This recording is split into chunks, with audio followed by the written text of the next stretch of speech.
Good evening, everybody. And I mean everybody. It's nice to have full council chambers again. It's been a while. Welcome to our regular meeting of council. We had a 4 o'clock start with some in-camera items, and then we're getting started now. It's 6 o'clock. I'd like to welcome you all and call this meeting to order. I'll start with my land acknowledgement that the town of Midland recognizes located on land, which is the traditional and treaty territory of the Anishinaabe people, now known as the Chippewa Tri-Council, comprised of the Beausoleil First Nation, the Rama First Nation, and Georgina Island First Nation. The territories within Pre-Confederation Treaty 5 and Treaty 16 and included within the Williams Treaties of 1923. The town of Midland recognizes located on land which is the traditional territory of the Huron-Wendat and historic homelands of the Métis, and that our town is home to a large and diverse community of Indigenous people. I'd now like to deliver the following safety message. Should the fire alarm activate, please exit the room in an orderly fashion and proceed to the evacuation assembly area, which is located in the upper parking lot. You may exit through the main entrance double glass doors there, make an immediate left and proceed out the front doors, or through the secondary exit right in here behind Councillor McDonald.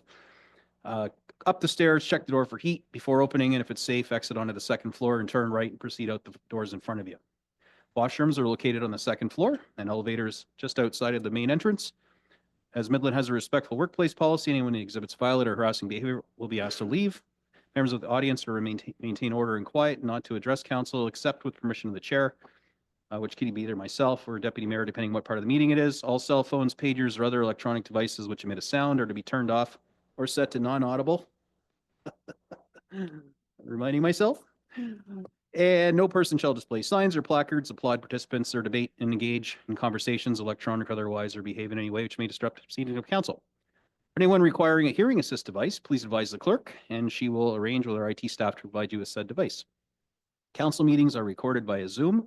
We're being recorded right now and are posted on the town's YouTube site. The meetings are also broadcast on Rogers TV Midland Channel 53 when available. Individual recording or broadcasting or streaming of the meetings by the public or any member is not permitted without the express consent of the clerk and all those present. That said, if I could ask for our moment of silent reflection before we get going in tonight's agenda.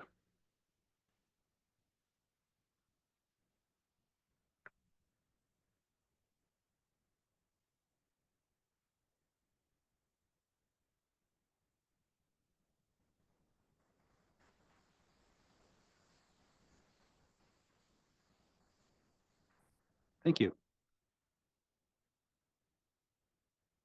Council will ask now if there's any declarations of conflict of interest relating to tonight's open agenda. Seeing none, if one should arise, just let us know at the time and make the appropriate declaration. Section 8 on our agenda is motions arising from our closed meeting discussions. I have a motion here moved by Councillor Patel. Moved by Deputy Mayor Prost, seconded by Councillor Patel, that further to the confidential correspondence dated December 4th, 2024, and a verbal report from Ms. Trish Hayes, our CEO, Chief Librarian at Midland Public Library, and related discussions during the closed meeting session held on December 4th, 2024. Council hearing confirms the appointment of the following individuals to the Midland Public Library Board for a term coinciding with the term of council. And those three fantastic volunteers are Vishali Patel, Irina Ayers, and Brady DeRush. Council, all those in favor? Any opposed? It's carried. That's fine. So, and I believe one of those may be your wife, and it's a non-paid position. Very good. I'm sure she'll do a great job. And if you hadn't supported her, you wouldn't be eating anymore. So, all right. Moving right along, I have a motion here moved by Councillor Patel, seconded by Deputy Mayor Prost. The council receives information and confirm the directions as outlined in the confidential verbal report and update provided by the Chief Administrative Officer at the closed meeting session of council held December 4th, 2024. With respect to the status and organizational updates, council, we've had our discussion in camera. All those in favor? Any opposed? That is carried. And next, moved by Councillor Major, seconded by Councillor Bald, that the contents of the regular council with closed session agenda for December 4th, 2024 be approved. All those in favor? Any opposed? Is carried. And I should just add, we are down 2 tonight. Councillor Ball and Councillor East are both absent for their own individual reasons, with us in spirit, but just wanted to let you know there's a couple of empty seats. We still have quorum and we'll continue on. So now I have a motion moved by Councillor McDonald, seconded by Deputy Mayor Prost, that the items and related recommendations contained within the December 4th, 2024 consent agenda as consent items, having been considered by council be adopted with the exception of the following items that are pulled. Item 10.4.2 CSR 2024-97 procurement bylaw update, 10.4.5 CSR 2024-116 emergency management program, emergency response plan bylaw and terms of reference. And item 10.4.6 CSR 2024-117, the 2023 annual development charge activity report, which will be considered under section 17, reports and other items withdrawn from the consent agenda for council's consideration, including presentations by consultants regarding a report under consideration. Council, we are about to pass the consent agenda. Do you have any comments, call outs, or quick questions in relating to things that have not been pulled? Very good. Seeing none. All those in favor? Oh, sorry. Microphone, please. Thank you. Through you, Mayor Gordon. I did get clarification on 10.4.1, the 2025 meeting schedule. I did ask the, and I'm just doing this, bringing this up for council's information. I did have a chat with the deputy clerk. Being that the budget is at the end of January 28th, 29th, 30th, and then we have a meeting right after that on the Wednesday on the 5th of February. So that, you know, after budget deliberations, it is mentally draining, at least for me it is. And I'm sure, you know, it's 3 full days, and then we're right back at an agenda on the following Wednesday. So I just want to make that you know, known that we're going to be going right into another agenda meeting. So I'm asking staff to make that agenda lighter than the one we're experiencing tonight. So we don't have as much reading material over the weekend. So, but that is my comment. Thank you. We can always hope. But you're right, the 3 full days of budget, which would be awesome if we had a room this full for budget. We did have one guy stagger in last year, but it would certainly be lovely to have more of you. Literally stagger in. Councillor McDonald, did you have any comments, questions, or call-outs? Thank you for asking. I was just checking something, but it's good. Great. Well, for those following along, there are some really meaty reports that we didn't pull because they were largely self-explanatory. But for those wondering what exactly we've done in the past 2 years, it is very well laid out. We have a couple of reports that are worth reading, and I'm not going to bother trying to summarize right now, but there's been a lot going on in the municipality, lots of change, growth that's coming, growth that's happened. Lots of projects, and one of the tasks we gave our staff was to actually document this, you know, so that if you weren't following along every meeting, you'd actually know what the heck we've been doing and what stuff's in play and what's done. So if you are interested, please check out our agendas. They're on midlandcivicweb.net, and have a look at some of these reports from this agenda that'll show what's been going on the past 2 years and what's still ahead, the major projects and whatnot. Anyway, that being said, we'll just get on with the rest of the things that haven't been pulled, and we have some public meetings. So all those in favor? Any opposed? Carried. And motion moved by Councillor Patel, seconded by Councillor Meredith. The council resolve into committee of the whole. All those in favor? Any opposed? That is carried. We are now in committee of the whole, and I'm passing the chair over to Deputy Mayor Prost.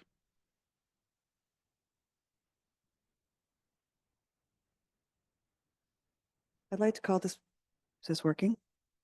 Okay, I can't hear it. I would like to call this public meeting to order. This public meeting is being held pursuant to sections 22 and 34 of the Planning Act to consider an official plan amendment and a zoning bylaw amendment for the property located at 983 Yonge Street. In accordance with the Planning Act, a person that does not make an oral submission at the public meeting or does not make a written submission before the bylaw is passed or an approval is given will not be entitled to appeal the decision to the Ontario Land Tribunal and may not be added as a party to a hearing on an appeal to the tribunal unless, in the opinion of the tribunal, there was reasonable grounds to do so. The purpose of this public meeting is to present the proposed official plan amendment and zoning bylaw amendment and to receive comments from the public. Council is not making a decision on the application or taking a position. Council will debate the merits and the application following the receipt of a staff recommendation report at a future council meeting. This is your opportunity to speak and provide input, and council encourages you to do so. I will call upon Andy Warzen, Senior Planner, to confirm that the notice of public meeting has been issued as prescribed. Andy? Yeah, we can confirm that the appropriate signage was provided on the frontage of the property along with the circulation to those residents who live within 120 meters of the subject property. Thank you. I'll now invite Andy Warzen to provide a brief presentation about the proposed official plan amendment and zoning bylaw amendment and speak to any correspondence received about the proposal.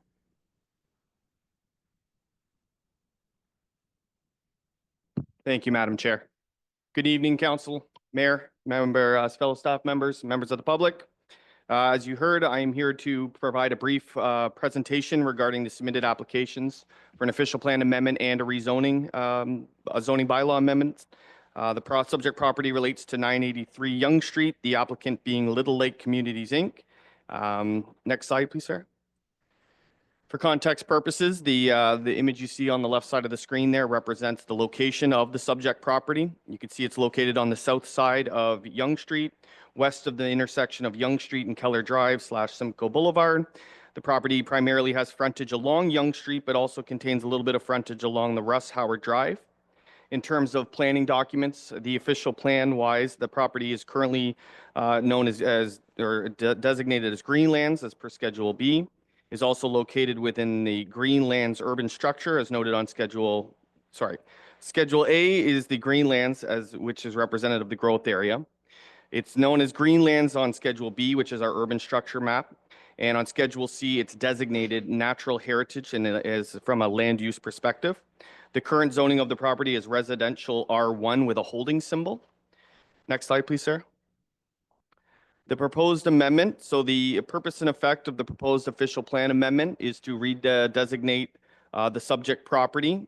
There's 3 maps that are schedules that are going to be impacted. Schedule A, so as previously noted, it's currently a Greenlands, but it's to be proposed to go to a Strategic Growth Area 1 on Schedule A. It's to go currently from a Greenlands to a neighborhood district, as noted on Schedule B, being the urban structure. And lastly, is to be redesignated from natural heritage to a neighborhood residential designation, as noted on Schedule C of the town's official plan. Next slide, please. In terms of zoning, as previously mentioned, the current zoning is a residential R1 zone. The application seeks to rezone the subject property to include some residential apartment zoning. There's also a request to have residential townhouse zoning, along with a residential exception 3 zoning and a residential going from residential R1 to an environmental protection zoning. The map there on the left kind of delineates the location of where the proposed or requested zones will be. Next slide, please. The purpose for the official plan amendment and rezoning application is ultimately to permit the land use as residential in support of a residential draft plan of subdivision. This is currently the conceptual plan for that subdivision. You'll see that there's 2 apartment buildings and a variety of townhouses, semi-detached and single detached dwellings. The planning consultant for the applicant is here tonight, and he'll be able to provide a little more detail as it relates to the proposed subdivision and site-specific regulations, as the zoning bylaw will need some amendments as it relates to the minimum lot frontage and building height and interior side yard as it relates to the residential apartment zone, and the minimum lot areas for the R3, proposed R3 zone as it relates to semi-detached and detached. And the most southern portion of the property is going to be rezoned to an environmental protection zone. And we have the current zoning bylaw has standards for how large that lot area is and minimum lot frontage requirements, to which the application will also seek some relief from those requirements. Next slide, please. In terms of supporting documents and material, there was a planning justification report prepared and submitted by MHBC Planning, a transportation impact study prepared by Tatham Engineering, an environmental impact study prepared by Burke's Natural Heritage Consultants, a Stage 1-2 archaeological assessment prepared by AMIT Consulting Limited, and a functional servicing and preliminary stormwater management prepared by Tatham also. I would like to note that subsequent to the agenda being posted on the town's website, planning staff did receive, well, actually 6 written correspondence. I just received one now.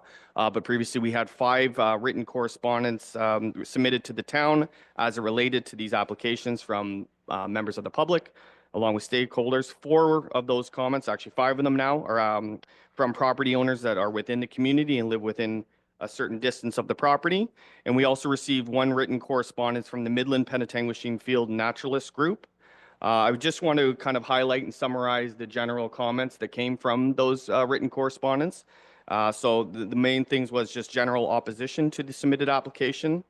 There's concerns with the loss of the natural heritage lands and the resulting impact on the surrounding natural features on adjacent lands, and particularly as it relates to the Little Lakes ecosystem, as the subject property does abut the Little Lake, the loss of the woodlot, wildlife habitat, consideration about species at risk. There was also some acknowledgement with concerns to the application being tailored as a community benefit to address the housing and homelessness crisis issue in the community. And there was some particular concern as it relates to the affordability and attainability of these proposed residential units, specifically as it relates to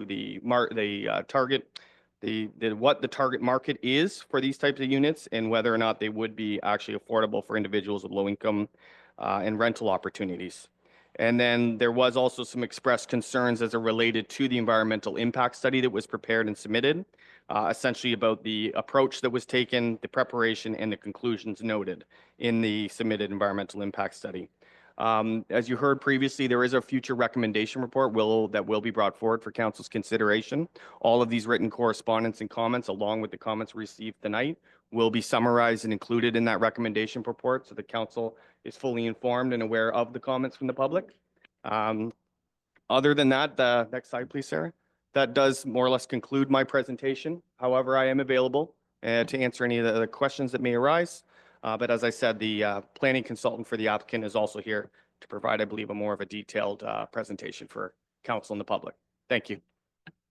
Thank you. I'll now open the meeting up for comments from the public. If you wish to make a comment, please step up to the podium and state your name and address for the public record. Questions regarding the application will be directed to staff for a follow-up to the meeting.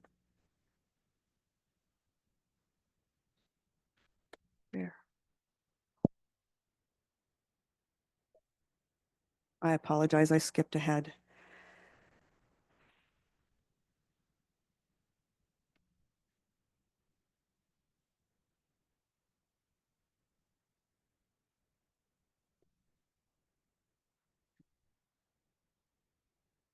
Oh, sorry, I apologize. I skipped ahead on my script here. I very soon. So thank you, Mr. Warzen, for that presentation. I will now invite the applicant's agent, Jamie Robinson, to provide a presentation on the proposed official plan amendment and the zoning bylaw amendment. Good evening, Madam Chair, Your Worship, members of council, and members of the public. My name is Jamie Robinson. I'm a partner with MHBC Planning in Barrie. We're the planning consultants for the applicant, which is Delbrook. And what I intend to do tonight, I know that Mr. Warzan has provided a bit of an overview of some of the applications, so I don't intend to duplicate what he said. So a couple of the slides I'll ask to skip over. But the lay of the land for my presentation is to give a bit of background about what's being proposed, some of the work that's gone into the application submission, and then provide the summary of some of the comments that we received through a public open house that was conducted by the applicant last Monday. So just in terms of the proposal, as Mr. Warzan mentioned, there's 2 Planning Act applications that are subject before council at this time. The first is an official plan amendment. The second is a zoning bylaw amendment. The official plan amendment does relate to modifying a few different aspects of the official plan. The key component relates to the natural heritage designation that exists on the property and modifying that to a residential designation to support the proposed use on the site. If you just go to the next slide, please. From a zoning perspective, the site in its entirety is currently zoned for residential purposes. So as part of the proposed application, and I guess what that means is effectively, if someone were to come in with a building permit for a dwelling on the property, which would be a permitted use currently, they could seek permission for that dwelling at any location on the property that met the setback requirements associated with the zoning bylaw. What's proposed is to establish a few different zones on the property. So closest to Yonge Street, it would be a zone that allows for some higher density development or a 3-story apartment building, 2 3-story apartment buildings. Through the middle of the site is proposed for townhouses. And then there's the area towards the southern portion of the development envelope would be for single attached dwellings as well as some semi-detached dwellings. And then this most southern portion of the site, so the area that's within 30 meters of the provincially significant wetland that's adjacent to Little Lake, that would be zoned for environmental protection purposes, where currently it's zoned for residential purposes. Next slide, please. So just in terms of the specifics related to the proposal does, and the next slide shows a bit of an overview of development where it exists on the property, but what's proposed are 2 3-story buildings, which are apartments, which would contain a total of 43 dwelling units. There's also 29 townhouses. When it refers to street townhouses, that refers to the fact that the road is to be a municipally maintained road. It's not proposed to be a condominium road that travels through the property. And then in addition to that, there's 14 semi-detached units proposed and 8 single attached units. So a real sort of mix of densities across the site. Next slide, please.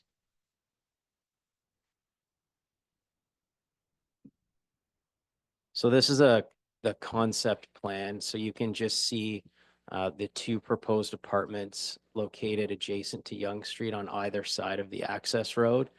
The townhouses are central to the site in the sort of brown colored area. You've got the yellow area is the semi-detached, and then the blue is the location of the single family dwellings. There is a park that's proposed. There's a park that's proposed adjacent to the environmental protection area. That's the green area on the southern portion of the site. Next slide, please. I think we can skip over this one. Mr. Warzan did provide some details about the studies that were provided, so we'll just jump to the next one. So the next slide just deals with environmental considerations. So with respect to environmental considerations, the property is designated natural heritage within the town's official plan. And from a county, and I think that exists primarily as a result of the woodland, that the lands are identified as a woodland. There was an EIS completed as part of the development application by Burke's Environmental. They did do a fulsome review of environmental features on the property in accordance with technical requirements. So specifically, they undertook the review in accordance with the Natural Heritage Reference Manual, which is the document prepared by the province that provides details about what needs to be looked at when you're looking at things like species at risk, wetlands such as provincially significant wetlands, as well as significant woodlands. So it basically provides a guide that needs to be considered when evaluating planning applications and what proponents need to look at. So they conducted their review. We had an opportunity as the planning consultants to review that information in the context of the County of Simcoe official plan, as well as in the context of your municipal official plan. Your official plan, again, does designate the lands as natural heritage. But as we're all aware, through the Planning Act process in Ontario, people are permitted to make applications for change of designations, whether it's change from industrial designation or to a residential designation or from a commercial designation, or in some cases, natural heritage. When those applications are proposed, there's specific policy requirements that need to be met, both from a provincial level, from a county level, and from a town level. We believe through our review of the application and the supporting studies that those policy requirements have been met. that the study has gone, that has demonstrated from a technical perspective that that regard has been had to the environmental features. As a result, there has been environmentally protected lands zoned on the site as a result of this proposal, as well as details provided related to construction timing and specific windows to ensure species at risk, if they exist on the property, are not impacted as a result of proposed development. There is also legislation that applies in the province that provides details with respect to those timing windows that must be adhered to. So from an environmental perspective, the other piece I'd like to add is that the town is in the process of undertaking a peer review of that environmental study that's been completed by the applicant's consultant. So subject to the results of that peer review that's being undertaken by the municipality's consultant, there may be further refinements needed to the plan, but the results of that aren't completed yet, and they would be completed prior to any recommendation report coming back to council. So that's a bit of an overview related, a bit of a summary with respect to the environmental considerations. Next slide, please. This slide just provides a bit of a concept in terms of the potential massing associated with the proposed development. It identifies location of existing development along Keller, the location of the two proposed apartment buildings on Yonge Street and their associated parking, as well as the townhouses. Just one thing I'd like to draw your attention to is the setbacks associated with the townhouses that would back onto Keller. The rear yard setbacks that are proposed for those townhouse units are much larger than the development that exists to the east on Keller. And they're quite enhanced in terms of they far exceed the standard setback requirement for rear yards. This was done purposefully. We recognize their existing development there, and through the development proposal, we're trying to provide an opportunity to provide some additional separation between these uses, which in turn provides opportunities for further buffering and enhancement and maintaining to the best extent possible privacy. But I would note that the development on Keller is sort of fairly close to the lot line, I would suggest, where the development as proposed is set back in most instances a more significant distance from the lot line that abuts those properties. As part of, and I'll get into this a little bit more in a moment, but as part of the higher density development, some screening is proposed in terms of fences and that's a specific site plan matter, but will provide for some additional privacy in those areas. Next slide, please. This is just an example of the site plan. Maybe I'll just jump ahead to you can go to the next slide as well. So just the next few slides provide a bit of a summary with respect to the comments that were provided at the open house session that we had. I do think there was a great turnout at that meeting. A number of members of the community came out and provided their comments. So I would like to thank them for providing an interest in the proposal and providing their comments at that meeting, which I'm sure you'll hear a lot of that similar feedback tonight, but I'd like to try to summarize for you what we heard at that meeting. So, and firstly, before I get into that, one thing about, and this kind of relates to the environmental piece, is that planning is often about finding a balance. So there's often competing interests, whether it's from an environmental perspective or from the perspective of providing land for housing and the opportunity for housing, but it's often about finding a balance. So I would just like to draw council's attention and residents' attention to the fact that the subject lands are in a settlement area. Settlement areas are intended to be the focus of growth and development. There is a need to protect significant features within settlement areas, but there also needs to be an ability to provide that appropriate balance to protect features that are important, but also provide opportunities for appropriate growth and development. Rural areas, those lands outside of settlement areas, they're not locations for growth and development. They're the areas for protecting resources and protecting natural heritage features. That's what the focus of those areas are, outside settlement areas. So I just like to make that point clear for everybody. So in terms of the comments that we received, they really focused around 5 main areas, which are identified on the screen. So from a traffic and parking perspective, some concerns with drainage, density minimums, rear yard and privacy, and light pollution. If you'd just like to flip to the next slide first, please. So from a transportation perspective, the main concern that was expressed at the meeting, if I can summarize it, was concerns with respect to the potential increased traffic using Keller Drive, and the potential increases related to how that could affect existing development on Keller Drive, and the fact that there's no sidewalks and people use that for walking. So how that interface could be challenging. When I had a chance to review the traffic study in detail with a lens on those comments following that meeting, and the traffic study really anticipated that all traffic from the proposal would proceed out the new road to the new intersection. That was the focus of it.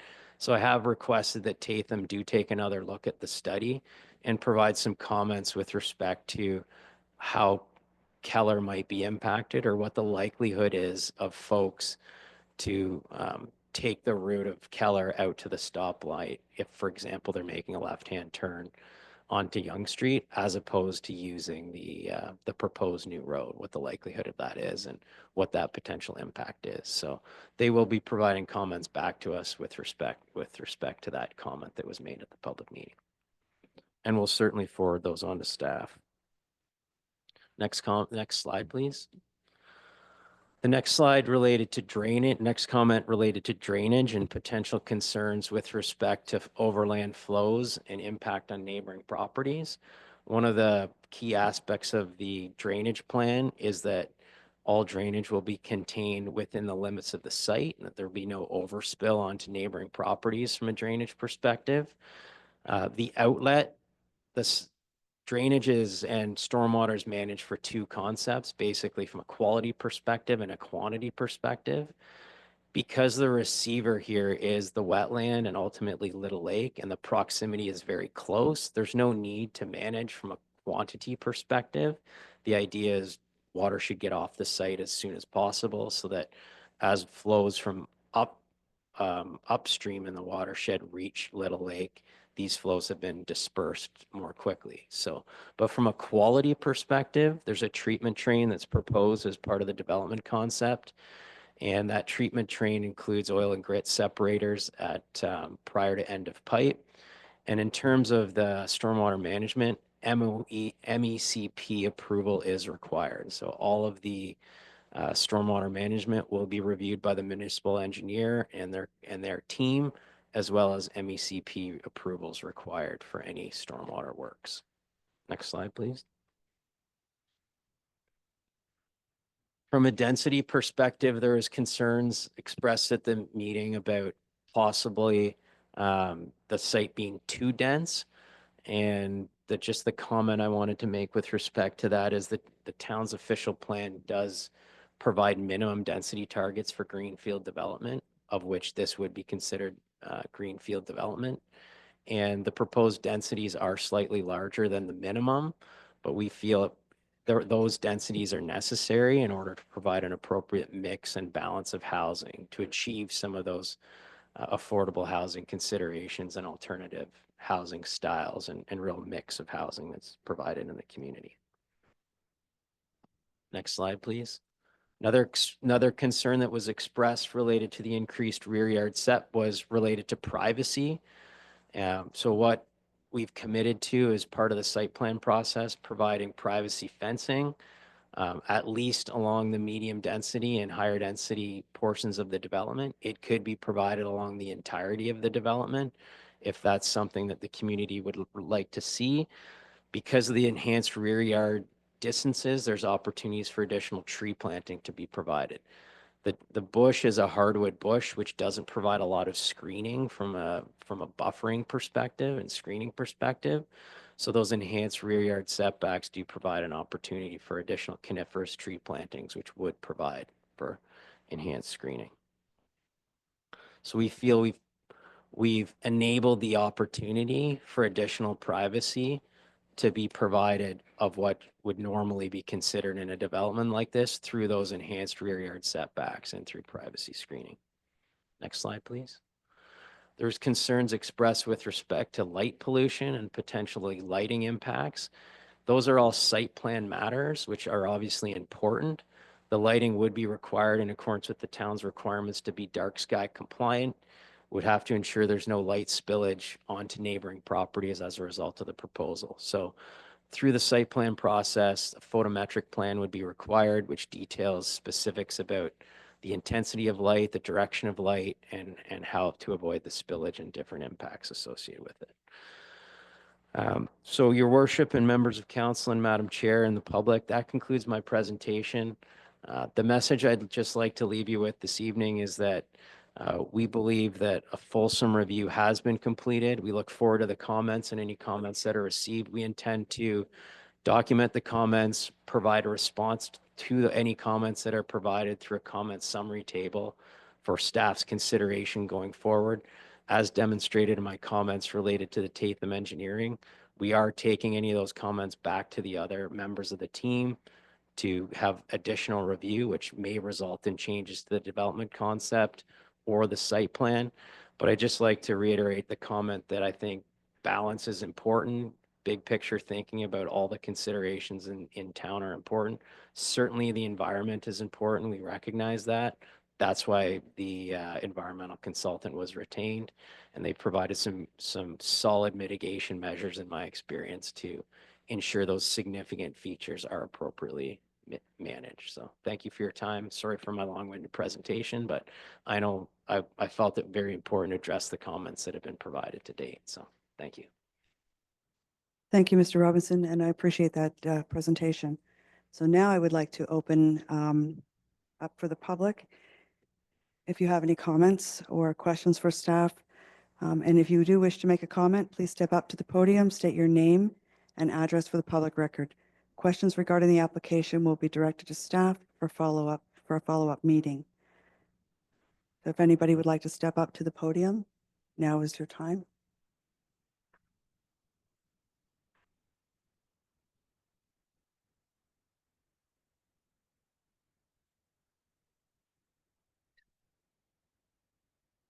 Thank you. There we are. Everybody hear me okay? Thank you, first of all, for the opportunity to speak tonight, and respected councillors, Lord Mayor, town employees, and concerned residents. I am a resident. My name is Tim Tully. I live with my wife at 1029 Yonge Street, and I am a third generation resident in that location. My grandfather had a farm, which he then was Tay Township 1, and my father built the house in 1946. And what many people might not realize is that Yonge Street West is actually it was made for war veterans, and they were allowances in the last war veteran. Bill Smith just died recently, and it was a very specific type of development, single home, raising families through until the present day. For myself, professionally, I'm a biologist. I'm a professional naturalist, and I have had that lifelong experience at that particular location, including the area behind around Little Lake. And I can say quite confidently that Little Lake is one of those places that probably influenced why I became a biologist, because there was so much of interest that was there. And I was very interested to read about this proposed development. It's something that I think when we're looking at information about what happens to a property in terms of its ecological impacts, that we often restrict those to the subject lands in question. But the reality is there are impacts that stretch well beyond that. And what's remarkable about this particular property is that in such a small area, you have a concentration of species at risk that in in parks that are public parks and larger, in fact, several thousand hectares, you don't find 5 endangered species of bat. There is a threatened species of turtle. These are things that we should, and I think many residents are very proud of, that we have this incredible gem, Little Lake, which is a connected ecosystem, a natural heritage system. And in terms of the Severn Sound Environmental Association, they designated this entire woodland as a significant woodland. And there's some question whether it's regional or whether it's, in fact, provincial in status, because the woodland is a connected series that stretches right across to Highway 93 and across the road back around Bomb Beach. And that is something that was in the eyes of the SSEA, this larger connected system. When you take a chunk out of it, what happens is you open up and you're affecting the core area. In other words, there's a fragmentation and things change. Everything from species composition to different predators that will move in, animals like raccoons, domestic pets and so on. There are a whole range of impacts. Cowbirds come in and lay their eggs in native songbird nests. So we can't really look at this one property in isolation. It has to be something that is looked at in the context of this larger natural heritage system, which, as I said, is quite spectacular. And it's interesting when you look at the consultant's report, in the sense that there is some debate about the actual impacts of what would happen if, in this case, you're looking at a development envelope that encompasses almost all of that particular subject land. So the significant woodland, the thing that we often hear is old growth forest. Well, this forest has old growth characteristics. There's 0.07% of that forest type left in Ontario. And that's why we have these significant accumulations of species at risk. And in the case of bats, they require old, large trees to find habitat for them to roost. In some cases, they have their maternity colonies there. And you have those species like a Blanding's turtle that will move 6 kilometers from one place to another, and often not in the way that you would expect it to.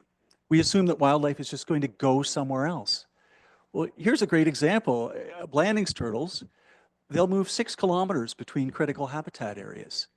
And it was June 10th, it was the Butter Tart Festival. And we had a particular booth down there, and someone came up to me with a picture of a turtle. And here was a Blanding's turtle that was in the Lab X parking lot on the busiest day of Midland's year, probably moving between one wetland and another. So these things require a lot of space. They require that habitat, significant woodland, and bordering this incredible gem, this provincially significant wetland. We can't develop in those areas anyway. It's nice to have an environmental protection zonation on that if the property were to be rezoned. But the reality is we couldn't build around that regardless. So what we're talking about is that significant woodland, that old growth characteristic forest. We're talking about those species at risk that will not have habitat in that spot. The concentration of dead snags, these standing dead trees, is quite remarkable. And when we interpret the data of the environmental impact assessment, they looked at these count circles and counted literally the number of dead trees in a particular number of count circles. And then they determined through acoustic bat monitoring what species were in those locations and if they were using these dead snags on the subject property. Well, the acoustic monitoring equipment is accurate to 30 meters. That left blank spots in 5 of these major concentrated areas where this bat habitat would be found. So again, that interpretation is something that is needing to be looked at, and I'm very pleased to hear that there's a peer review of that EIS. Yes. Sorry, I apologize. I should have reminded myself and you, you have 5 minutes at the podium. Very good. Well, I will wrap things up, and certainly the prepared statement that I gave, I don't plan to go on beyond that. But in terms of this opportunity, I think we have an obligation as members of council, as mayor, to look after the public interest. And that public interest is in having significant natural heritage in our communities. And that to me is really the key in a whole range of things, let alone the ecosystem services that this property delivers. And I think, Lord Mayor, it's not, when we come down to, you might see this one coming, but Mayor Gordon, you have the opportunity to aid the Batman.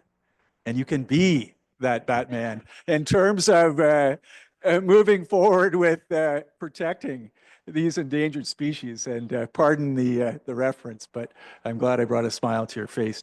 So thank you for this opportunity to speak this evening. Certainly, I'm very willing to answer any questions that people would have, and do thank you for this opportunity. Have a good evening. Thank you.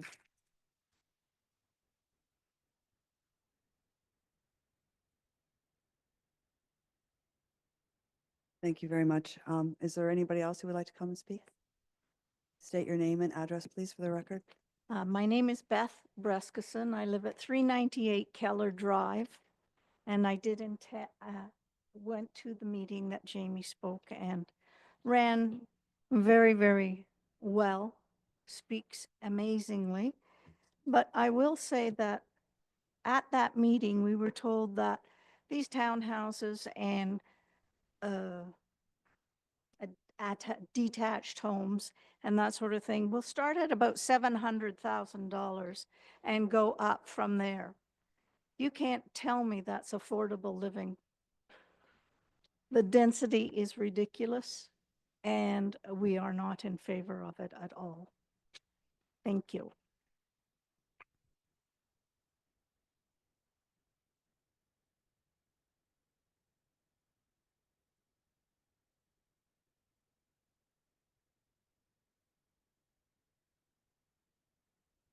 Good evening, and thank you for the opportunity to voice our concerns here. My name is Jim Hanmore. I live at 386 Keller Drive. With the proposed plan, my property would back onto the garbage bins. So you can tell I'm very excited about that. We have lived there, at least I have lived there for 13 years. When I moved in, the town plan was to have possible houses built there, perhaps 12, which for most of us, when we bought our properties, was acceptable. At the density that this is going to be, it is well past what is going to be acceptable for us, considering what we moved into when we did move in. My big concern is the traffic on Keller Drive. If Russ Howard is connected to this Street A as it's proposed right now, everybody from Russ Howard, if they want to turn left to go up to the malls or to the highway, use Keller Drive because it has a set of lights there. In the wintertime, and we're experiencing it now, is that a lot of the vehicles can't get up the hill to start with. And if we now add, when I had my page here, I kind of estimated that would be approximately 217 and a half more cars using Keller to turn left, based on the fact that everybody would have probably 1.5 cars in the new subdivision. We have no sidewalks on Keller, and for most of Keller, there are no curbs. So it is going to be difficult for us to walk on that street and be safe with the number of vehicles that could perhaps use Keller to come up and turn left. I have concerns with the drainage. All of us on Keller, our properties are lower than the proposed site. So any runoff from the properties will come down to our backyards and into our houses. We do not have very deep backyards on Keller. And I'm just concerned, especially for where I am located in the parking area of the apartment buildings, that the runoff from Young Street down Street A into the parking lots coming into my backyard will flood my property. I've already been in touch with my insurance agent and they are very concerned about water. So I just would like to have that considered as well with the proposal on that. The density, as I say, it's too great. We have approximately 12 houses on Keller. This will increase it to quite a large number. I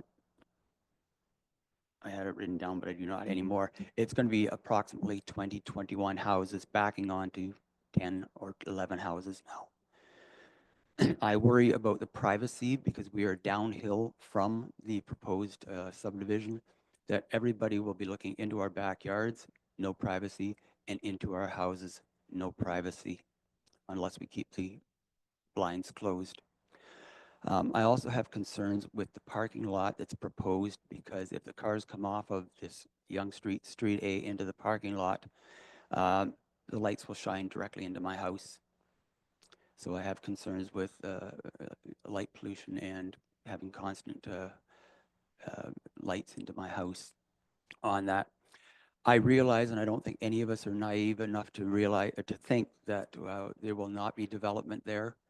I just think it's the wrong development, as Tim has mentioned, with the environmental impact and also the difference in our quality of life living on Keller as it is now. We're a very quiet community, a very nice community. We do not want to say, don't come. We would just like to see the density reduced to an acceptable level that we can all enjoy Midland. Midland has been my home for a few years. I've been in and out. I lived in Tay for many years, but Tay is where I kind of moved to back in the 60s. Very nice town. I would like to see it a nice town and enjoyable for all of us. Thank you for your time. I have submitted my comments to the clerk. Thank you very much. If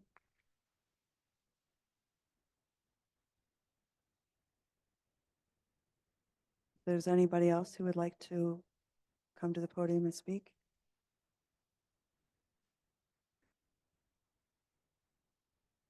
Good evening. I wasn't planning to, but it's been bothering me. So my name is Lise Turcott. I live on 416 Mildred Street. That development will not affect me personally because I live on Mildred Street, but the park is my backyard as well, and I love the park. I'm a big advocate for the park. That's why I'm here. And also about the development, like what the woman mentioned, like those are not affordable housing for me. And when I walk a lot in the town, and there's a lot of empty buildings. The YMCA has been sitting there since I moved here, or since I met my husband, I think, like 20 years ago, 30 years ago. There's empty buildings down King Street. There's parking lots vacant. Why not use those places and build affordable housing there, apartments there, instead of using the park? I think we should maybe, the owners of the building, have them maybe step up, do something, and use those empty places are sitting there. They could be better used for really apartments. What people need is a home, not necessarily a house. I'm not saying that I'm fortunate to have a nice home, but I did live in apartments with a family before, and we were very happy. And I think that's what we need. Use places in town that are vacant, doing nothing. Also on 4th Street, going towards Bayport, I think it's an old municipal building, I'm not sure, but it's barricaded with wood. Those are, I'm not sure what's going to happen with that, but let's use what is vacant and make it more affordable. Thank you.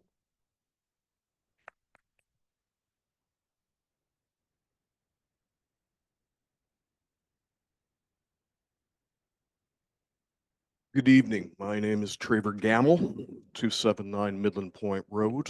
My father, John, would have very much liked to have been here, but unfortunately, due to weather concerns, he is not. So I'll be speaking partly on his behalf as well, and my mother, Ruth, too. Given the recent example set by the provincial government in attempting to infringe upon guidelines meant for the true protection of green spaces along the boundaries of the GTA and to encourage development using the housing crisis as a rallying cry, I have great difficulty with this similar type of action taking place here.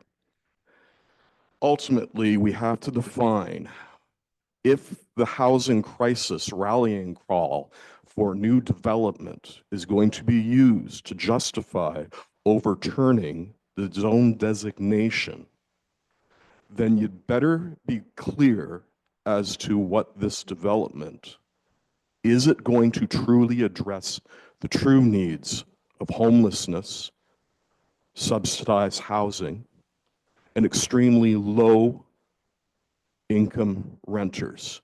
Or is it really on the surface doing that, but not? Is it appealing more to a middle renter target market and higher? Certainly the detached houses on the lakefront and the semi-detached on the back lot are not appealing and not affordable or accessible to those who are truly in crisis in this town. Let's take a look at the town lots, help me please, the townhouses. Thank you very much. You've got approximately, I believe, a grand total of 40. Nothing has been mentioned in the proposal, and though, to be fair, there may not be an obligation to do so by the developer. But we really don't have a clear idea through the proposal, if you examine it very carefully, some of the basic questions to determine whether or not this is truly addressing the real crisis. How much are these townhouses going to be sold for? Don't know an answer for that. I was hoping to hear that presentation tonight in order to further my understanding of who the target audience of this is going to be, because I don't think there's going to be much ripple effect down to the truly homeless or the subsidized or the low renters. That's not to say that middle income groups don't need a little bit of flexibility in regards to the challenges they have regarding cost. But if we're going to use the rallying cry of housing crisis in this town, better be meant for those who are truly in crisis and not the middle income ones. So how much are those townhouses going to be? When they get flipped, what percentage of the ownership of those townhouses are going to be those who are moving in and living in them versus those that are going to be used intentionally for rental purposes? Quarter, third, approximately 10 families renting in there at middle level. Fair enough. How about the apartment blocks? I would like to really hear whether or not those 43 by 2 buildings, apartment units, are they going to be affordable, truly affordable? So let's not blind ourselves here. Let's not look at the surface saying we have a housing crisis, this is going to help. Are we sure about that? Are we sure this is going to help those who are truly in crisis? Because I haven't seen anything today in their presentation, and I haven't read anything in their proposal that proves to me that this is going to do anything other than minor trickle-down domino effect. But that's not helping those who are truly in crisis, is it?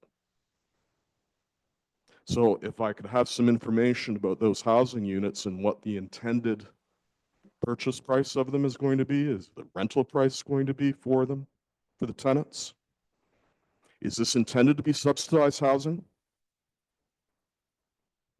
If it's not, good idea, somewhere else, please. Whether or not it's in town boundaries or in concentric rings around this, great, no problem. We're all in it together as communities.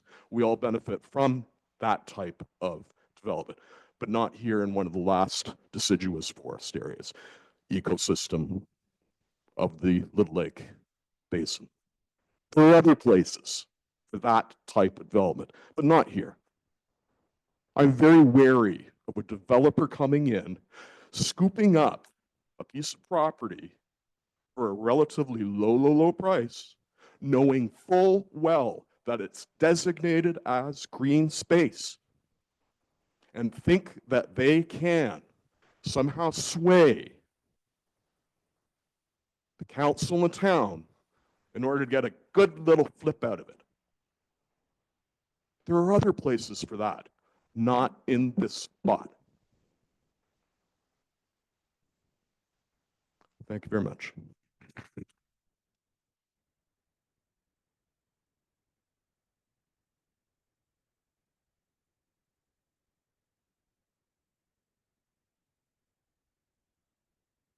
Anybody else that would like to come up to the podium?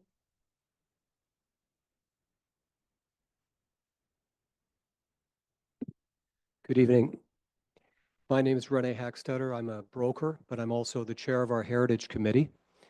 I've only got a couple of questions for clarification only. I'm neither for nor against the development.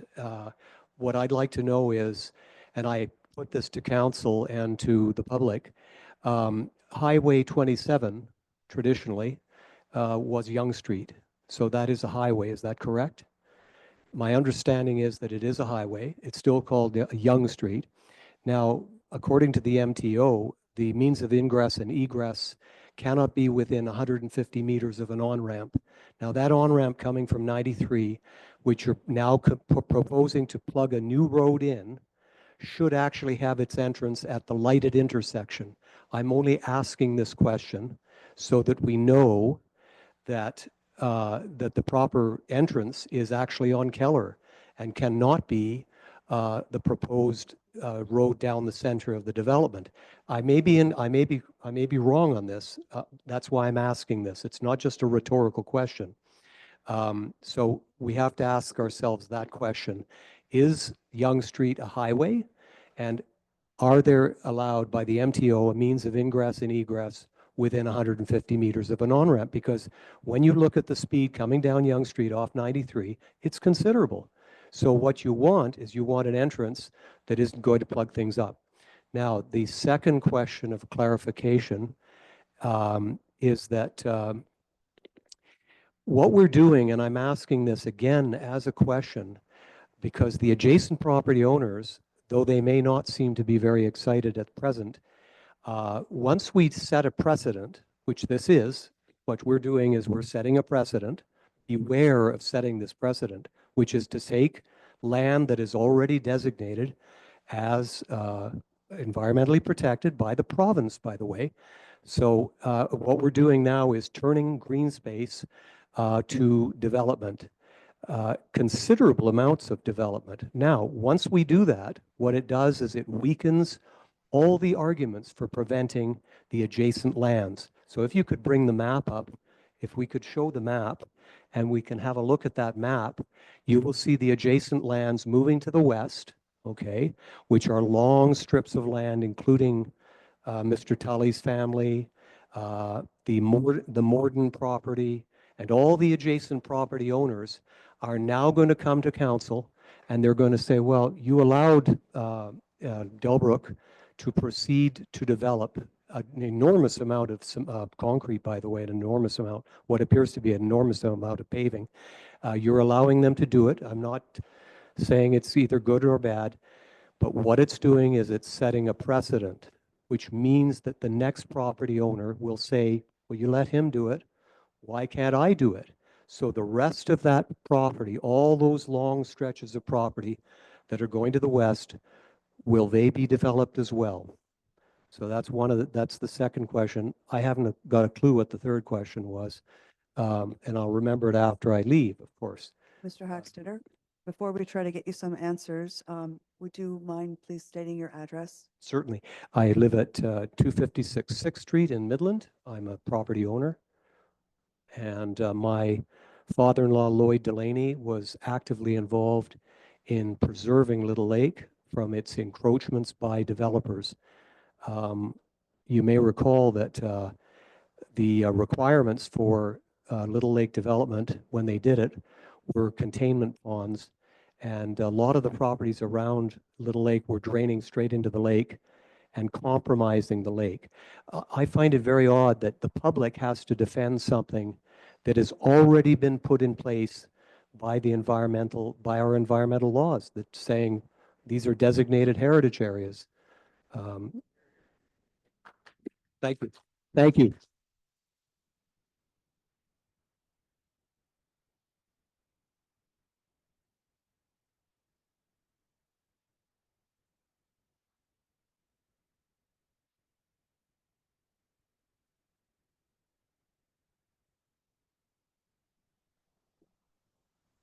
Thank you. Yeah. Thank you for giving us the opportunity to speak tonight about this.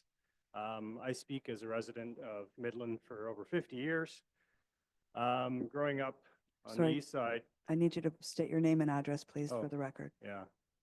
Hi, I'm Mike Lavin, and my current address is 331 4th Street. Thank you. Long story short is I have visited and lived around the lake for my whole entire life. And I've watched some changes happen there. Some change is inevitable, of course. Right? We're no longer driving that 1970s Buick that we did. But when you stand down there along the edge of the hill and you look out across the lake, what you can see is you can see parkland and green space. And if you spend time in the lake, you can catch fish, you can see birds like loons, you can see eagles. I kayak out there. I was out there quite a bit this summer, and I was pleasantly surprised to see eagle, osprey, loons. These are birds that actually indicate that the relative health of that lake is pretty good. In fact, it used to be the site of the bass championships for Ontario at one point. Not anymore. But the change that I'm seeing that I haven't appreciated is that when I stand along the outside edge and I look, instead of seeing Little Lake Park, the part that we've all enjoyed, and then the green space that we've all also enjoyed, but sort of as a backdrop, it's changed. There's developments over towards where Walmart is. And I think folks over here suggested that rural land probably wasn't going to be turned into residential land. Well, I remember that being farms. So I understand that perhaps the fine lines do get pushed. But I'm talking about the green spaces that have been designated, that have been spoken about. Those green spaces are along the edge of the lake. And what we're doing is we're cutting into those. We're doing it on the far side over by Walmart. We're doing it on the north and east side. And it just changes what we're seeing. And at some point, there is a tipping point where it'll no longer be the gem that it was before, that those loons will not be able to tolerate the impacts that we've put into that lake, that the eagle would disappear, that the osprey won't have those big snags, those big tall trees that need to be along the edges in order to nest. And I would rather not see that. I think at some point, the reason that I love this town and I'm so proud of it is its connection to nature. I grew up within that. I don't want to see that changed. So I don't think that any of the green spaces that we've already designated should be considered for change, especially around that beautiful basin that we are so blessed to have. So thank you for the consideration of our views. Please consider the views of of the past in the sense that we've already looked at this and we've already decided that it wasn't the kind of land that we wanted to change. Thank you.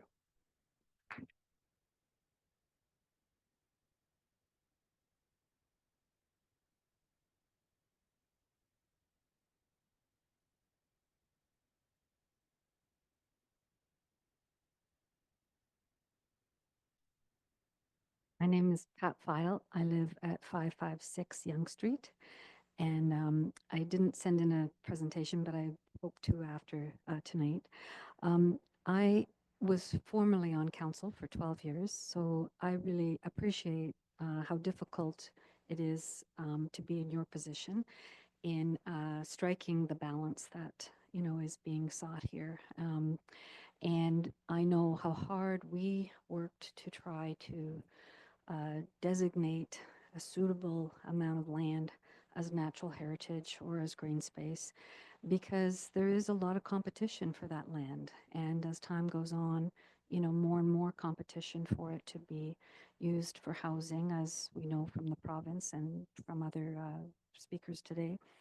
But I just want to, I guess, make a plea on behalf of Little Lake Park, because I also am one of the residents of Midland who just thinks Little Lake is a gem.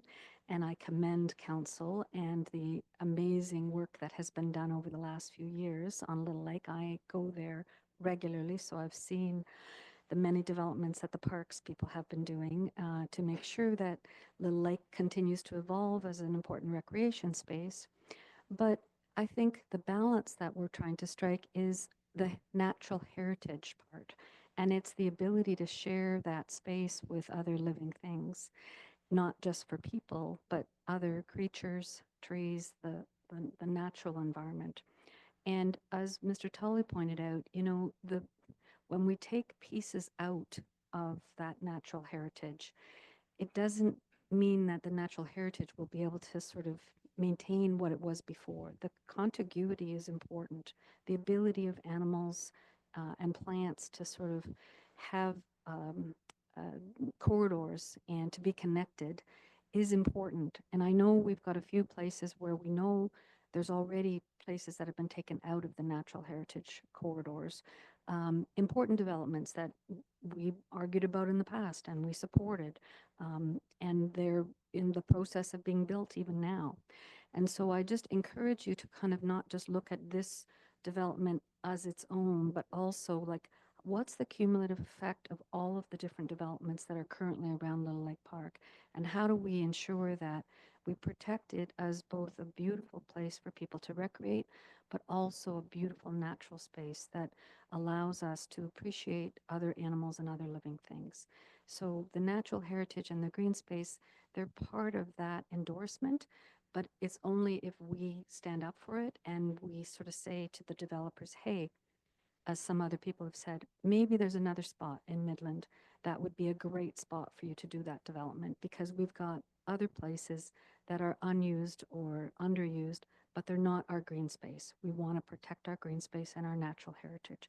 So I just wanted to come and speak, give my 2 cents in that regard, and just know that this is difficult for you all, and to compel you to read some of these presentations, especially the ones where there's some people with some knowledge about the natural heritage, because it's not always something we know a lot about, and we sometimes have to hear from others. And as people have said, you know, it's hard when the public is the one who has to defend the natural heritage, because the turtles and the eagles and the loons aren't able to come themselves. We have to do it on their behalf. Thank you.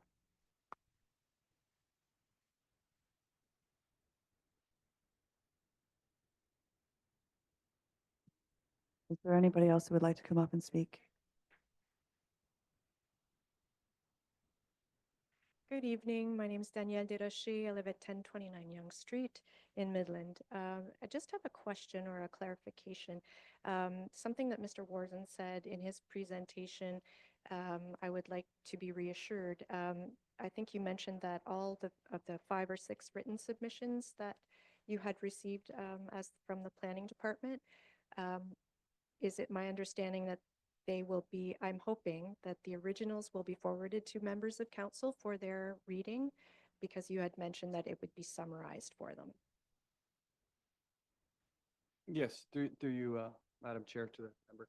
Yeah, so they will be included as part of the recommendation report. We were actually speaking about this today, and we were going to probably use them as an appendix Okay. and actually physically attach any written correspondence we have.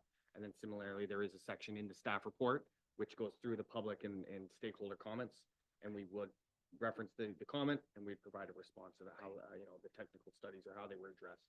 So So- yes, they will be formed part of that recommendation report for council. Submission as a whole submitted and You they got get read. Okay. Yes, it'll be Thank there. you very much. Thank you.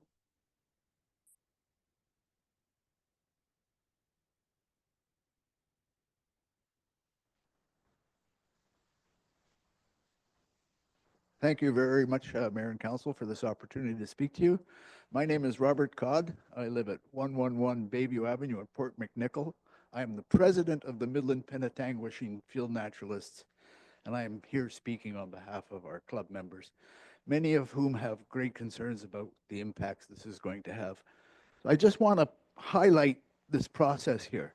If this development goes ahead as proposed, the applicant will clear cut the entirety of this property. Everything will be gone to make room for urban backyards, homes, apartment buildings, and parking lots. They claim they have a mitigation plan, but if you clear cut an entire property, there is no amount of mitigation that will ever bring that back to anything close to what it was before. That's all I'd like to say. Thank you.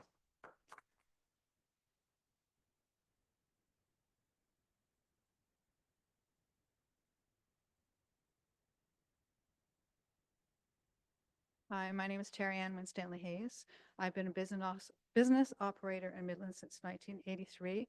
I also have the privilege of living next door to the property that's being mentioned at 1007 as a tenant for almost 10 years. When I first moved to that house, the Grove subdivision was just starting, and I would see some animals come and go through the property. This past year, I have coyotes grooming themselves on my front yard. I have deer wandering through. Why do you think they're doing that? They're being squeezed from all directions. It's overwhelming to see. Thank you. Thank you.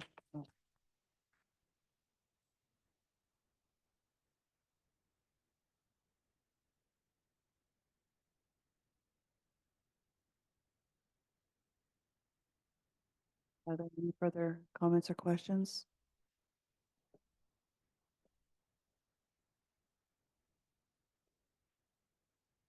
Seeing none. I do thank everybody for coming out and sharing everything that you did tonight. We are listening. And as there are no further comments from the public regarding the official plan amendment and zoning bylaw amendment, I will now call this public meeting to an end. I have a motion here moved by Mayor Gordon, seconded by Councillor Patel. A staff report CSR 2024-115 official plan amendment public meeting file number OPA 03-24 and zoning bylaw amendment public meeting file number ZBA 03-24 for 983 Yonge Street dated December 4th, 2024 be received for information. Any comments or questions for clarification from council? Mayor Gordon. I just want to thank the members of the public that came out to speak tonight to this planning application. Again, it's great to have public participation in our meetings again. And to reassure you that all the input will be collated, collected. Responses will be provided where possible in the staff report that should, I think, come at our next meeting. There's no lingering on these things. They try and move along with them. And there'll be an opportunity for discussion at that point, which is why you don't hear us participating.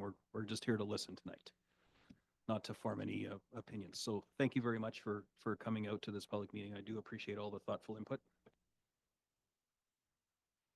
Council, you've heard the motion. All in favor? Opposed? That's carried.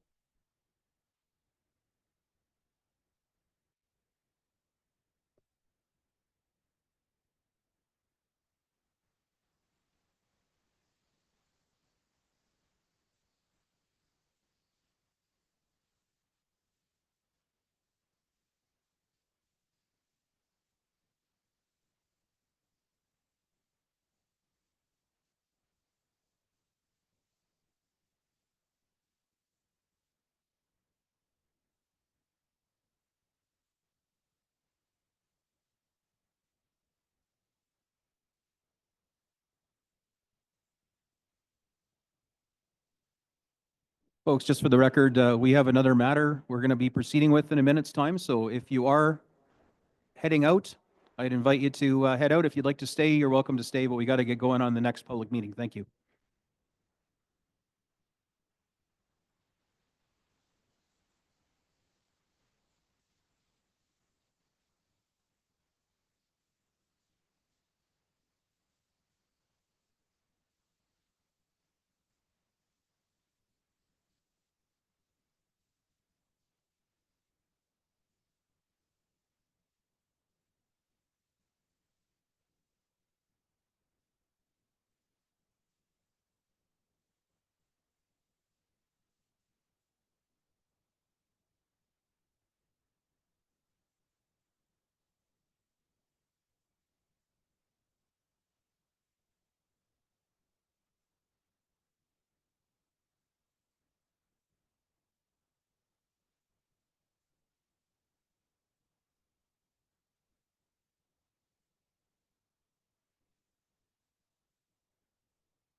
Okay, moving on, we have a second public.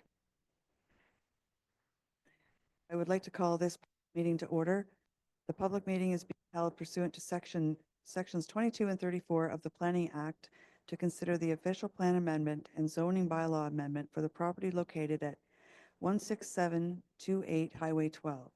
In accordance with the Planning Act, a person that does not make an oral submission at the public meeting or does not make a written submission before the bylaw is passed or an approval is given will not be entitled to appeal the decision of the Ontario Land Tribunal and may not be added as a party to a hearing on an appeal to the tribunal unless, in the opinion of the tribunal, there are reasonable grounds to do so.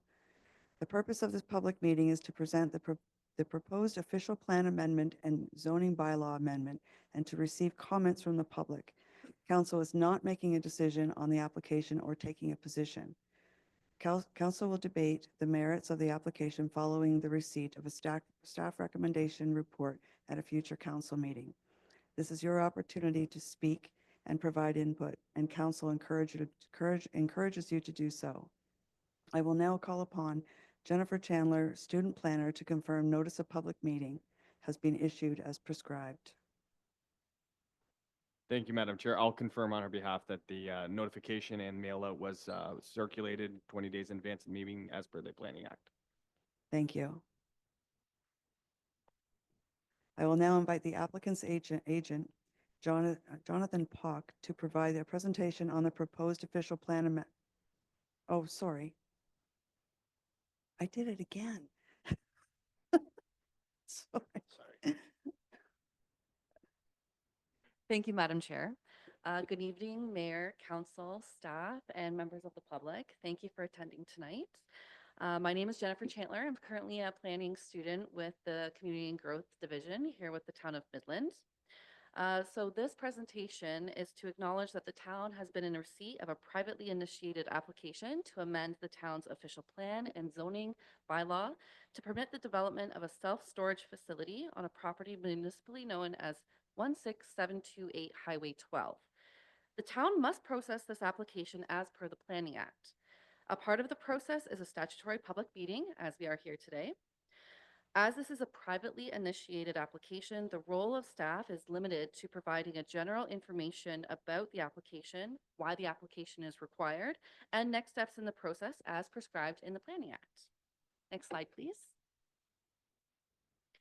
The property is located at 16728 Highway 12, which is straddled by Highway 12 and Prospect Boulevard. It's at the south of the intersection of King Street and Highway 12. The current designations on the subject lands are outlined in the town's official plan. It is outside of the delineated built boundary on Schedule A, growth areas, designated as green lands with surrounding lands of mixed use in Schedule B, urban structure, and is partially designated as natural heritage with surrounding lands of commercial corridor, as shown on Schedule C for land uses. The intent and purpose of the Greenlands designation is to maintain biodiversity and provide long-term sustainability of the ecosystem. Further, the natural heritage designation is to protect any significant wetlands, woodlands, valley lands, wildlife habitats, endangered species, and threatened species. Their permitted uses within these designations include conservation uses, wildlife management, scientific research and education, and passive recreational opportunities. All of this information can be found in our official plan in section 4.5. The highway commercial zoning permits commercial uses such as automotive rental agency, automotive sales agency, and automotive service station. Again, the full list of permitted uses can be found in our zoning bylaw under section 6.2.2. Next slide, please. Thank you. The purpose and effect of the official plan amendment is to redesignate the current greenlands in Schedule A, growth areas, and Schedule B, urban structure, to strategic growth area 2 and mixed use district respectively. Additionally, the amendment seeks to redesignate the current natural heritage designation to commercial corridor on Schedule C land use. Next slide, please. Thank you.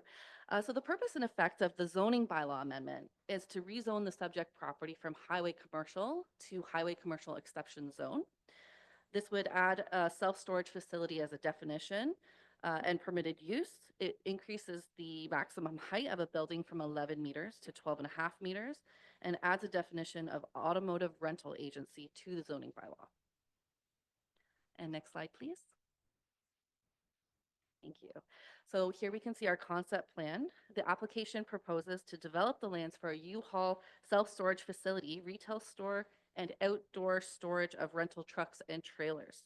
As demonstrated on the concept plan, the proposed development encompasses 6 buildings of varying sizes for the purpose of self-storage. Next slide, please. Thank you. So we have some submitted supporting material from the applicant, which is Morgan Planning. We received a planning justification report, an environmental impact study, site plan drawings, stage 1, 2 archaeological reports, stormwater management reports, functional servicing report, hydrogeological assessment, transportation impact study, and a geotechnical investigation as well. These listed materials are available on our website at midland.ca. Next slide, please. And thank you very much for your time and consideration. This concludes the presentation on behalf of the town. Thank you. Thank you. And thank you for that presentation. I will now invite the applicant's agent, Jonathan Pock, to provide a presentation on the proposed official plan amendment and zoning bylaw amendment. Thank you, Deputy Mayor. My name is Jonathan Pock. I'm a senior planner at Morgan Planning and Development. Here on behalf of our client, U-Haul Canada Limited. I would note our client is in attendance this evening in person. I was unable to make the meeting in person, unfortunately, this evening. As staff mentioned, I'm here on behalf of our client, U-Haul Canada Inc. And in regards to OPA 0224 and zoning bylaw amendment 0224 for the subject property located at 16728 Highway 12 in the town of Midland. Next slide, please.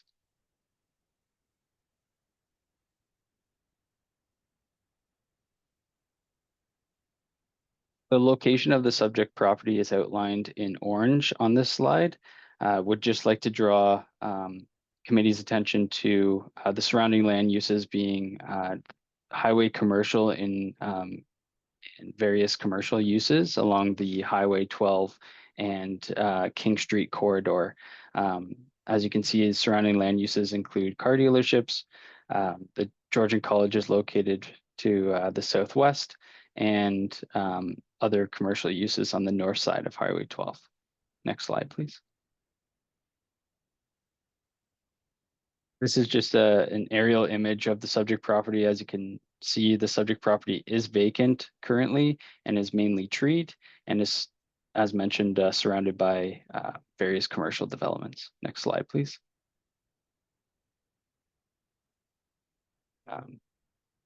As mentioned, lands are currently vacant. The lot frontage onto Prospect Boulevard is approximately 184 meters, and along Highway 12 on the north side of the property is approximately 89 meters. Subject property has a lot area of 2.3 hectares. Next slide, please. As Ms. Chandler mentioned, the proposed development is made up of 6 buildings, consisting of a storage facility and on-site parking, and would also contain the on-site parking and establishment for retail contained within the building, as well as truck and trailer rental establishment.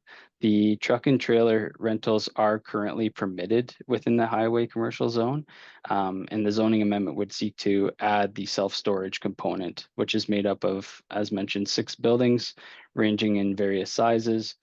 4 of the buildings, which I'll show in the conceptual plan, are the typical accessible self-storage units that would be accessed via externally, and then the other buildings would be accessed from within the building and contain various storage units. Primary access to the property would be via Prospect Boulevard from the south. There is no new entrance proposed onto Highway 12 from the north side. Would contain 55 on-site parking stalls, and a stormwater management pond is proposed to be contained on site. Next slide, please.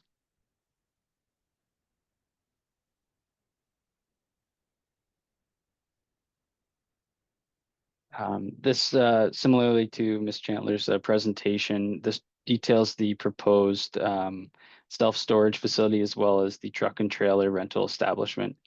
The 4 buildings on the right-hand side would be the typical style of the externally accessed self-storage units. Building A in the top left corner would be a 3-story building that would be not a typical style of self-storage unit, but it would appear as more of like an office or a commercial building. And similarly, that building B to the bottom left would be accessed and contain individual storage units within the building, would be accessed from within the building. The truck and trailer rental establishment associated with the U-Haul use would be mainly contained along the frontage, and the display vehicles would be along the frontage of Highway 12 to the north, and that's just due to the nature of the truck and trailer rental establishment being a highway commercial use and being visible to the traveling public. In green, you'll note that the stormwater management pond is shown on the right-hand side, kind of tucked in the corner. And then the infiltration pond shown in the long rectangular darker green as well. Similarly, on the back of building A, there is an infiltration drainage trench incorporated there. The lighter pale green around the perimeter of the site isn't proposed to be cleared and would maintain those boundary trees for preservation of the character and screening from neighboring uses. Next slide, please. This is just a 3D rendering of the buildings. As you can see, building B in the left-hand side, building A in the top left, and as well as those externally accessed typical storage units on the right-hand side, which would comprise of 4 separate individual storage units. Next slide, please.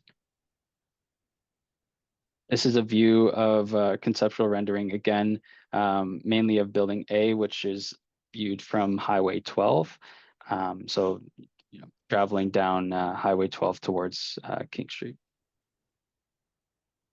Next slide, please. Again, these are just some conceptual renderings of the building elevations that are proposed and the individual storage units. Next slide, please. As Ms. Chandler mentioned, the subject property is designated natural heritage, and there is an official plan amendment proposed to redesignate the property to a commercial corridor designation, which is consistent with the surrounding development on both sides of the subject property. And similarly, a zoning bylaw amendment is proposed to rezone the subject property to a site-specific highway commercial zone to permit the self-storage facility, and also propose a definition for a truck or an automotive rental establishment, as well as to allow for an increase in height, mainly for that building B that doesn't comply with the maximum permitted 10 meters height requirement. Next slide, please. As mentioned, this image on the screen just shows the limits that would be redesignating the subject property to a commercial corridor designation in order to facilitate the proposed development, and would add that self-storage use on the subject property. Next slide, please. As mentioned, the zoning bylaw amendment would rezone the subject property to a site-specific highway commercial zone in order to establish site-specific zoning provisions. Next slide, please. As part of our application submission, we did prepare a planning justification report, which addressed the applicable land use planning policies from the provincial planning statement, the County of Simcoe official plan, and the local official plan and zoning bylaw. Next slide, please. Just a couple of notes from the Town of Midland official plan. As mentioned, the official plan amendment would redesignate the property to a commercial corridor designation. And given the location of the subject property would represent an efficient development and land use along the Prospect Boulevard corridor and the Highway 12 commercial corridor as well. Contained in the Town of Midland official plan are policies that require an EIS, or an environmental impact study, to be prepared given the natural heritage designation. And I have a slide later in my presentation which summarizes that report, but as a requirement of our application submission, an EIS was undertaken to evaluate the proposal. From a transportation perspective, the proposed development would not result in any negative impacts on the traffic in the surrounding area, and no upgrades are required to Prospect Boulevard or the intersections surrounding it to facilitate the development. Next slide, please. As Ms. Chandler mentioned in her presentation, a site in support of the proposal before council this evening is site plan and building elevations, an environmental impact study, functional servicing report, stormwater management report, transportation impact brief, archaeological assessment, hydrogeological assessment, and planning justification report. Next slide, please. As mentioned, an environmental impact study was required as part of the application submission, and concluded that any potential negative impact associated with the proposed development could be minimized and through the recommended mitigation measures, which are listed under the third bullet point. The proposed development could be carried out in a way that would not negatively impact or adversely impact the natural heritage features on site. I would note that there was 4 butternut trees identified on site. 3 of them were of low quality and 1 was of a higher quality. And the one that is proposed to be removed, that is of the higher quality, will be completed in accordance with regulatory requirements for the removal of that species. Next slide, please. A functional servicing and stormwater management report was also prepared in support of the development. The intent of this report was to demonstrate that the proposed development could be serviced from a stormwater, water, and sanitary perspective. And as mentioned on site, there is the stormwater quality control would be provided through the on-site stormwater management ponds. Next slide, please.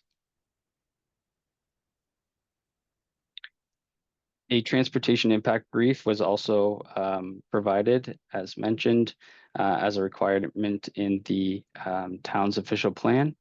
And the conclusions of this report identify that the proposed development will not cause any operational issues and require any upgrades to the surrounding road network. Next slide, please. A stage 1 and 2 archaeological assessment were completed, and the results from the stage 2 or the on-site work was concluded that there were no further archaeological assessment artifacts found. Next slide, please. Just a couple of concluding remarks that I'd like to make is that the proposal provides an enhanced range of permitted land uses on the subject property. The proposal represents an efficient form of development on a vacant, underutilized parcel. And the proposal provides an appropriate and compatible design for the area and would contribute to the highway commercial and retail uses that are currently established in the area. From a planning perspective, we've evaluated the proposal and provided our opinion in our planning justification report, which supports the proposed development. And in terms of the mitigation measures that are outlined in that environmental impact study, they're proposed to be incorporated through a future site plan control application, which would help to ensure the protection of the natural heritage features.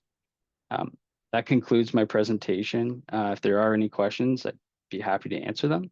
I would also note that our client is in attendance in person if there are specific questions regarding the U-Haul business itself.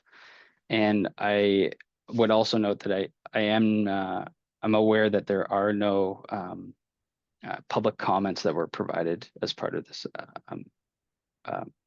application. Again, that concludes my presentation. If there are any questions, I'd be happy to answer them. Thank you. Thank you for your presentation, Mr. Puck. I would now like to open the meeting for comments from the public. If you wish to make a comment, please step up to the podium and state your name and address for the public record. Questions regarding the application will be directed to staff for follow-up after the meeting.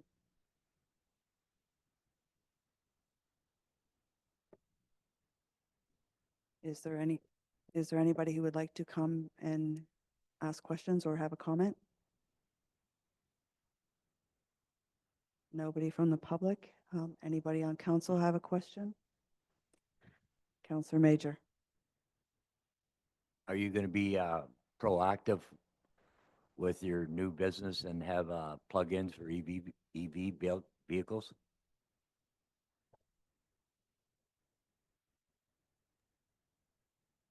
Through the chair to member Major, I might defer to the client on that question, but typically that would be something that could be provided through the site plan control process. I see Jake at the podium.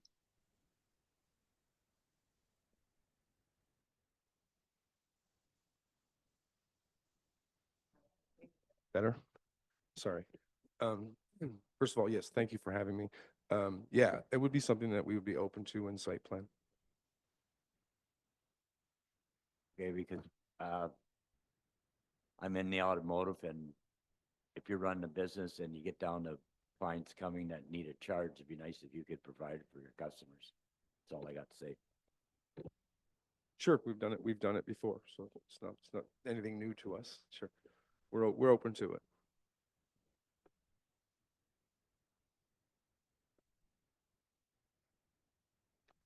Is there anybody from the public who would like to? Oh, Mayor Gordon.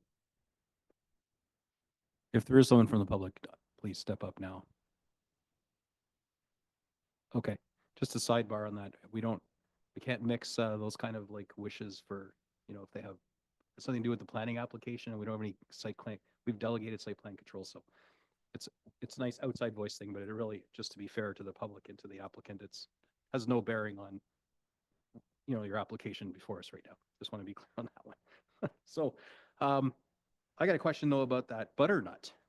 So when you say the butternut's going to be relocated, my wheels are turning because there might be something else on the agenda this evening that involves looking for a dedication tree. And I'm just thinking butternuts are protected heavily.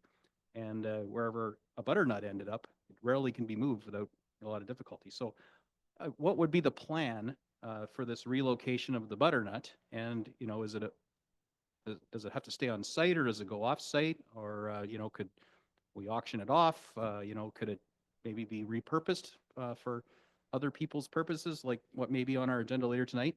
But I know it feels like I might be wading into something similar what I was just cautioning. But I am it's a little different segue, and I'm just more curious, and has nothing to do with whether this gets, approval or anything, but since you brought up the butternut and it just tweaked. That's a great question, and I honestly don't know the answer as to what exactly or specifically. That would be more our environmental people that would have to determine that.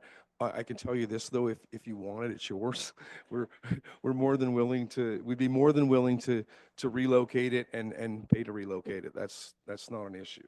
So if you've got a home for it, not a problem. Thanks. So that was really just a sidebar. We can play that one out because that is a tree that most people don't want. If you have it, it feels like a curse. But we might actually have something good for that butternut. I just wanted to thank our planning student. This was your first ever public meeting, and you did a great job briefing us on that. So I just wanted to throw props because our student, that's our newest student in our growth department, and I just wanted to say thank you. You did a great job. It was very informative and didn't leave me scratching my head at all. So. If I can have 1 minute of everybody's time, and I'll be quick, but first of all, again, I just want to thank everybody for taking the time to hear our proposal. We've been operating in Canada since 1955, so we're going into our 70th year of serving communities like this. And about a year ago, or maybe 2 years ago, whatever it was, the board of directors of U-Haul had, offered me an undisclosed large amount of money to go find a property in a hot recreational area that we're currently not serving, and I chose Midland back then.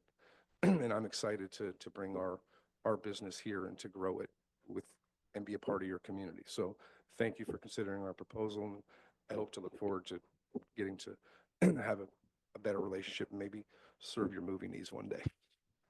Thank you. Thank you very much. One final call for anybody from the audience who would like to come to the podium with a question or comment. As there are no further comments from the public regarding the official plan amendment and zoning bylaw amendment, I will now call this public meeting to an end. And I do have a motion here. I need a mover and a seconder. Councillor Bald and Councillor Major.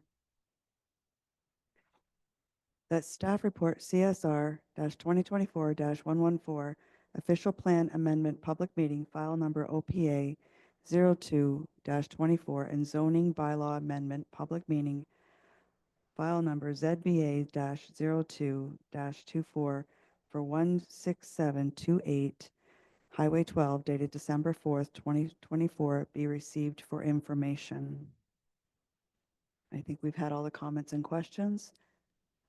All in favor? Opposed? That's carried.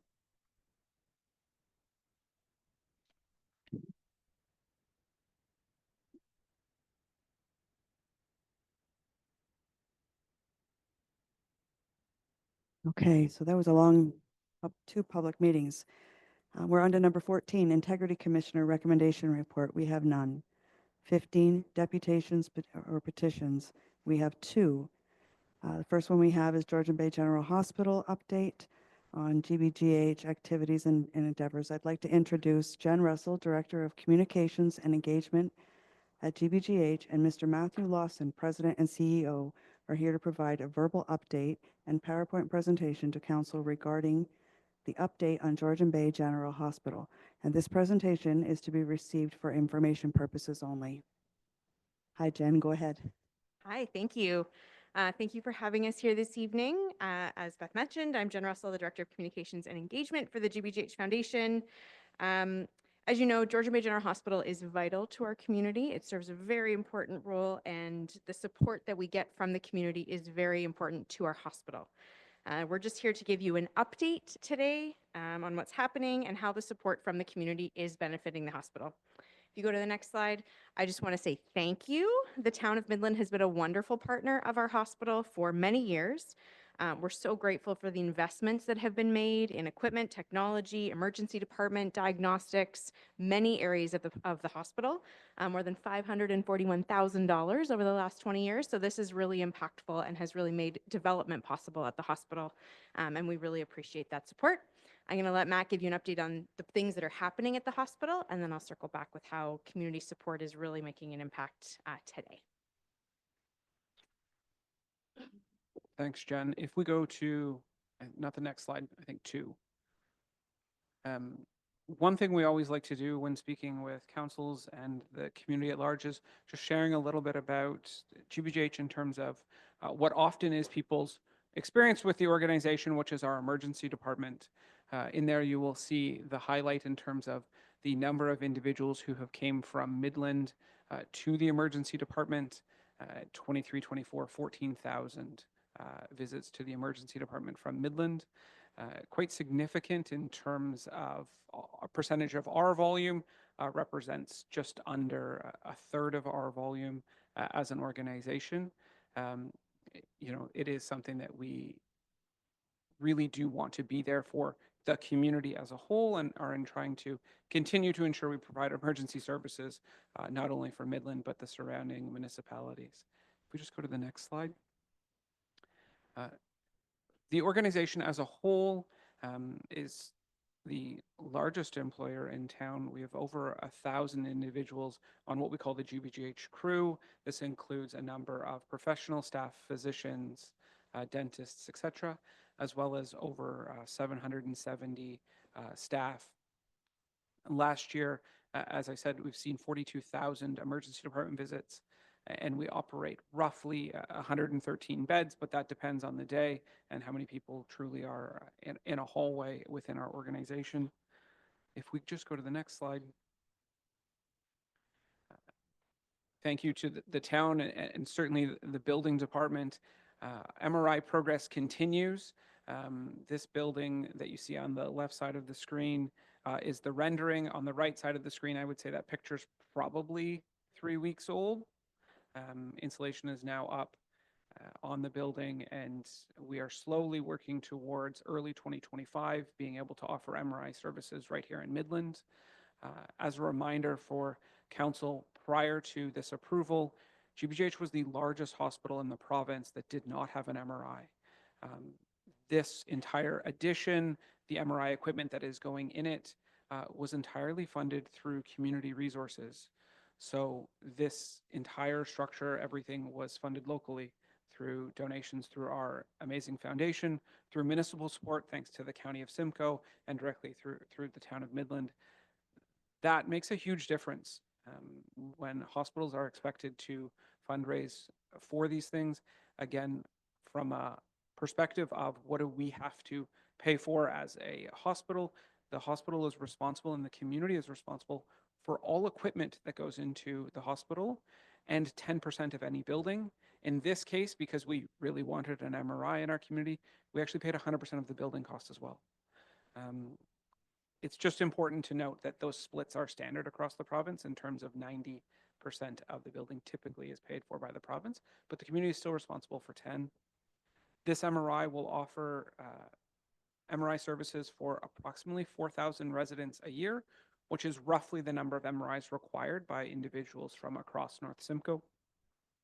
And this will also take a significant burden of MRI services off surrounding hospitals in Aurelia, Barrie, and Newmarket that our patients are currently having to travel to, often on nights like tonight with snow flying and, you know, at all hours of the day. So we're excited to be able to offer MRI here locally, and certainly not at, hopefully at 2 a.m.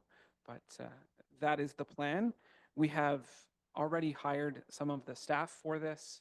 We have a significantly experienced group of professional staff physicians that currently already read MRIs, and it also has a number of advanced additions put onto it to support cardiac MRIs, as well as high-risk breast MRIs for individuals that weren't being investigated for breast cancer. Just go to the next one. Our surgical activity, the left picture, not the floral protective gown, is a C-arm, that machine that is around the table. That is a $300,000 piece of equipment. It is used to leverage fluoroscopy while a patient is on the table. That is one of the pieces of equipment that has recently been acquired by the organization as we look to ramp up our surgical activity here locally. We've also been working quite actively with other hospitals in Barrie, Collingwood, and Aurelia to bring their surgeons here. So instead of having 10 patients travel from Midland to Barrie for a surgery, we say, wouldn't it be better for one surgeon to travel from Barrie to Midland and have individuals cared for here locally? Currently, there are roughly 3,700 surgeries that happen for individuals in our area that are not happening at GBGH that could happen at GBGH. We have the technical ability, the skill and expertise, and that's something we're absolutely focused on, again, to reduce the travel burden on our residents and ensure that we have excellent access to care here locally. This has been a significant ramp up for the organization. We've, since COVID, ramped up to about 150% of what we were doing pre-COVID in terms of surgical activity. And it is something that we will continue to grow to meet the needs of our, I will say, growing and aging community. Next slide, please.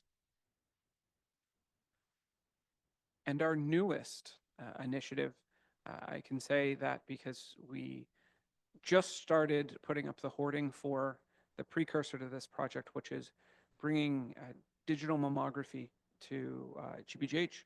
We are the only hospital in Simcoe, Muskoka that does not offer this service today. And what this will mean is that residents will have access to the latest and greatest technology for mammography screening. We know with the recent lowering of the age for mammography screening that there is an increase in demand for this. And currently, only 61% of eligible patients are getting screened.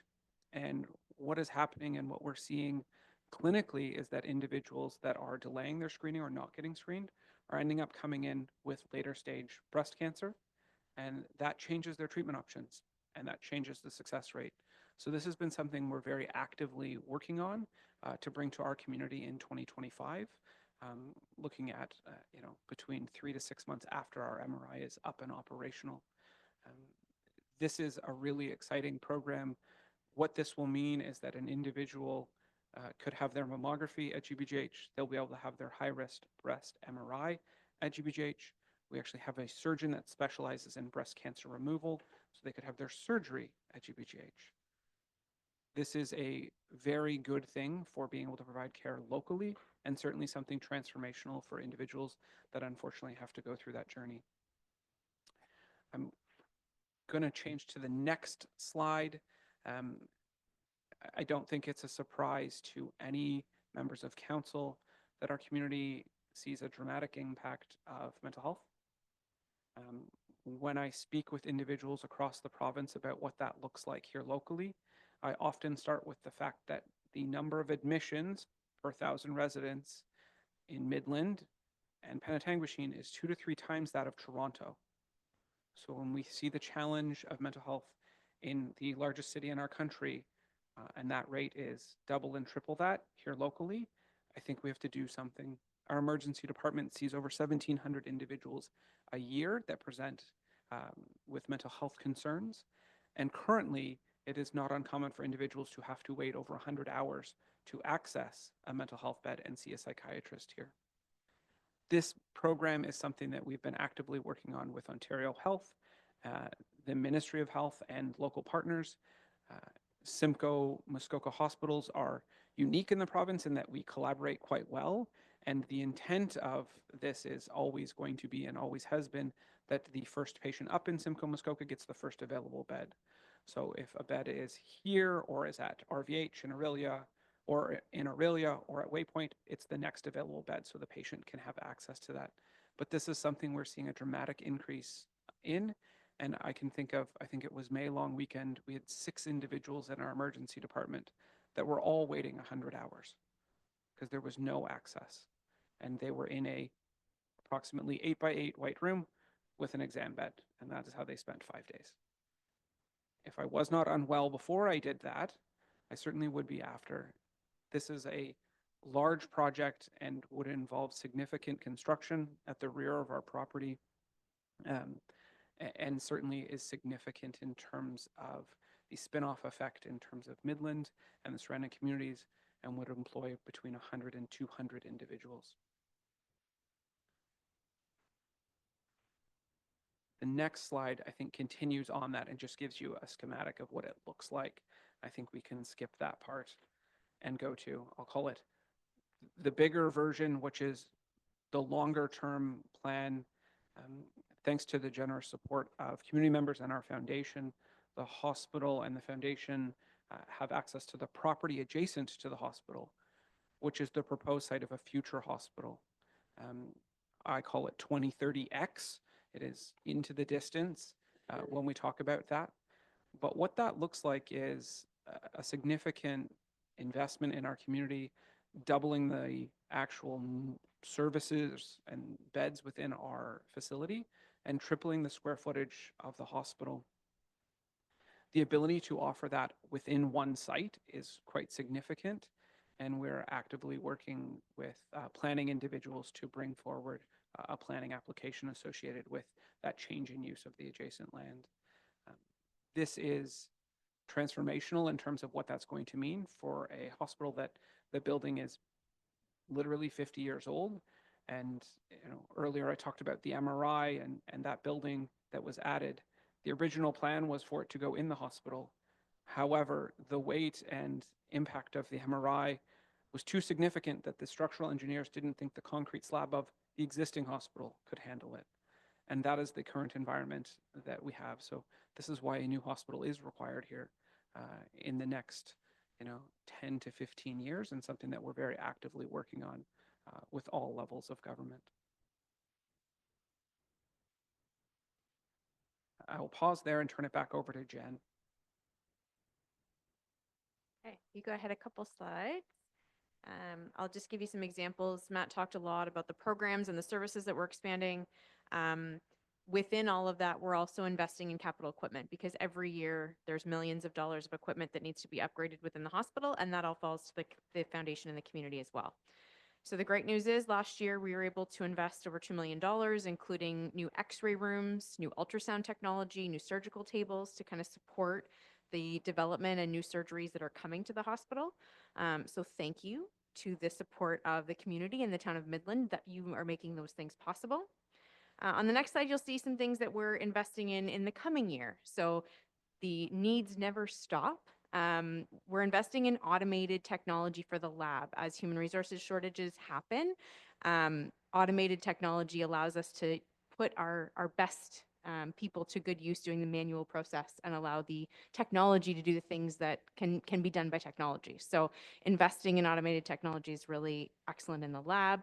Patient beds, that's where you're going to stay and lay and sleep when you're in the hospital. We want them to be comfortable and safe, so replacing them across the organization is really important. And then new medication dispensing units, another example of how we keep safety at the forefront, making sure that as we've grown the hospital and increased the number of beds, all the units where there will be patients have access to safe medication dispensing as well. On the next slide, you'll get a preview as to what we are working on now. So the foundation is quietly working on a 5-year, $20 million capital campaign. That is to support the projects that Matt's told you about. That includes the MRI, mammography, mental health, and ongoing capital equipment that we fund and raise funds for every year. The campaign's called We See You, Inside and Out. It really speaks to the fact that the staff at the hospital see the community, the patients who are coming in, see those who are struggling with mental health and wanting to make sure that we're equipped to provide care for them. It also talks to the community, seeing our hospital and the staff and wanting to provide the right equipment and tools and space for them to provide care. One last one. If you go to the next one. So you've heard about the projects. The campaign is really the beginning of a major transformation in North Simcoe.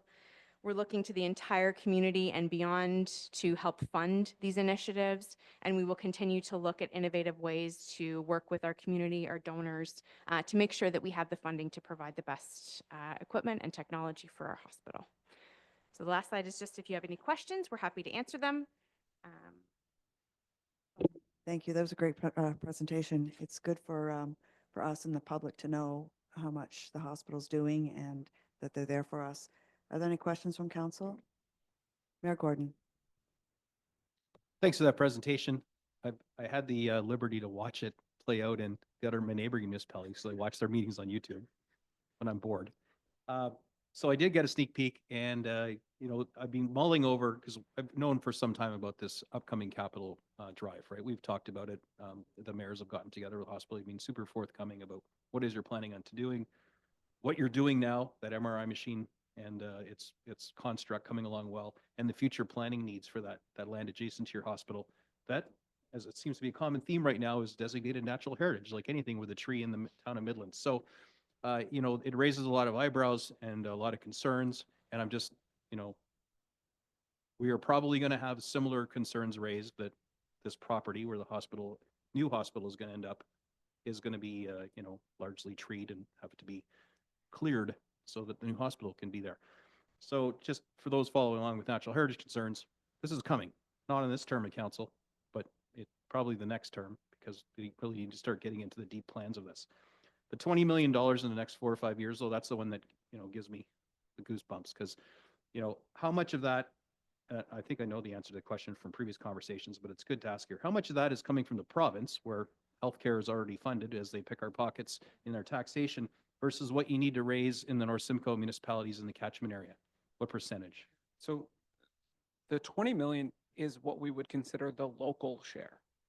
The total cost of the mental health building is much greater than that.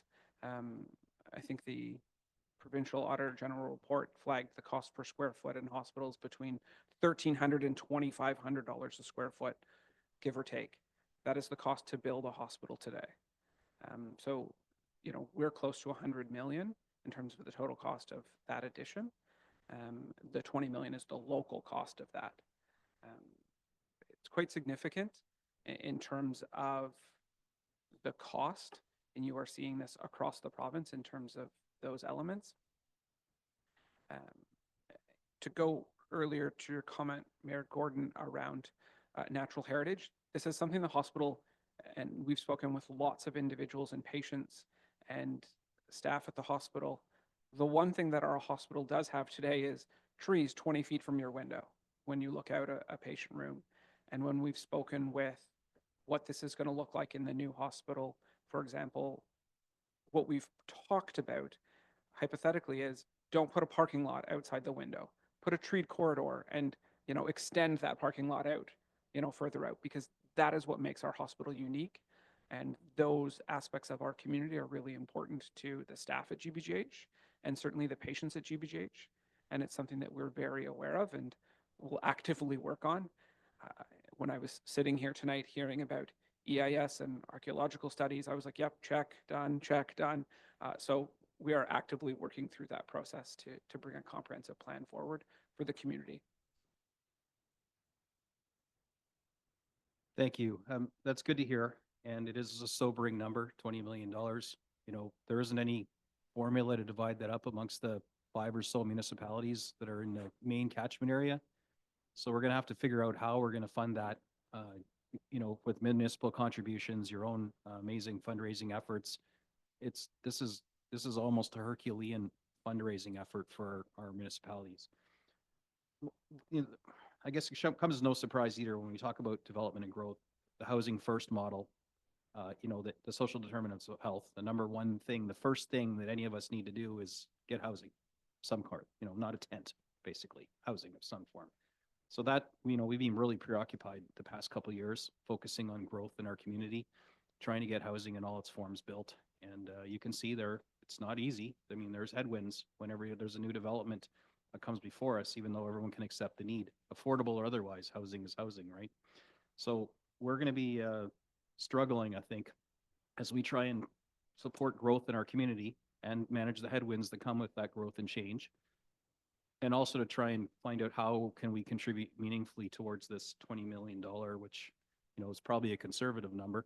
As every year it's going to get more expensive. So we're going to be looking to have these planning, visioning meetings on how we can divvy this up and what's an attainable number for a community like North Simcoe that unfortunately, has a lower median household income than most other counterparts in Simcoe County. So we have a lot of struggles, but also a lot of need. And I know you've been planning for that. So I appreciate this. And if you do have any input on the stuff I was just kind of saying, that love to hear it too, but I know it's going to be an ongoing dialogue between our councils and all in North Simcoe. On the housing front, I will say it is one of the biggest barriers that the hospital faces in recruiting staff currently is access to housing. I recently had a conversation with an individual who's very supportive of our foundation, who looked at adding development in Midland and was looking at hundreds of units. And their concern was, do we have adequate health care to support those people? Because that's the first question on the other side that they're going to get asked. And it's something that the hospital is very aware of. So it is kind of a chicken and egg conversation. I do recognize that. And the hospital looks forward to working with the town and all of our municipal partners about how do we do this best, not only for the next 3, 5, but 20, 50 years to make it sustainable, because it does need to be a balanced approach for sure.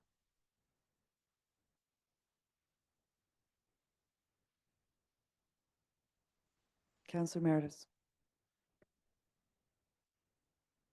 Thank you through you, Deputy Mayor Prost.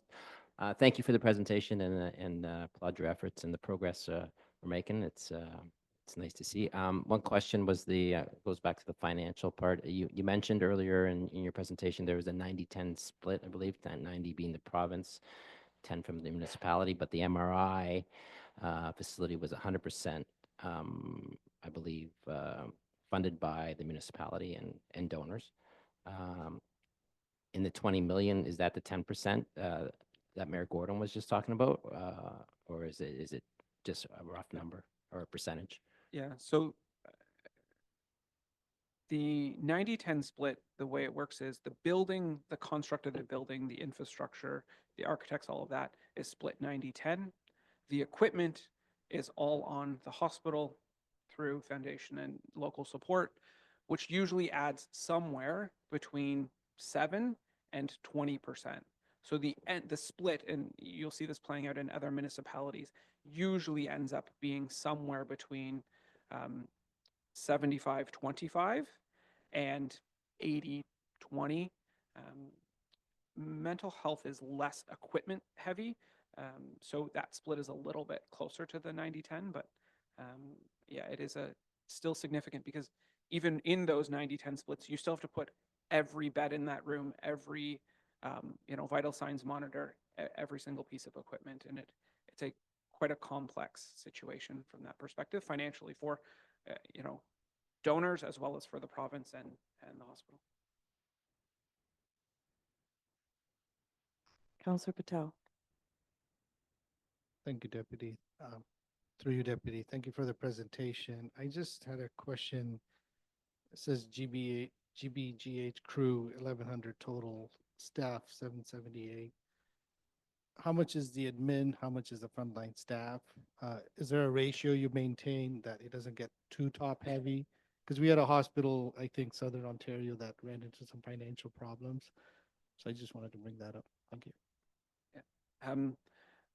I'm an accountant by trade. I spent over a decade working through hospital budgets. The first thing I look at is, what does that look like? The ministry has measures in terms of efficiency. GBGH is proud to be below what it expected costs in a hospital of our size, and actively works through that budget process pretty annually, pretty regularly to ensure that that's maintained. The typical split that you would see is, again, 70 to 80% is frontline. And again, it depends on how you define that, but GBGH is deemed an efficient hospital in the provincial measuring stick, with some of the highest occupancy of patients in Central Ontario. Thank you. Do we have any more questions? Thank you very much for your presentation. Thank you.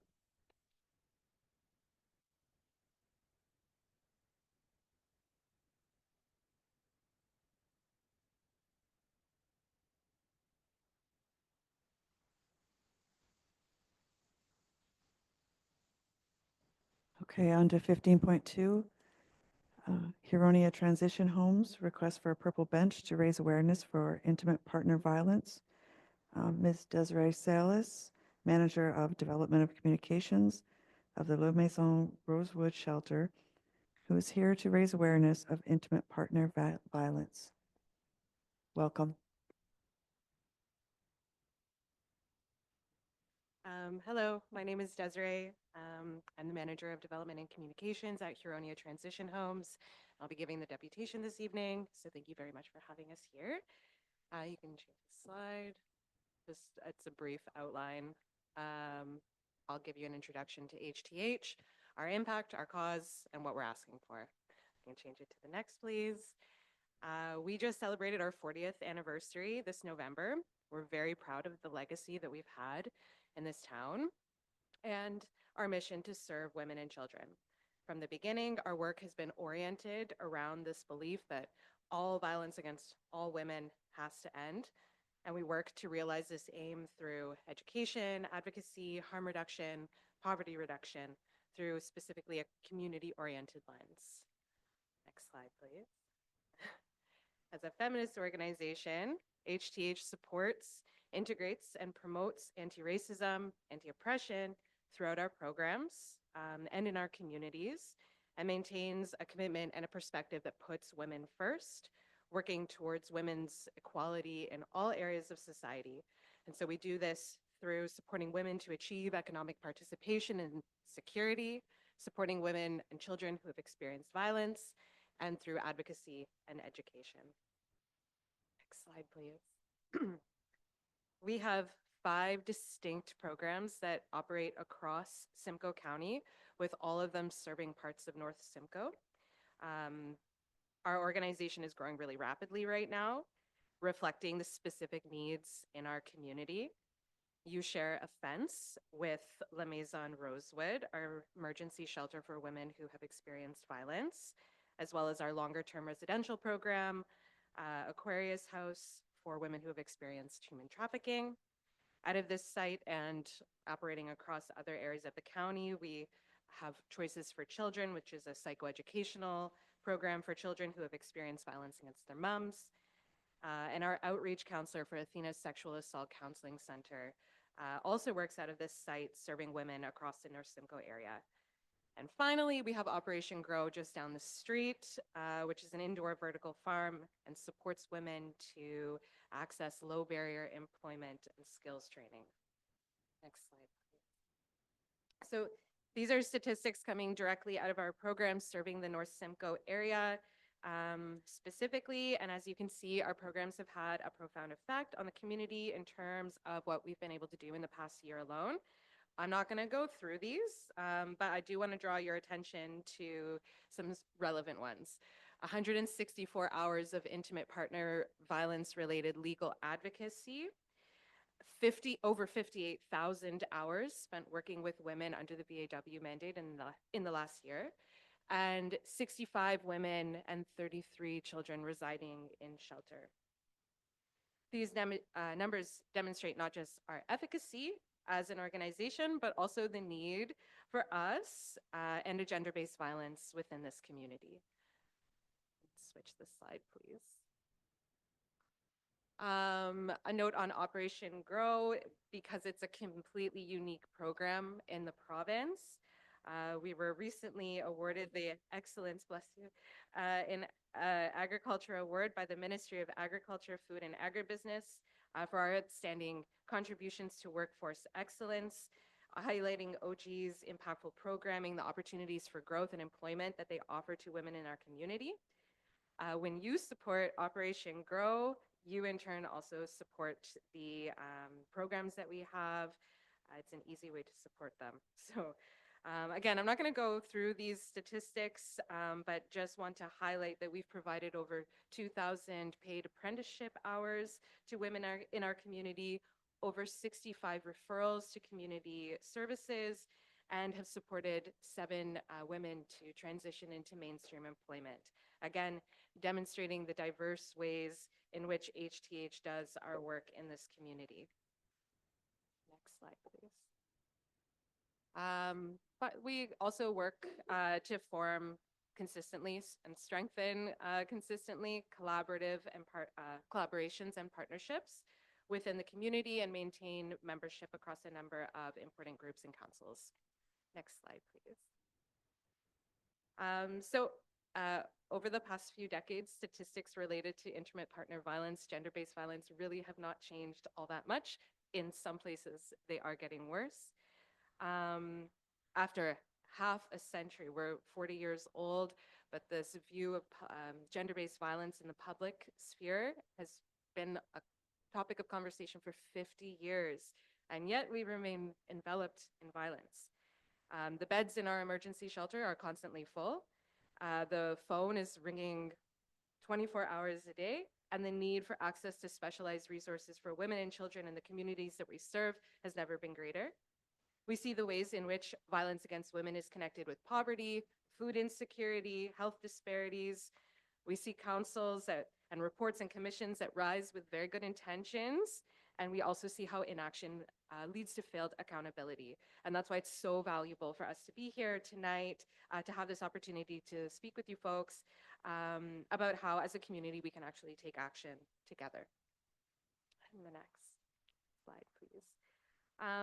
So just speaking to the need to attend to this issue, if the statistics don't speak for themselves already, the 22 CWK inquest provided a number of recommendations, which include the development of Bill 173, which would enact the Intimate Partner Violence Epidemic Act and require the government of Ontario to declare violence against women as an epidemic in this province.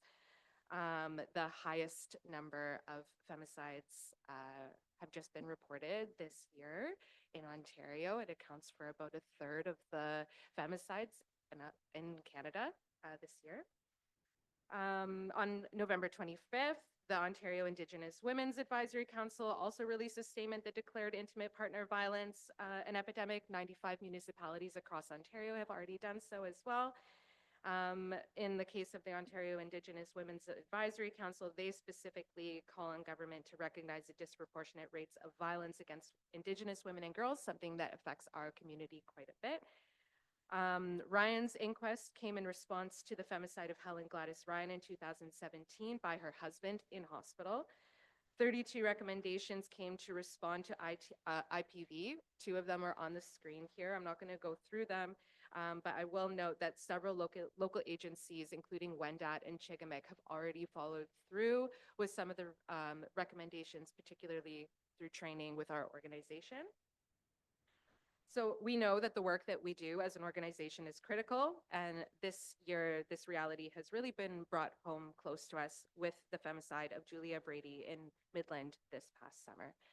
And you can change the slide, please. So in response to the tidal wave of violence in this province and beyond, and in response to the tragic loss of Julia Brady in Midland this year, HTH is making the following request: a purple bench and plaque in remembrance of Julia Brady, to incorporate intimate partner violence or gender-based violence into the North Simcoe Community Safety and Wellbeing Plan, and for HTH to conduct annual training with the town of Midland. And finally, we also would like to request that the town considers joining the 95 municipalities in Ontario in declaring IPV as an epidemic. And so, yeah, and then the final slide is December 6th is on Friday. We have an event to honor this, to honor the lives of the women who have been lost this year and who were lost at Polytechnique, at École Polytechnique in 1991. That is it. Thank you. If there's any questions, be happy to answer. Thank you very much for your presentation. Do we have any questions from council? Mayor Gordon. Thank you so much for coming in and giving a deputation tonight. We do have a motion that comes out of this. Staff are already working in the background, but we're going to formalize that with a motion tonight.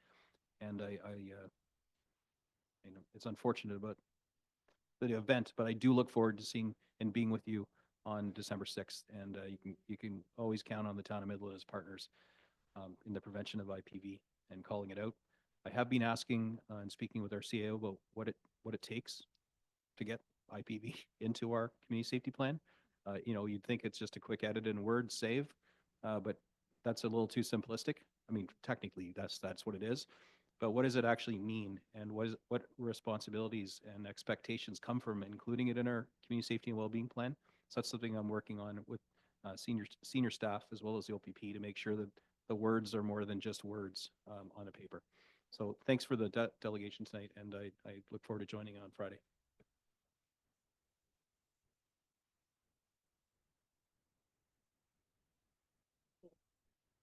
Seeing no further questions from council, I will ask for a mover and a seconder for this motion. Mayor Gordon and Councillor Emeritus.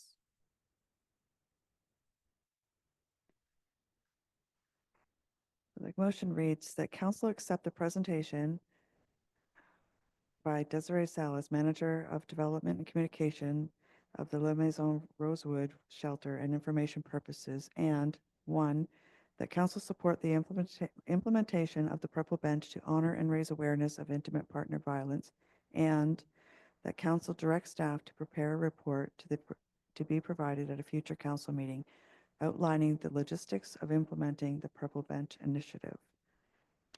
So, all in favor? Opposed?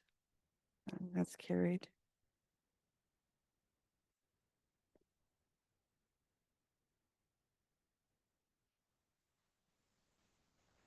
Okay. I'd like to have a bio break. I was waiting till after the next presentation, but I think council would like to have it now if everybody's okay with that.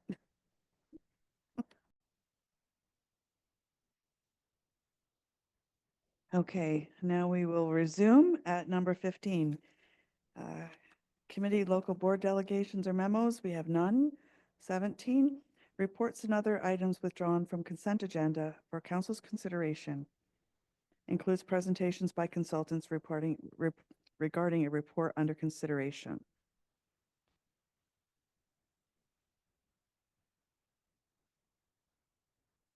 So CSR, or actually, can I have a mover and a seconder, please, to put the motion on the floor? Mayor Gordon and Councillor Major.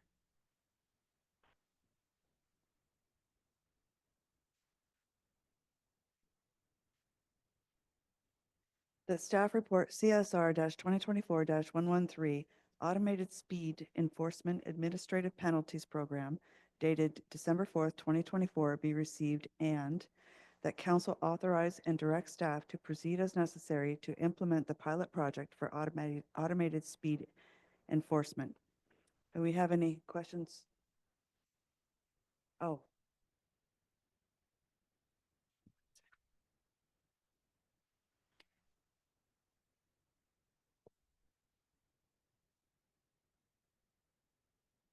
Who's that? Okay. Sorry, go ahead, Julie. Thank you.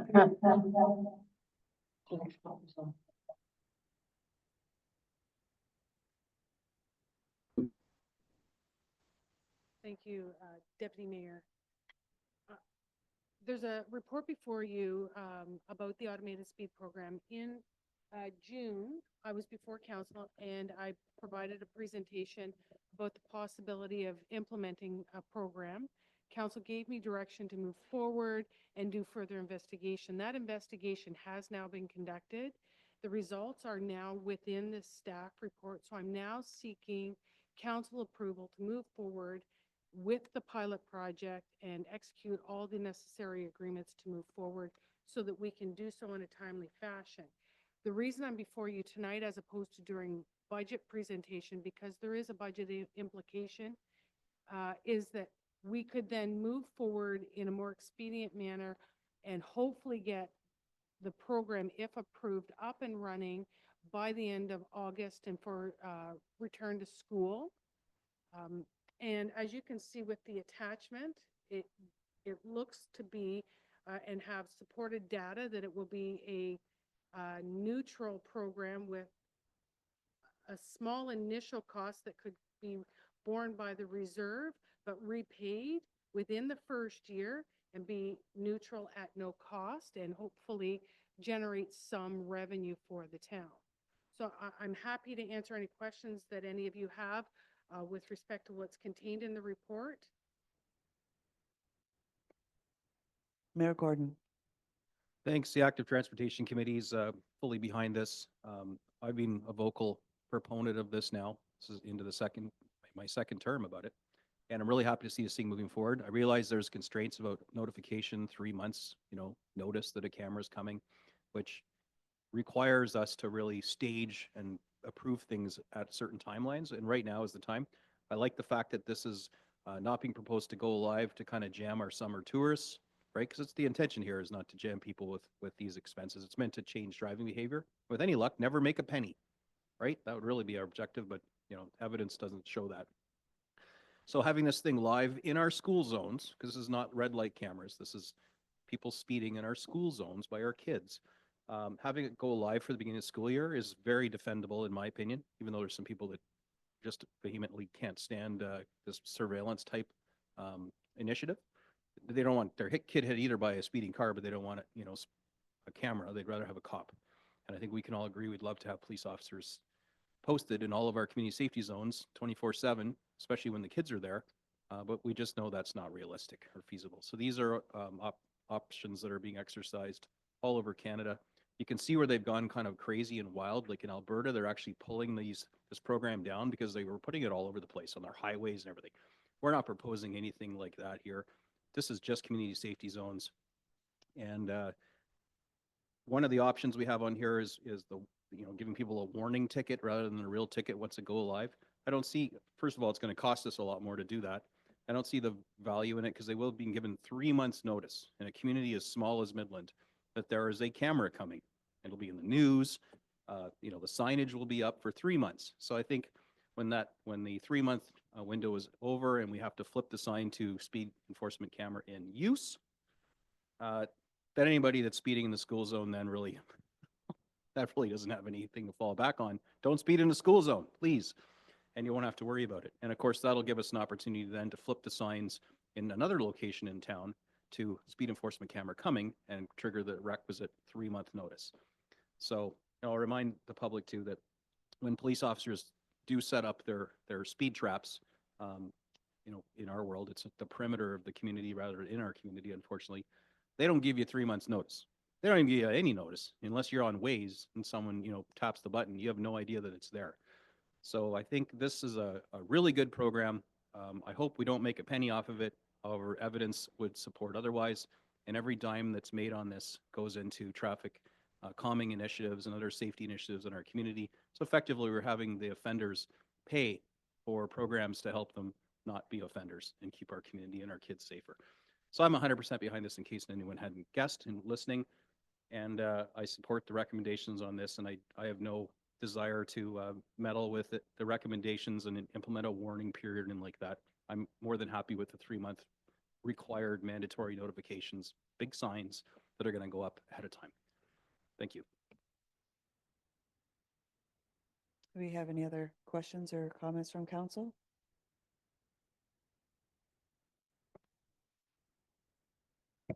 Thank you, Deputy Mayor Prost. So I'm a little concerned about the, pretty sure we're gonna get it back, but the 50,000, the increased cost, I guess that's what you're here for, for it, because we're not allowed to use the NT power poles to mount these cameras now. So there is an increased cost from the initial cost that we were, that we approved. Is that correct? Through you, Madam Deputy Mayor, through to Councillor Meredith, there isn't a cost to the poles, but the cost is also for the running of the electrical. Yes, NT Power at this point is not allowing us to use their poles, so we'd have to erect a pole and then run power to source the cameras. And that is, it's about $30,000 per camera to do that. That's an estimate that I wanted to go a little bit more just in case I was being conservative. So that's our estimate. And in speaking with our CFO, she indicates we can do that from our reserve, and then we'll do a repayment after we've started collecting some revenues. Thank you. And then when you spoke of NT Power at this point, is those words at this point, are you still negotiating with NT Power? For you, Madam Deputy Mayor, to Councillor Meredith, there is some discussion with the city of, or the town of Newmarket. They are trying to negotiate on our behalf with NT Power to allow that. There will still be some electrical cost. We just haven't fully outlined that at this point.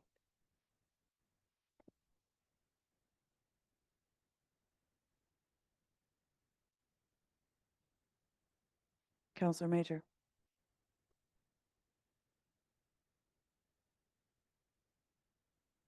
So how many cameras is the town looking at?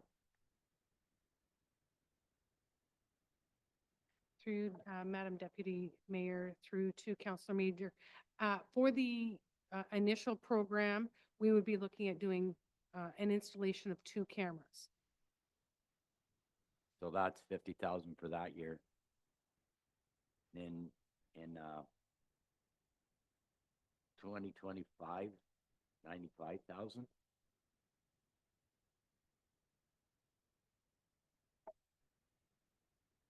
Through you, Madam Deputy Mayor, through to Councillor Major.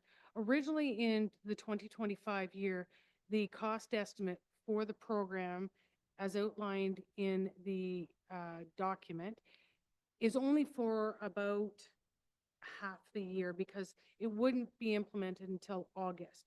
For the 2026 year, the costs of the program increase because it's a full year. Thanks. Mayor Gordon. So just clarification, are we talking about 2 cameras, meaning 2 different locations in our community, or 2 cameras because we want to capture traffic flowing 2 directions? For example, if we put this on Yonge Street, I don't know where we're putting it, but we put it on Yonge, for example, and these things only take a picture of the rear license plate, I believe. So, you know, is this camera smart enough that one camera can capture the rear license plates from both directions, or just trying to understand placement around the community? Sorry, through you, Madam Deputy Mayor, through to Mayor Gordon. The cameras that are we're looking at installing do capture 3 lanes of traffic working both ways. So it would be 1 camera in 2 separate locations for the initial period.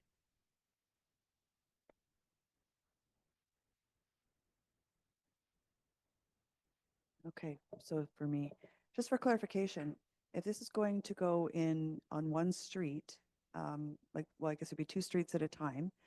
If we wanted to move it, what would the cost be to put up the pole and set the camera up somewhere else?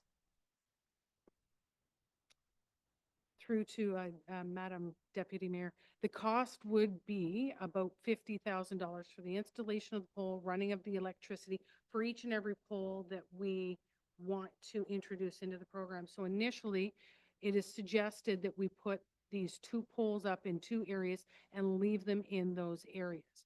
And then as we generate some revenue, we could look at moving the cameras or adding additional cameras to the program. That makes sense. That's perfect. Thank you. Counselor Major. So they won't run on, like we got the ones around town now, they don't need power, they just run with the sun. Solar. That was close. Through you, Deputy Mayor, through to Councilor Major, we've explored the possibility of using solar-powered cameras.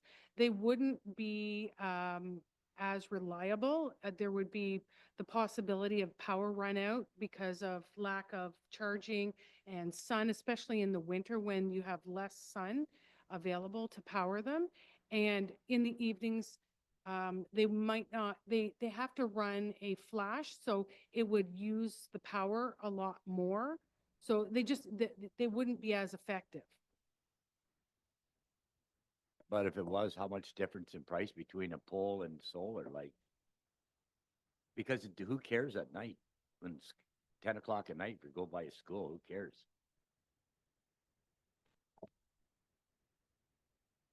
Through you, Madam Deputy Mayor, through to Councilor Major, the cost is going to be essentially the same. It's just the cameras would not be as effective in capturing the offenders because they require a flash when it's dark to capture the plate properly. So we would in effect lose certain offenders. Okay, I thought it'd be cheaper with no pole. Counselor Patel and then Counselor McDonald. Thank you. Oh, go ahead. Through you, Deputy Mayor. So I guess this 50,000 was not foreseen because Newmarket and Tay Power is not allowing to use their pole. Is that my understanding? Through you, Madam Deputy Mayor, through to Councilor Patel. There was some cost foreseen. We just hadn't identified it in the earlier report. We had to do further investigation exactly into what was going to be provided to us through our partner, the town of Newmarket, and we had to have discussions with NT Power about the usage of their poles. There was still going to be a cost. We just had not identified the full extent of that cost. So I guess now we know the cost. I forgot what the initial contract was, but would they be providing us a better rate for the first year because of this increased cost or the unforeseen cost that now is in front of us? Through Madam Deputy Mayor, through to Councilor Patel. No, there is no cost savings through the third-party agreement with Newmarket. The equipment and the installation of the poles is not part of that contract. That's separate and apart. So the contracted services is for the administration of the program. We just hadn't identified the extent of the cost to do the program during our initial review and at the initial report to council. Thank you. Just to follow up, because what I'm worried about is if we erect these poles, I read in the news there's some town in Ontario, people are knocking down these poles, and it's causing issues in terms of having to replace it, go back and replace it. So if we do put in these poles, we have to make sure that they're protected. That's all. Thank you. Counselor McDonald. Thank you, Deputy Mayor Prost. I'm questioning the total and annual expenditure chart.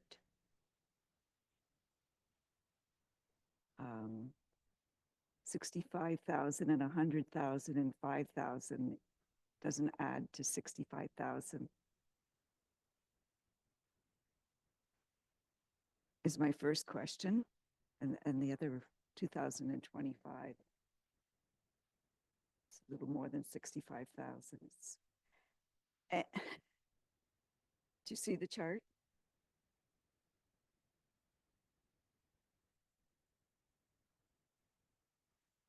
In our Through you, Deputy Mayor Prost, to Councillor McDonald. So that is a form that is going to be included in our 25 draft budget. And so the form looks a little different than normal because of that initial capital outlay of 50,000 that we need, that we will use reserves to fund. So there is no tax impact. But by doing so, the sort of it kind of inflates the number. Essentially, the net amount that you will see included in the budget as a revenue source for 2025 is 13,722. That's the net that we believe we will raise from this program in 25, taking into consideration the capital costs done, paid for, the revenue that's going to be generated, the initial operating expenses for those 5 months. We do anticipate in 2026, obviously, that the revenue generation will be much greater.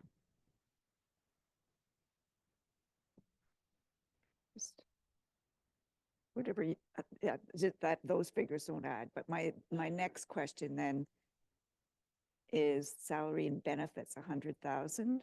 Who are we paying salary and benefits to?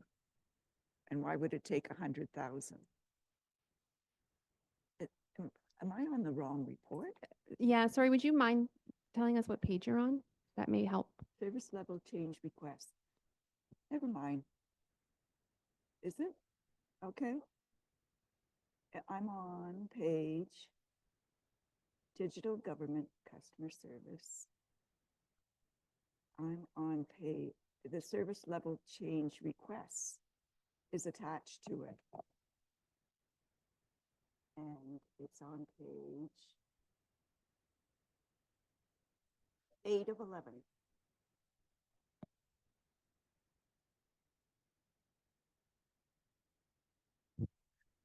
So I actually believe you're looking at the internal section, and I'm just reviewing that now, and it doesn't look like it's quite complete, to be honest.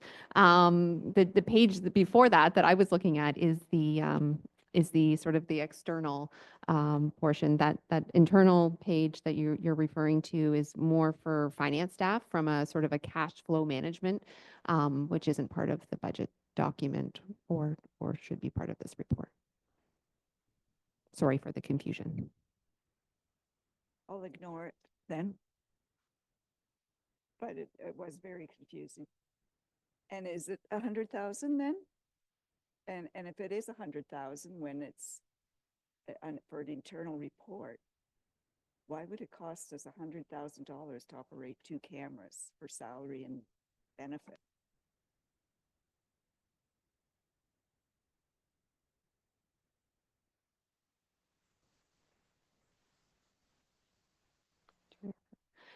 So you're looking in the 2026 column, I believe, right? I do see where you're looking now. So we're on the same page. That would be the result of possibly a future request of a much more expanded program. Again, that wasn't supposed to be included in this report.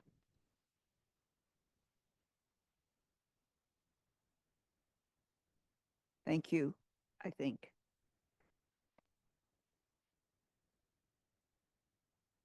Councillor Meredith. Thank you, Deputy Mayor Prost. So I'm just going to continue on with Catherine McDonald's. So the $100,000 is not supposed to be there in 2026. Is that correct? But the pilot program, I believe, is for 2 years, which will put us into 2026, if I'm not mistaken. Julie, is the pilot program for 2 years? Through Madam Deputy Mayor, through to Councilor Meredith. Yes, the pilot program is for the 2 years. I think where some of the confusion is the $100,000 is made up of the program costs, which are the lease costs for the 2 cameras, as well as the contracted services to Newmarket, and some internal costs for signage and some other things, as well as a $5,000 budget for communications and programs. That's kind of where the $100,000 is made up of in year 2.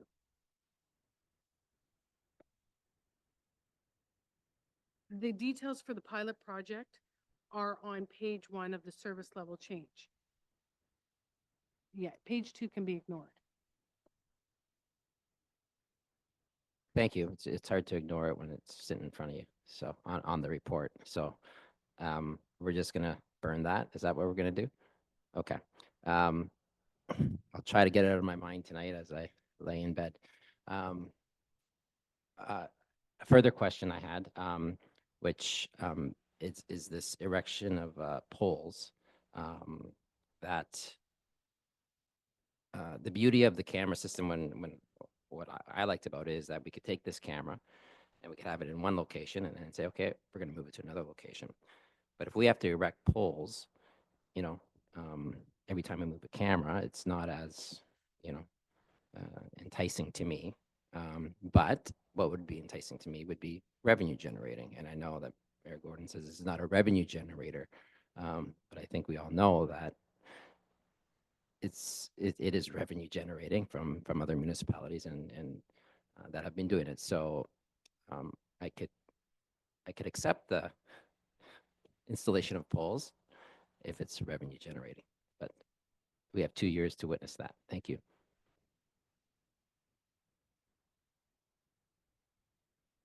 Counselor Major. The only thing I look at it is you're gonna advertise all around town where it's going. You're gonna put it on wherever the two schools are. And then it's like, yeah, okay, it's there. If it was portable and you can move it from school to school, but if you're staying at the same school, I don't see where you're generating revenue because, I mean, all you need to do is get one ticket and you're done doing anything that dumb again. I just don't see it. Like once it's in one spot. I like it when you can, like the signs we got around town, we can put them all over town. But I just don't see the cost and where you're gonna gain revenue in Midland. Like maybe in a big city, but I just don't get it. Through Madam Deputy Mayor, through to Councilor Major, we have done traffic studies. We were required to do that by the province. The studies that were done show that there is a need for this and that the ability to generate the 12 tickets per day in each location is possible. It is absolutely possible. And that it makes it revenue neutral. Anything more than 12 tickets in one day makes it revenue generating. So all it takes is 12 of these tickets to be issued per day. And that's a conservative number based on the data that's been collected.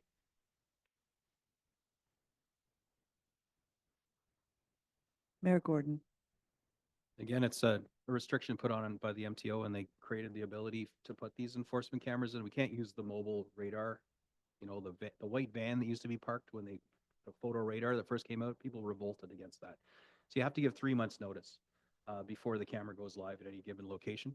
And the municipalities, I've never heard of a municipality yet that hasn't made money on this. However, I kind of had to swear the mayor's oath to the MTO when we were talking about promoting this in our community, that this is not installed to be a revenue generator, even though unfortunately it is.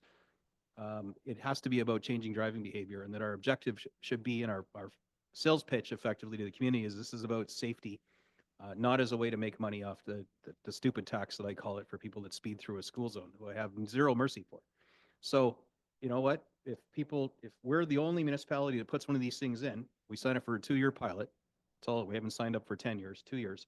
If we're the only municipality in Ontario that actually loses money doing this, that would be incredible, but I don't think it's going to happen.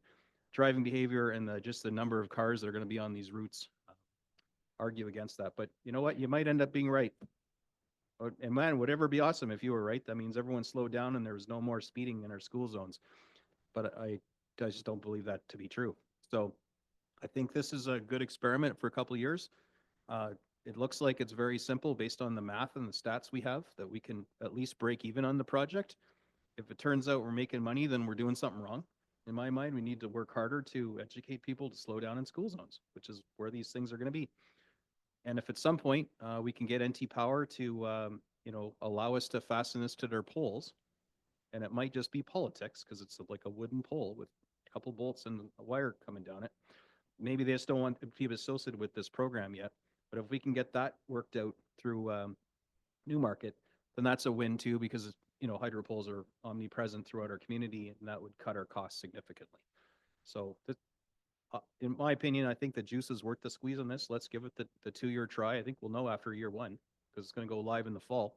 We can reasonably predict what, based on past, you know, ticket volume, what the future ticket volume is going to be after it's gone live. And if the thing turns out to be an abject failure 2 years into this thing, then we scrap it and go in the record books, I guess, as being the safest community in Ontario, maybe Canada. I'd love to wear that title. Follow up, Counselor Major? So the only question I have, who picks the schools where we're putting this?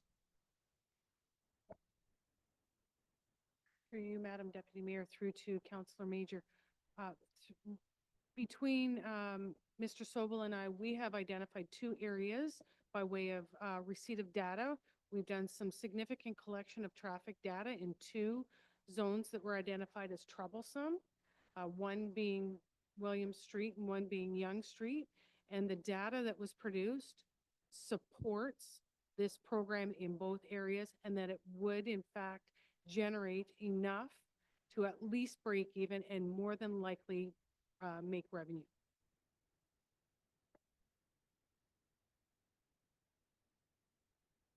Seeing no further questions from council, you've heard the motion.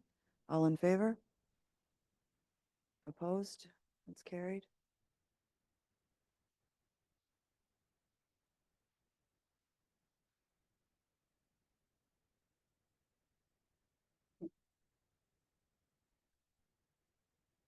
We're on to 17.2. Could I have a mover and a seconder, please? Counselor Patel and Counselor Meredith.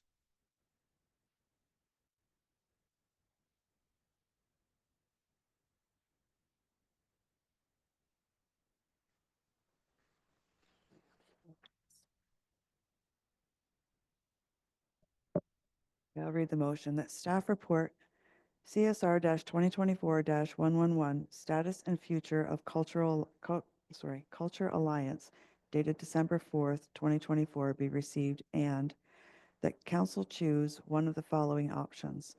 Number 1, that the town of Midland remain a partner of the Cultural Alliance Committee, subject to the annual budget process and the allocation of funds from the 4 municipalities, with the resulting decrease in cultural programs within North Simcoe and continued in-kind staff support. Or that the town of Midland withdraw participation from the Cultural Alliance and reinvest the annual budgetary allocation for the Cultural Alliance into Town of Midland culture programming and activities, subject to council approval as part of the annual budgetary process. Or that the town of Midland temporarily withdraw from the Cultural Alliance until the 4 municipalities determine how they share costs associated with joint committees and initiative. Upon rejoining, a memorandum of understanding amongst the 4 municipalities outlining their shared commitment to funding and programming be in place to ensure the future success of the Cultural Alliance. So we have 3 options on the floor. Any questions or comments from council? Mayor Gordon. Thanks. I was just going to say, I'd like to hear from Councillor Patel as our rep. And then because there's 3 questions, are we going to follow our normal form where we'll vote on one, and if one's defeated, we go on to just maybe you could outline the process for us here. I have 3 motions here. So whichever one we pick, 1, 2, or 3, is the motion that we'll go with. Is that correct? Okay. Councillor Patel.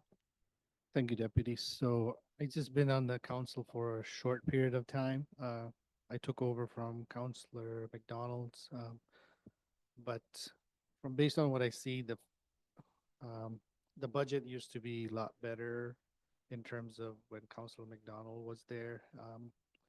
Each township contributed equally besides Tay, and I believe First Nation pulled out. This year it was done a little bit differently where all the programs were stripped. Basically, there's no financing left besides just run it bare bones. So based on that, and speaking with our staff, Karen Miss Mealing, that it's hard to retain staff if you just keep them part-time, and her having to spend a lot of time in training and going through, I guess, a revolving door, which takes away from Karen's main job, which is to be on the chart, is manager of culture and community. And I guess we want to increase our own cultural programs in Midland, which I think we're currently doing, where we are increasing programs. We started I guess, the annual, the Mural Fest. We're looking into maybe adding a second day or continuing the butter tart. Also with the mat tax collection, the revenue generated from that, Ms. Mealing is going to be busier on how to allocate those funds to increase the economic activity for our town. So based on what else is going on within Midland, and what the future holds for the Alliance, which is there, but it's not there where it was 2 years ago in terms of programming. So, I mean, I will leave it up to everyone to think about it before we vote on it. But I do recommend option 2. That's just my opinion, based on the Cultural Alliance is not going to be running cultural activities. Thank you.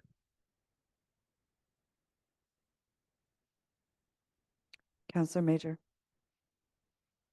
I recommend option 2, like whatever money we're sending there, it can stay in Midland. We can better utilize it right in our town.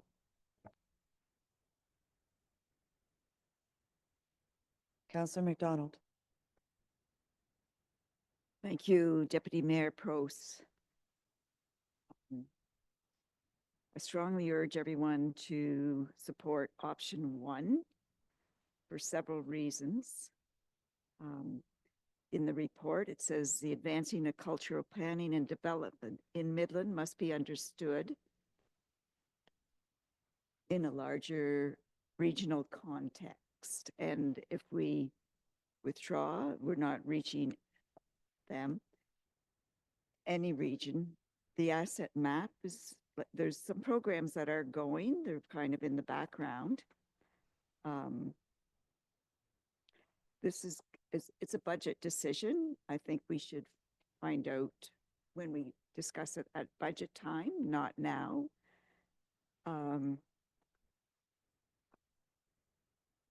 They have a lot of dedicated volunteers that have worked for years. And to pull the rug out from under them, I think is not showing the due respect they should have. It says in the report, it says with the municipal culture plan becoming outdated, Midland will need to determine if they update the plan with other 4 municipalities as an initiative of the Culture Alliance, or do it on its own. So we have to do some cultural planning. So, and we have a structure there.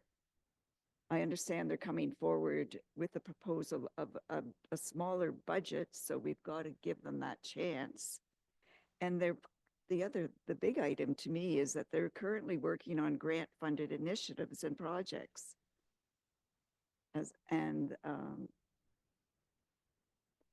We don't know about it yet because they're not completed. So I strongly urge my fellow councillors to leave it as it is, and then we can discuss it again in January. But I would be very disheartened to withdraw participation entirely.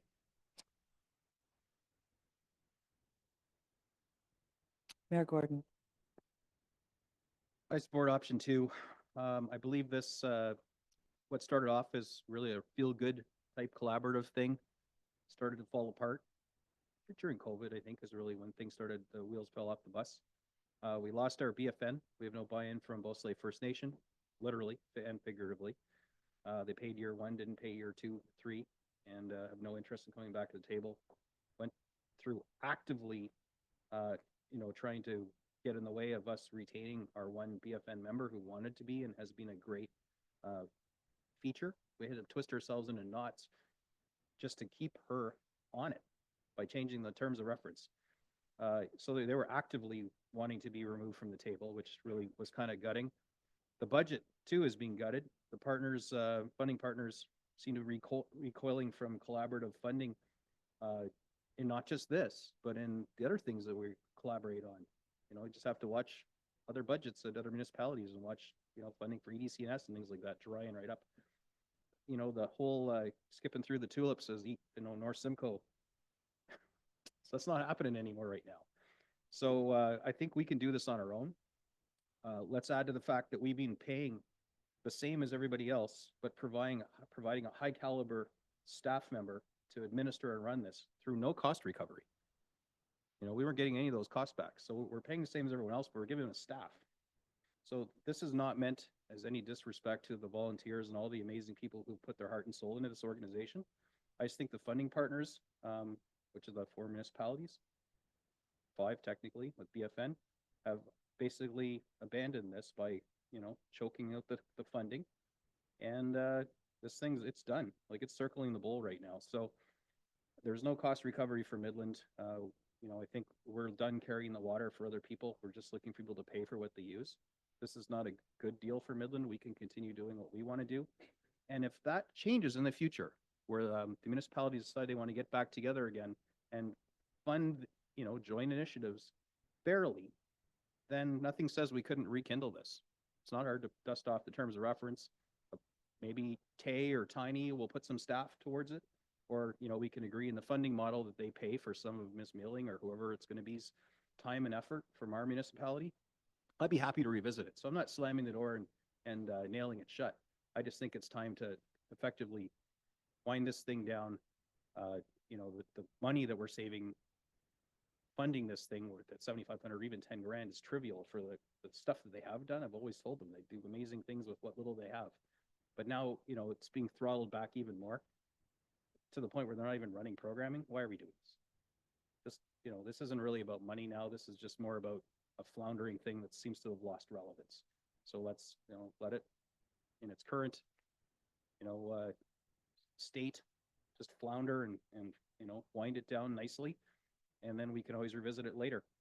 I'm certainly not anti-cultural, but again, we need to put Midland's needs first. And if we don't see our funding partners equally committed, then, why are we doing it? We got to focus on our initiatives. And we're going to have the same conversation. I can almost hear myself saying it with, other things that we should co-fund. We've been talking about this at budget, when we get the ABCs talking about. So this is just the first of a few. I think we're going to have some tough conversations about. Consequently, I support option 2 with a mindset of an option 3 in the future if people ever want to get together and do this again.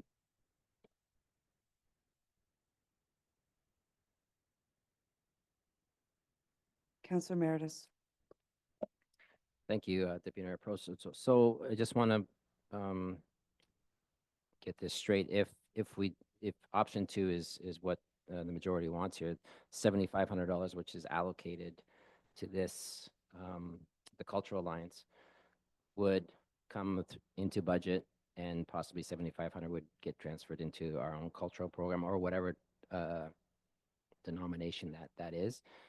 But the advantage is that Karen is full-time, 100% doing her job versus being or an employee of cultural and tourism is not pulled away from their job in Midland. Is that correct?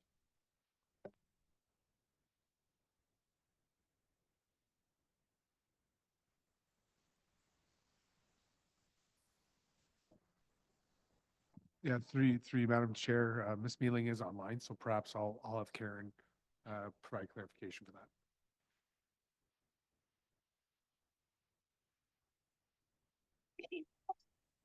I've been upset the past few days, so I've lost my voice a little bit through the chair to Councillor Meredith. So yes, if you council were to go with option 2, then yes, we could reallocate those funds through the budget process. I'm sorry if you can't hear me very well.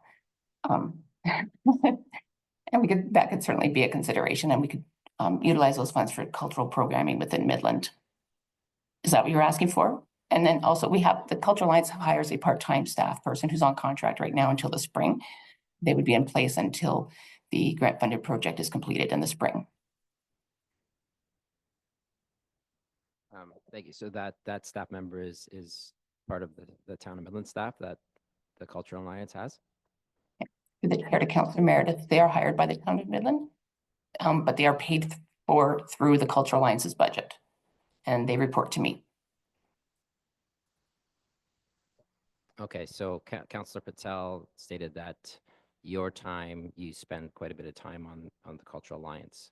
So is that is that a fact? And then your time there obviously would end, and then you'd have more time to do your duties through the town.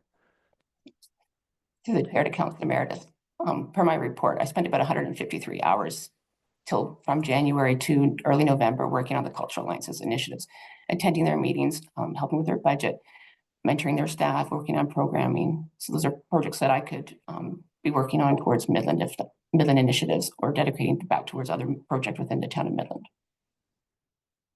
Thank you. Councillor Patel. Just to bring in more depth to this, so 153 hours, that's 1 month of Ms. Mealing's time. And as I stated, with the MATEX revenue generation, we're going to need to create newer programs which benefit Midland. So we can't be, we can't be overlooking that point where we want to have our local businesses thrive and have Midland's economy kind of be uplifted by the MAD tax, which, we fought hard to get. And next year, that's going to increase to 3.5. So there's going to be more revenue generated. So Karen's going to have to focus more on how we're going to create new programs to make Midland a thriving town where we're building new housing, which is coming to Midland. How do you attract people to Midland when the only way you do that is through tourism? When they come here, they see the town and they want to move to town.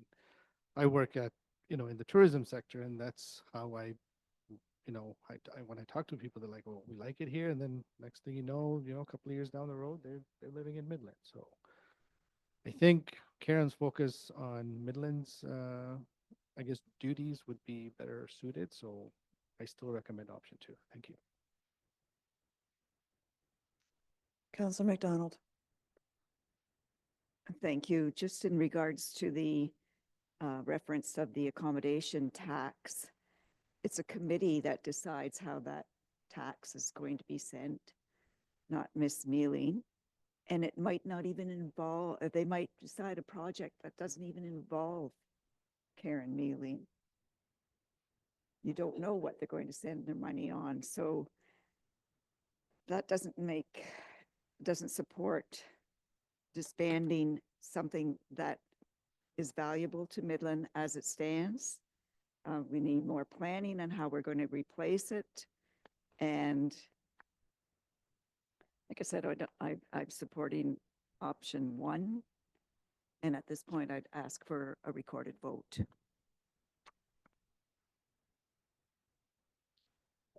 Okay, just for some clarification, I have 3 different motions here. So do I start with motion 1?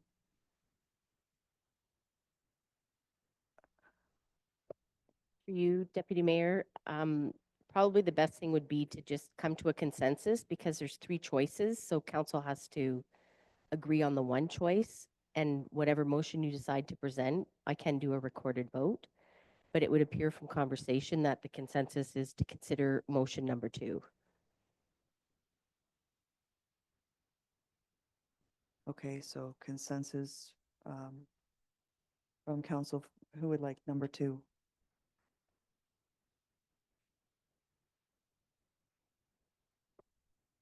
Number 1. So so we've done the number 2, number 1. So we're going to go. Okay, well, I know, but we'll know it will be majority in a minute. Right. Yeah. Right now it's just which motion I'm going to go with.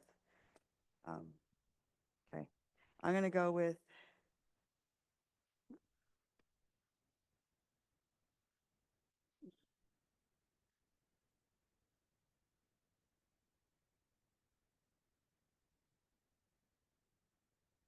okay, I'm going to go with motion number 2. And I already have a mover and a seconder.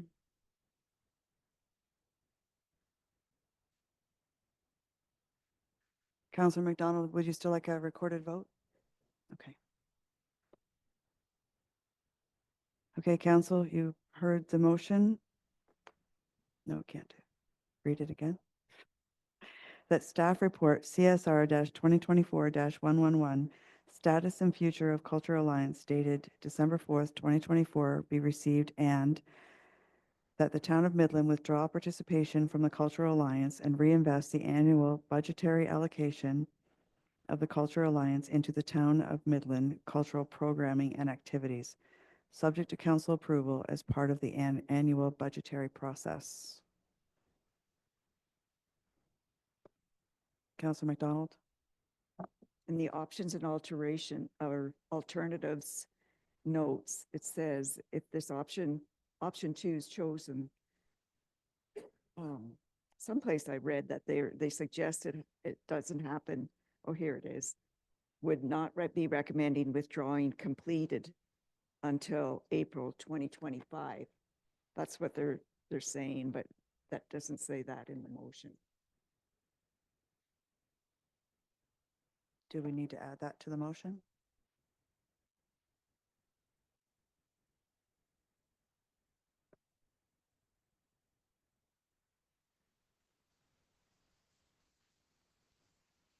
For you, Deputy Mayor, if Ms. Mealing is still online, I would ask that she maybe provide some input for this. Also, if it looks like you're going with option 2, but the other 3 municipalities still have the option of how, if they want to, one of them wants to take on the responsibility of the Cultural Alliance and keep it going. So they may need to have time to prepare a report to their council to have them take on that responsibility. And I would have to work with their staff and give them some information to create a staff report. We also have to complete that project that the town of Midland is the holder of the grant that they're currently working with. So I think we need to give until the springtime to finally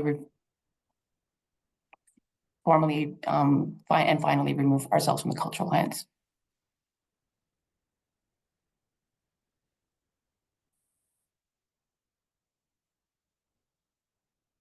Are we adding a date to the motion?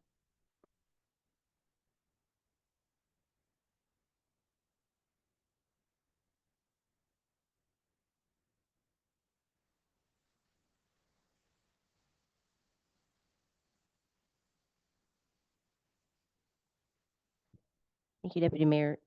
Perhaps we could add effective April 30th, 2025.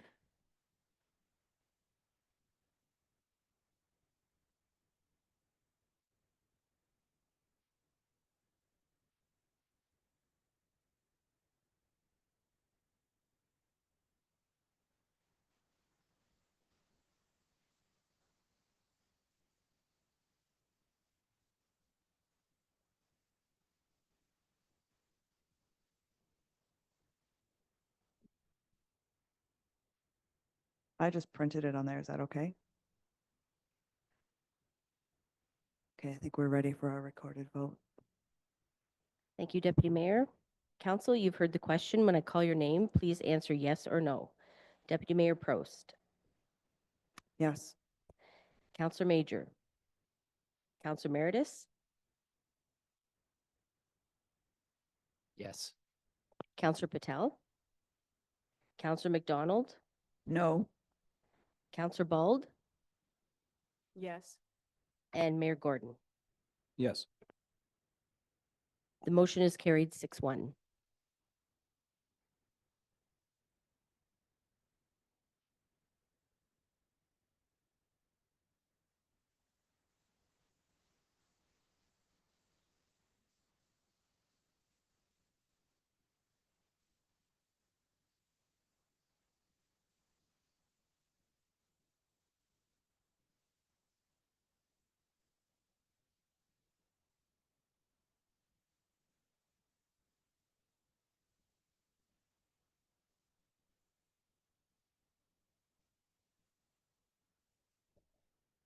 Okay, moving on to 17.3.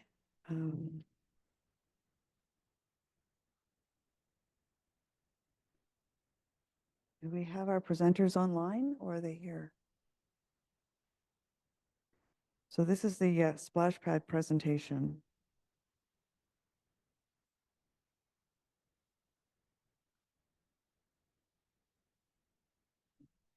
I'm online now. Everyone can hear me?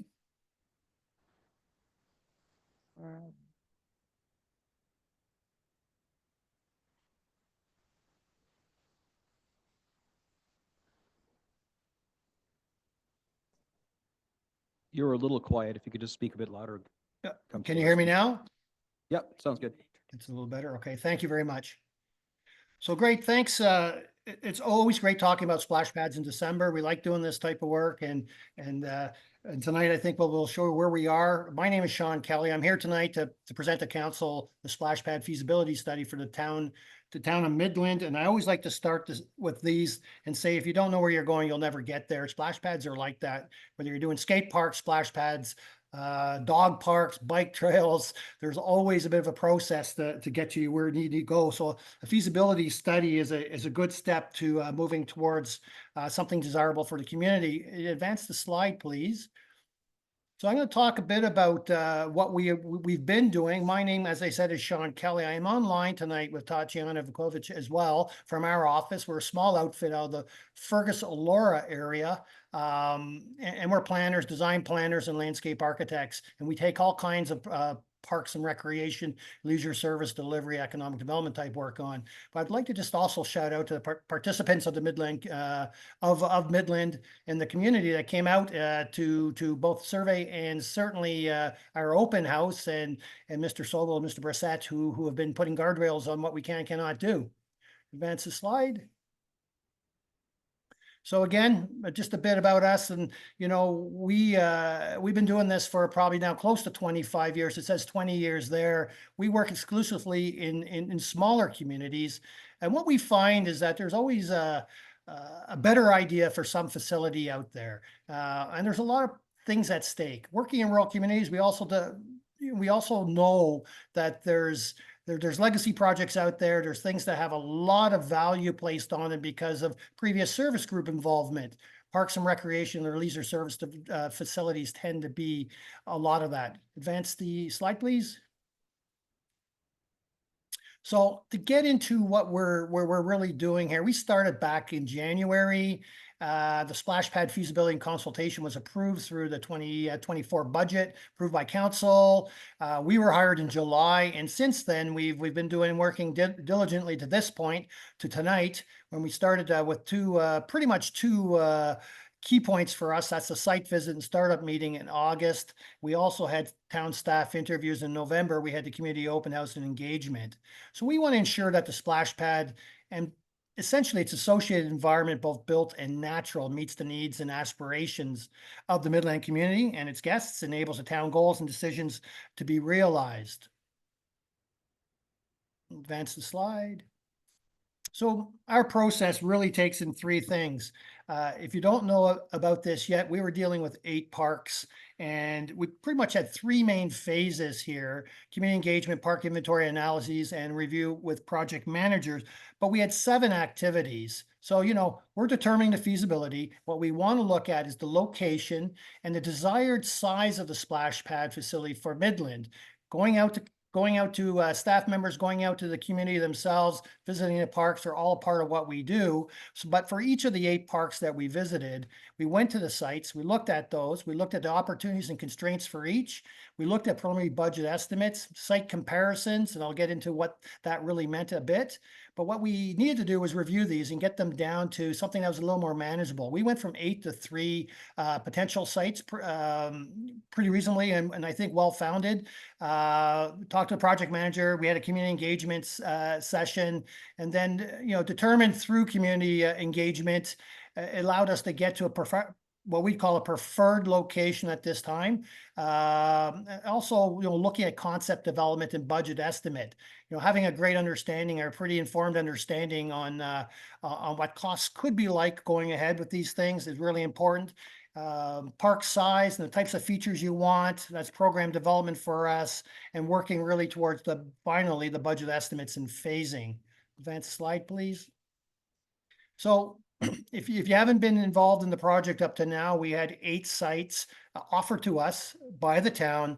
We went to each and every one of those, and Golly Park, Bayview Park, Mac McAllen Park, Little Lake Park, Galloway Park, Tiffin Park, Midland Bay Landing Park, and Pete Pedersen Park.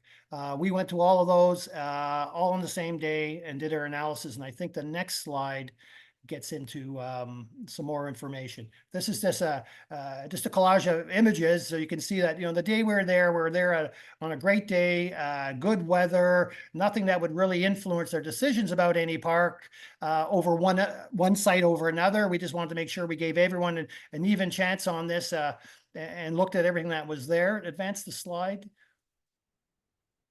And so for us, we go in and we actually draw up all the parks. We do a base plan for each park because that allows us to measure. That allows us to have some understanding of utility infrastructure that may be apparent in parks. Obviously, the contextual framework for each park as well. We have opportunities, we have constraints, but that for us, the types of programming, the catchment area that a park might have and draw in, whether are you delivering users of a splash pad by vehicle? Can they walk? Can they bike? All those types of things. Advance the slide, please. So we took stock. Proximity to parking, circulation, existing utilities and washrooms, overall accessibility and safety was key to us. Water management options, and I'll speak to that in a bit. Recirculation versus flow-through systems. Interesting how technical this can be and folks not really understanding what that means. And looking at available space versus anticipated use, the site suitability. Are there regulatory requirements?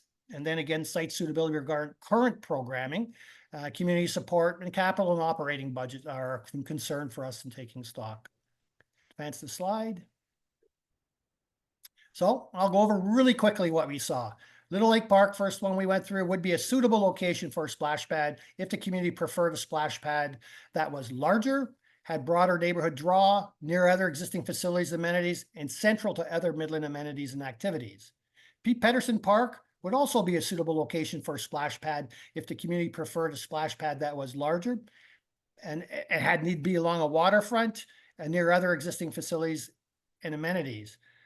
Mac McAllen Park, largely in a suburban kind of a setting, would be a suitable location as well for a splash pad if the community preferred a splash pad that was smaller, located in a residential neighborhood, suitable for a younger audience. Primarily, we're thinking the toddler group, a provision of a new washroom at that site. The other 5 parks, and I can quickly go through them, did not offer what we consider comparable opportunities for successful splash pad versus the 3 I just mentioned. Tiffin Park, for instance, circulation, availability, programming, space challenges, heightened opportunities at the other possible locations prevailed. And then Bayview Park did not offer comparable opportunities either. It's a smaller site, not easy accessible, steps and stairs. No parking on site or close by on the street, that would be limited. No washroom on site as well. Golly Park didn't offer a comparable opportunity for successful splash pad either. We felt the location was far from central community, not near other recreational facilities, notable anyways, and no washroom on site. The Midland Bay Landing Park, again, not offering much comparable opportunity for successful splash pad. We felt circulation and programming challenges were happening there. We can see the development potential happening certainly around it. Incremental development seemed to be happening. That would be a challenge. Again, no washroom on site. Galloway Park finally had circulation and available programming space challenges in our mind. And we felt there was heightened opportunities at the other possible locations. Next slide, please. We did talk to town staff. It was online meetings and we had phone calls. We had 4 interviews. We were provided who we should be speaking with. We want the top concerns. Water management options, associated costs always prevail at certainly at a municipal level. We don't do this in any municipality that doesn't bring that to the top piece. Utility connection, do we have something we can connect to? And if we don't, what do we do about it? Water quality is an issue, and that speaks to the type of park that you may want or splash pad. And obviously staff resources and training. How do we staff these facilities? And they do need to be staffed to a degree. But the important features for a new splash pad from town staff was, okay, multiple play zones, parking, accessibility, perhaps ideally washroom proximity. When we asked them about 5 aspects from other splash pads that they knew of or liked, again, washrooms, viewing and seating, something for everyone, waiting space, other recreational amenity, a variety of water features, different age groups, being able to service them. Issues versus aspects that the town staff may have had with other splash pads was, or they heard of, with probably added costs and training, the limited seating, no washrooms, limited operating or opening hours, and basically far from central city or town limits, put out in the periphery. Next slide, please. So we compare this, you know, we look for a few things for us, how we compare it. We look at public opinion. We look certainly at site capacity, context, and safety. Any of the supporting amenities that may be out there. Are we displacing other programming that may be necessary or maybe even redundant? Professional fees and regulations, that does come into play. And what kind of site preparation would be needed? And always the big question is, what kind of budget consideration would we need for all of these as we compare them? Next slide, please. So a little bit about understanding splash pads. There's really 2 types out there, recirculation and flow through systems. The recirc system is pretty much a closed circuit system. It filters and reuses the very same water flowing from your play area, simplifying installation and keeping top quality of mind. Recirculation systems are engineered to your project requirements, factory built, tested, all those types of things. The requirements generally include most people do recircs on splash pads over 600 square meters. That's quite large. There's an added capital cost of about $100K upfront extra through a flow through. Different type of hydro service. You do need a holding tank, typically 2,000, 3,500 gallon tank, depending on the size of splash pad, and some overflow that'd be connected to infrastructure, municipal infrastructure. There is daily maintenance by the staff. They need to be trained, and it's multiple times a day. And there's annual or yearly chemical costs associated with this. Next slide, please. The flow through system is really a reuse, repurpose. Flow through systems use water from the play pad for alternative uses within the community, and it can do. The water can be reused for things such as agriculture, landscape irrigation, groundwater recharge. Sometimes they just let it run away. That's for splash pads less than about 600 square meters is what we're told. Recommended 2-inch water line, supply line. That's a little different than the recirc, which is about half that size. Less amperage required, you have less things operating, so a different electrical service. There's minimal maintenance comparatively. Certainly there's daily site safety inspection as you would hopefully do with any water play or park facility, washroom facility. And mechanical components in existing building or above grade vault can work quite fine with a flow through system. So, you know, this is what it comes down to. It's really about the costs. And, you know, when you look at it and, you know, I look at the parameters of how we analyze this and you go, well, there's yearly water costs and there's sewer costs. And you might go, wow, you know, the recirc is a little less dollars here right now. When you look at it, you're going, you know, largely for the recirc, you're probably at about $14,000 versus the $21,000 or $22,000. But when you get into yearly department costs, wages on seasonal personnel, electricity, repairs, insurance, future certification, and chemicals, it jumps up really quickly to 3 times what the water and sewer costs may be. There is no sewer flow through, by the way. So you can see how dramatically it increases. So we usually do these pie chart things just to give a decent understanding of where the costs may go. And typically recertification is required every 3 years.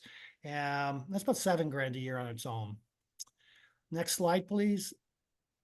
So how did it compare? Well, contribution for asset replacement.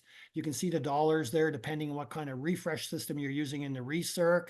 The total yearly cost, you go from 62,000 to 85 or 65 on the recirc. On the flow through, the operational cost could be over a 20-year operational cost could be over $1 million, sure, where we could get up to 1.7 on the recirc. That's 20 years.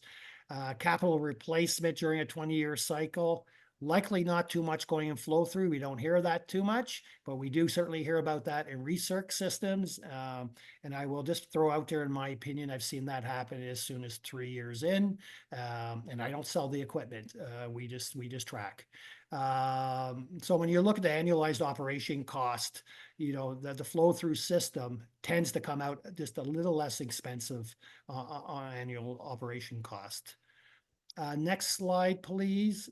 So, you know, we take our information, we go back to the community. We had an open house, I think maybe, I would say the mayor and maybe maybe 4 councillors were in attendance as well. I think we had a good session. We shared everything. We went through the process. We had good responses, and town staff was also on hand to speak to the community.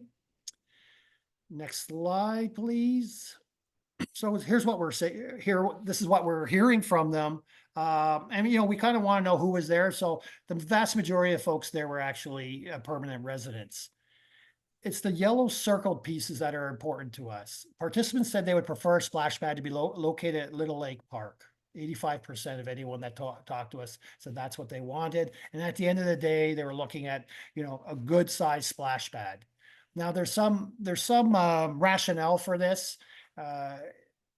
And maybe this is what my own feeling is, and I'm not trying to sway it in any way or form, but definitely Little Lake Park is a bit of a destination, certainly in the Midland region. Folks know about it. You have a lot of infrastructure and investment already at that site. So when you look at things like, you know, creating certainly a leisure service delivery network, one-stop shop, something that can actually work for tourism, something that can work for economic development, something can certainly work for residents and community members at large. There seemed to be something there for everybody, and there's some current infrastructure certainly to build into. Next slide, please. It could be something like this. This is a very quick kind of sketch Tatiana had set up. You know, you look through this and, you know, it's just what it could be like, a splash pad of that size, a larger splash pad, moving into some of the territory of the volleyball, which we were hearing is pretty underutilized. You have ample volleyball pitches. If we took the front end, we would have parking. We would have a washroom close by. We would have a pavilion close by. We'd have a brand new playground close by as well. It just seemed the mix was really quite strong and quite amenable to a new piece down there. Pathway connections right on that as well. Not interrupting lake views necessarily, not interrupting any of the other facilities that are happening on that park. It just really seemed to be a pretty decent location for a splash pad the size the community wanted if we were going to put this in Little Lake. Next slide, please. So what it could cost, and I don't want you jumping right down to the bottom number that's highlighted in yellow. And I know you're all doing that right now. That's not the issue. What you want to look at is the splash pad estimate. It's going to be, you know, typically splash pads of this size are pushing up to about $500,000, about $480,000 on it. 475, not outrageous. That's approximately 400 square meters, decent size, includes surfacing of and piping, electrical control panel. It has 10 to 15 above ground and 10 to 15 ground sprays. So it's generous. It also will have a dechloration unit because you're going to be running this water as perhaps as a flow through.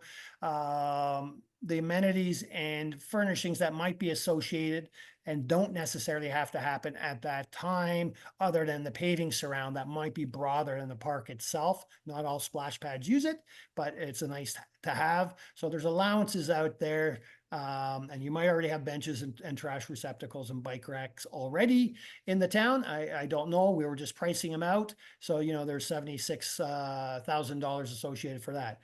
What would be needed in this site, however, would be some water, electrical, and drainage opportunity. That's a big number. I get it and understand it, but this is what a splash pad would require. And if we're bringing in some trenching, we would definitely have to put that back into place, whether it's water, electrical, or drainage. And then there's probably a few dollars there for relocation or certainly cleaning up the beach volleyball piece that would be removed on this.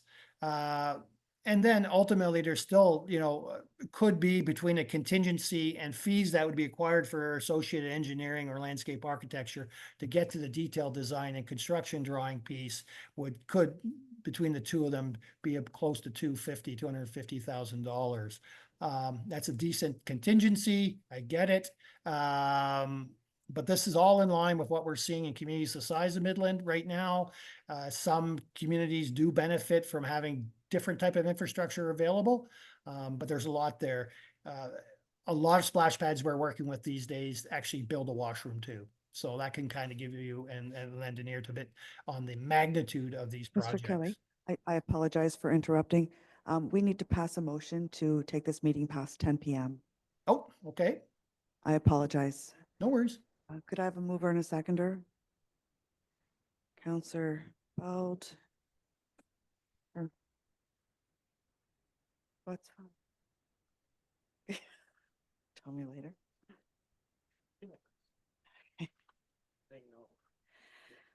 Okay. That pursuant to section 6.2E of Procedure Bylaw 2022-2, council agrees to remain in session past 10 p.m. in order to deal with the remaining items included on the agenda. All in favor? Opposed? That's carried.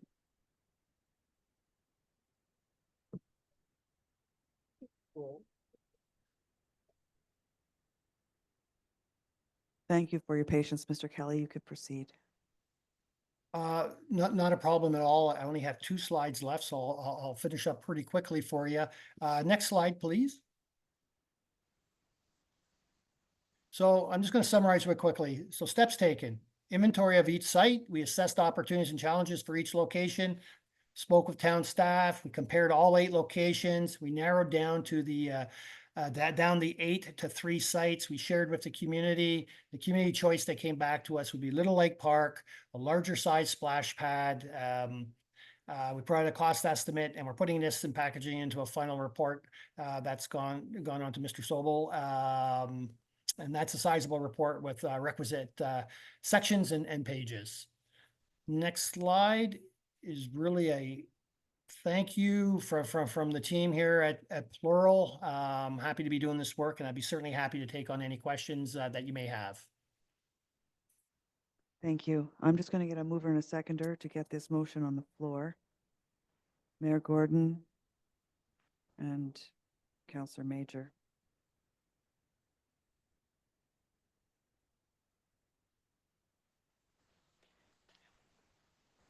That the presentation provided by Mr. Sean Kelly and Ms. Tatiana Volkovic, landscape architects of SKA Plural, with respect to the splash pad, be received for information. So that's the motion, and I can open the floor for questions, but we'll keep it to just maybe clarification because we're taking this for information only this evening. Councillor McDonald. Thank you, Deputy Mayor. It's not clarification because I didn't see any reference to it in the report, but I'm sure they can be easily answered. One is, would there be any environmental impact of the splash pad at Little Lake? My second question is, do you have any statistics on the cost of vandalism at splash pads? And is there access to grants for splash pads? Through you, Deputy Mayor, those are great questions. Thank you, Councillor McDonald. On the first one, environmental, yeah, it's always concerning if you have a flow-through system, you're so close to a lakeside of sorts. That's why we use a dechlorinator on these. That's the gear that any splash pad supplier would provide and recommend. pretty common. I know, I can name probably off the top of my head, 6 different communities right now, whether they're in the Grand River, Saugeen, I think even actually Port Severn does it. They already flow into water bodies, local water bodies with the chlorination. So I know, local conservation authorities are amenable to this.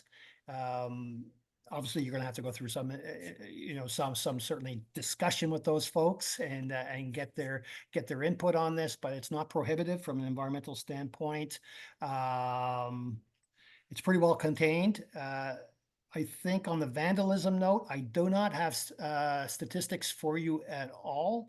What I'd say, I'd never go out and say it's never been vandalized before, but most splash pad equipment is pretty resilient. We're talking about pretty thick fixtures and features, and they hold up pretty well. I've never been concerned about vandalism, probably more or less than color saturation, certainly, or color fade on a 10-year-old facility, much what you say in park equipment. Nothing will burn on your splash pad that I know of. So, no one's setting fires. I don't know if you get graffiti. I don't know of any splash pads that's had that issue. And yes, there are grants out there. These facilities are well in tune, and hopefully our work is a bit of that. It becomes the funding poster. And whether it's a capital project and you're grant seeking, that can happen, but it can also be a really savvy campaign project. And I do recall Mayor Gordon talking about you having lots on the go, and I appreciate that. But these are facilities communities want. And in my experience, when I've been involved in partnering and community efforts on fundraising for these facilities, there does seem to be people waiting to give, or people that can be certainly approached to give. Good corporate sponsors work for great playgrounds and splash pads and skate parks. That's the business I'm in. So I see it all the time. Thank you. Councillor Meredith.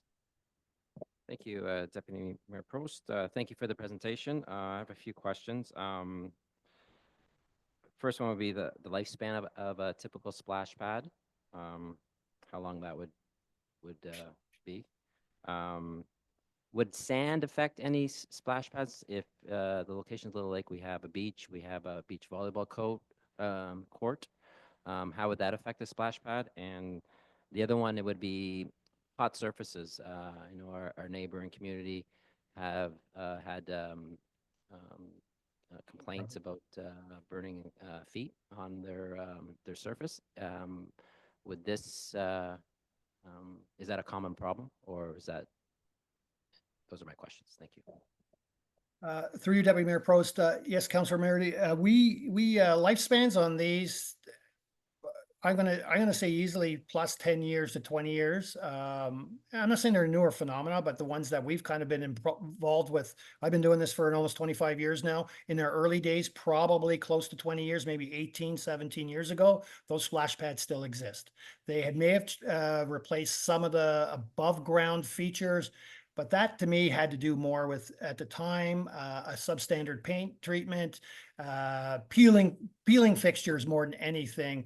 What you also get are, you have actuators, activation buttons, if I could call them that. They do need to be replaced at times. They get punched pretty well and turned on and off pretty well. And that's an $800 item. I know that right now in current day. And then you have some replacement valves. I've heard of manifolds being replaced, certainly on the recirc systems, but they also have, chemical probes and controllers and UV lights. So,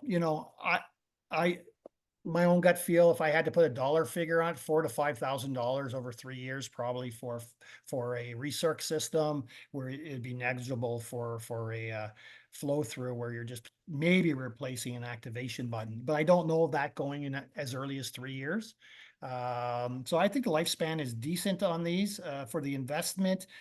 As far as the sand question goes, I haven't heard of any issues with that. Not on a flow-through system, nor a recirc system. I just don't have that information, but I do know of splash pads in sand environments like yours, if it was down at Little Lake. And certainly, I've been to the other splash pad, if I can say that. If you're going to choose dark colors for your rubber surfacing or your surfacing, you're going to get hot toes. So it comes down to detailed design and what you specify. I think the upside perhaps of dark treatments is probably less color fade if you were doing something that was purely like a light blue or something like that. So there's trade-offs, but yes, definitely the heat of pavements and rubberized surfaces. If you go dark, there's that albedo effect. So it'll trap heat. Follow up? Just actually for probably our Mr. Solwell, probably this is a question for you, or it could be Andre, but you may be. I'm concerned about the water. Is there an issue with all the growth and development that we're having, and we're pumping water through this? If it's a flow through system, is there any concern about water shortages? Through you, Deputy Mayor Prost, to Councilor Maris. Based on the numbers that we've seen from volume capacities that these splash pads flow in a estimated, say, 5-month, 6-month season that they're open, we don't anticipate that it would have a major impact on our overall water servicing capabilities in the town.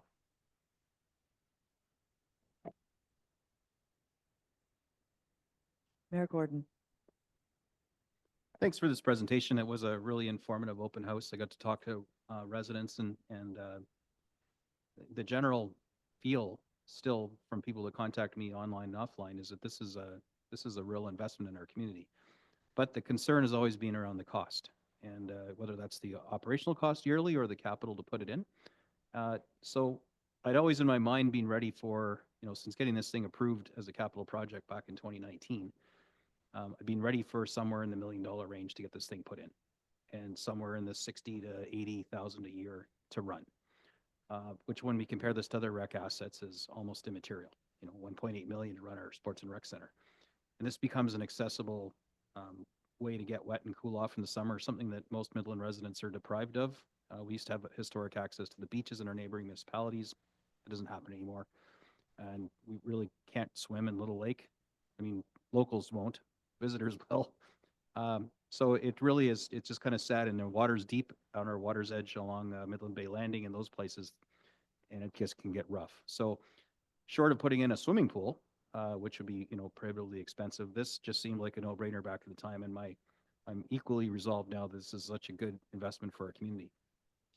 The pledge about the funding, I've had sponsors, since 2019, waiting for council to approve this thing before they can actually pledge to go and start fundraising. It was in previous councils, it was, hey, if you raise the money, we'll do it. And people were literally trying bake sales and everything. Like, it was just ridiculous asking them to raise that kind of funds. Since then, I've had pledges from people with real money. A lot of it's in kind for the core things that you're going to need to build the splash pad. So, my intention has always been, even though we have a funding source that doesn't raise taxes to put this thing in right away, to really reduce the amount we pull out of that reserve in the end game because of the sponsorship, both, for the capital and the operations. Nothing has changed my mind that isn't still there. I mean, as recent as last week, I'm having conversations about this. So I'm really excited to see this thing come through at budget time and to hopefully get approved.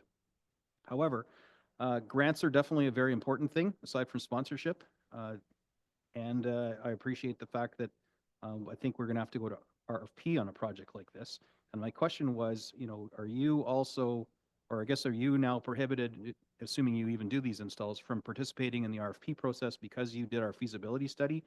Or is this something that, once we have a spec approved, that we go to RFP and anybody who puts these things in for a living could bid on it? Just wondering how that processes work. Maybe that's more of a question for our procurement in-house, but you may know from doing this with other communities. Yeah, thank you. Through you, Deputy Mayor Prost. Yes, no, I don't believe I'm precluded from it. We don't build them. We actually do the detailed work for them, the detailed design for them, and help procurement actually seek bid from splash pad suppliers. all kinds of playground equipment, fabricators and suppliers actually have splash pad kind of packages as well.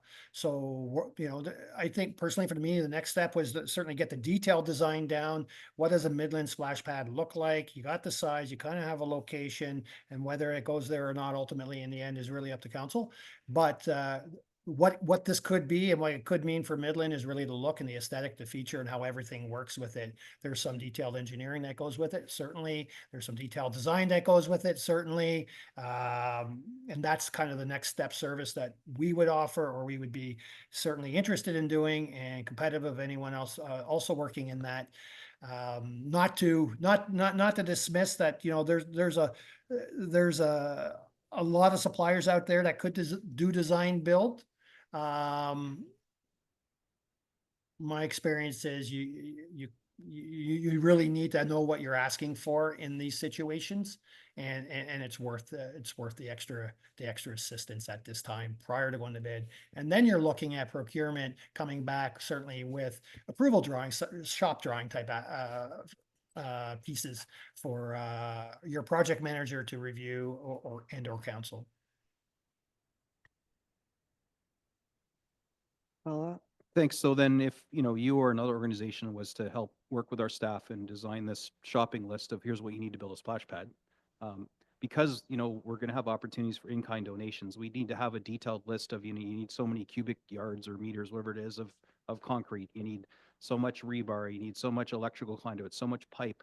And then we could take that list out to our community sponsors and say, hey guys, who's in for how much of this? Rather than just a turnkey where we just write a check for 1.1 to somebody else and then they procure and bring all their own labor in. There's organizations in our community that would really like to be part of this, especially for the in-kind stuff. So we would need to have a laundry list or a shopping list, if you will, rather than an all-in sort of price for the splash pad. Is that something you or, you know, other people like you could provide to municipalities so we have the ability to go find those in-kind sponsors to help offset our costs? Through you, Deputy Mayor, yes, obviously itemization and kind of detailed description and quantity is something we prepare on almost all our projects, including splash pads. And you definitely need that to be able to, one, bid the project properly, but yes, to campaign it as well.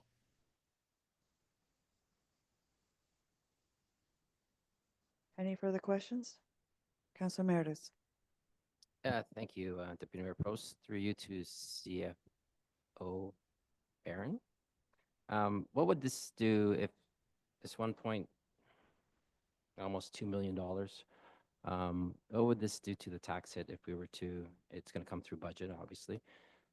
So we're facing down, I think the report, which you're going to present to us, is under 6% come to council for the 2025 budget. If we were to add this and it gets approved, what would that do? Saying that we're just under 6%, what would the budget look like? Through you, Deputy Mayor Prost, to Councillor Meredith. So we do have the splash pad in the 2025 draft budget as a service level change request. And so because 2025 would be the build year, so the capital expense year, that capital expense would be funded from reserve. So to answer your question, no 2025 tax hit. It would be a 26 hit when the splash pad becomes operational. And then we would have to factor in all of those costs that were on screen earlier. Thank you. So so being built in 2026, that's when we've incurred the costs of 1.2 million. So is that correct? Or? The costs, so the budget would be approved in 25. The project would go out to RFP. Staff would begin working on it with the idea that I believe it would be built and ready to open in 2026, ideally, right? So we wouldn't factor any operating costs in 2025's budget because it wouldn't be open, right? So we wouldn't have the additional staffing. We wouldn't have the additional water usage, utilities, all of that. That wouldn't happen until the following year. On the service level change form that will be included in the budget package, you will see that sort of that very detailed sheet, much like you saw on the ASE tonight, where you see what those capital costs are, and then you'll see the 26 operating costs as well. So that when council's making that decision, they are informed of this is what it's going to cost. But we don't actually include it in the budget until those costs are required, essentially. Okay, just to follow up. So the service change level request is that forecasted in the budget that you're going to present to us? So under 6% would include that project if we were to approve that for 2025. Yes. So we have a 1.25 million, I believe, in our budget. So just a little higher of a contingency than what the consultant was showing tonight. But yes, we have that project in the budget for council to consider during deliberations. And it would be reserve funded, which means there's no immediate tax impact. The reserve word. Okay, you're taking it out of reserves, so there's no. Thank you. I'll end it here. Councillor Major. Through Deputy Mayor Post. So if, say, you guys come up here, are you gonna use our local workers, like tradesmen, construction, or whatever, instead of dragging them up from Fergus where we gotta pay extra? Through you, Deputy Mayor Prost. Yes, this goes to bid and tender, Councillor Major. I have no influence on who would bid this project, to tell you the truth. What we do is basically the design, engineering, the working drawing package that is suitable for bidding, and then the construction of the project. But what you're seeking for is procurement from a supplier, splash pad supplier. So once you have all your specification compiled, the associated drawings, it would then be procured, put out to bid, tender, and those companies that build these things that bid on them will likely use their I would say their staff workers. Most of the folks I know do seek out local contractors when they're doing these things. You use someone that does concrete up in your area. You might even do something that does some steel fabrication up in the area. You'll likely use someone that does subgrade utility installation in the area. Typically, your splash pad supplier do not hold those construction teams. So they would actually team up with them. So they'll develop a team likely up in your area. And the other question I have is, so I guess it won't be you, whoever's running the job. And like the mayor said, so we get electrical company do this, the cement, everything handled. So farther down the line, who's making money? Because you got to make money out of every step of the way.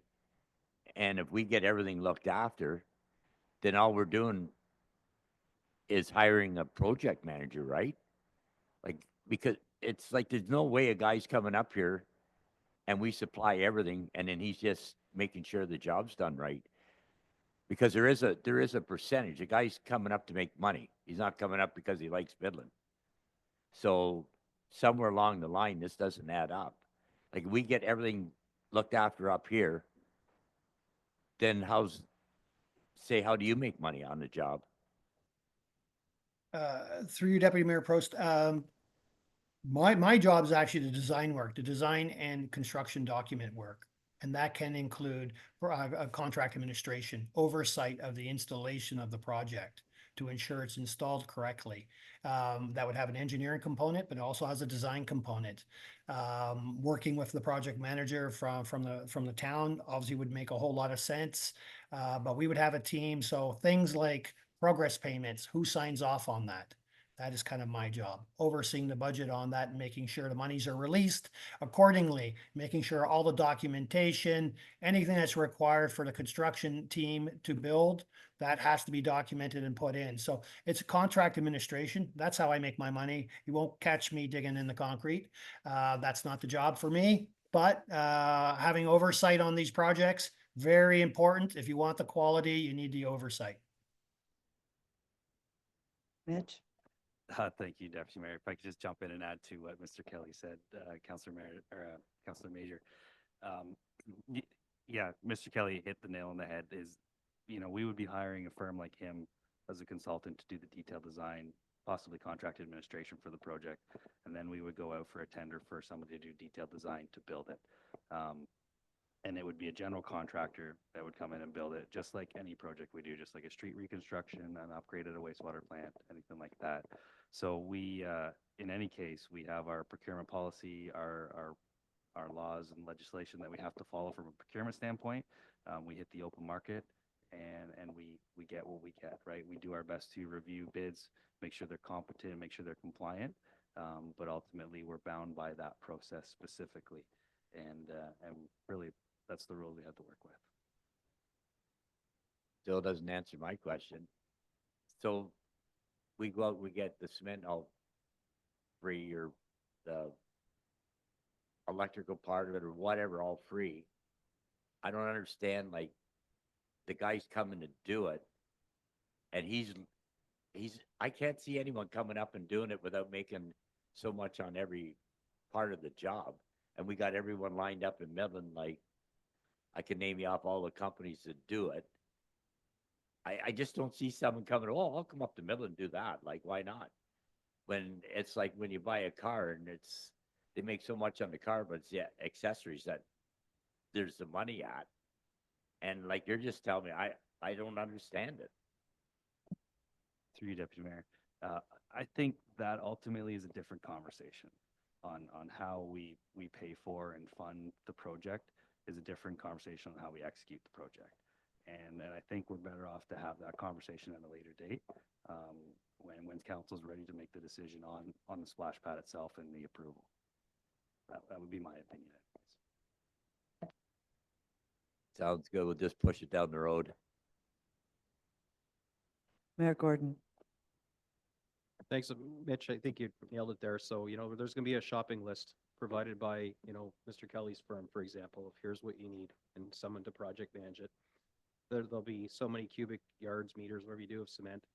That one, we may have somebody step up and say, hey, I got that covered. So now we can knock that cost off and we can slide their name on as a sponsor. We do the same thing for rebar if that's even needed anymore, pipe and electrical. But the splash pad fixtures and the big bucket and the squirt guns and everything, that no one's custom making those. We got to go and buy those. So whatever company sells us those knows it's a splash pad supply. So they'll have the fixtures that plug in or screw in or whatever into the stuff that's already put into the groundwork. So people are making money through the supply chain. This is, you know, no different than building any of these other capital projects. So we would go out to tender with whatever we couldn't get sponsorship for in kind, meaning we don't need the thing because they're providing the thing, or we may get monetary donations, which means, you know, we don't have to dig as deep into the reserve, as Councillor Meredith was alluding to. You know, we may approve 1.2 million from a reserve, but only end up pulling out $500,000 because of the generosity of sponsors in our community. That's my objective, is to try and knock that withdraw from the reserve ATM down as low as I can. So people are going to make money on this project, but it's going to be done through this list, and the project management's all going to happen between Mitch and his team, procurement, and Mr. Kelly's company, or a company like Mr. Kelly's that'll do this for us. So I'm sure there's going to be lots of local component in this, but whoever makes the big bucket or the goofy squirt guns is probably going to be from Mississauga or China or wherever this stuff is made. So this is going to be a real blended mix to make this asset work, just like I think any of our things. Hopefully that helps.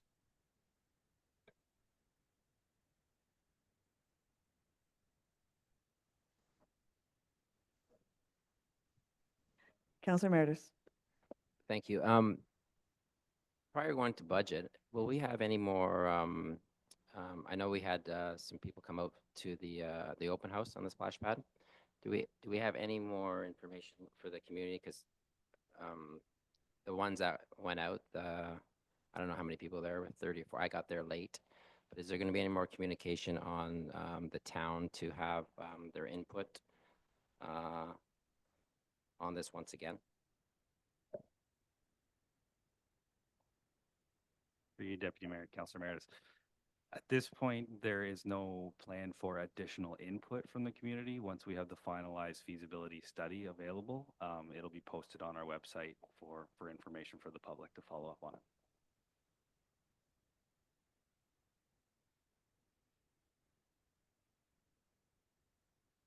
Seeing no further questions or comments, we'll take this for information.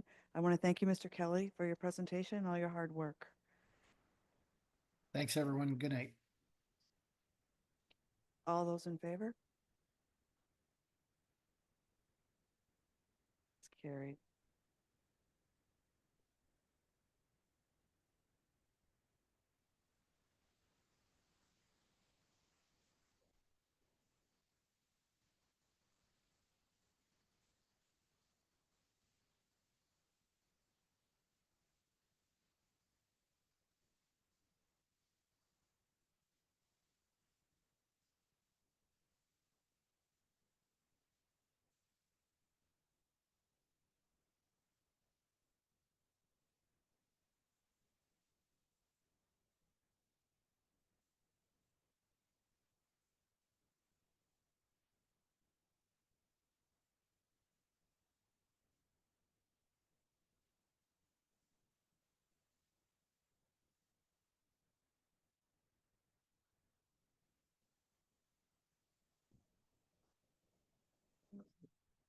Okay, on to 17.4. Could I have a mover and a seconder? Counselor Major. Mayor Gordon. The staff report CSR 2024-109 Council Strategic Plan Midterm Report dated December 4th, 2024 be received, and that staff are directed to continue to align activities with the strategic plan priorities and provide annual updates on the council strategic plan and dashboard.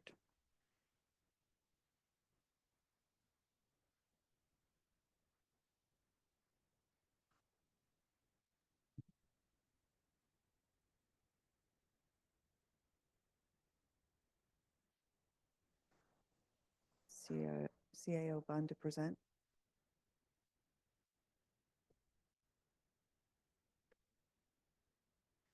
Through the Deputy Mayor, we're just going to wait for the presentation to come up.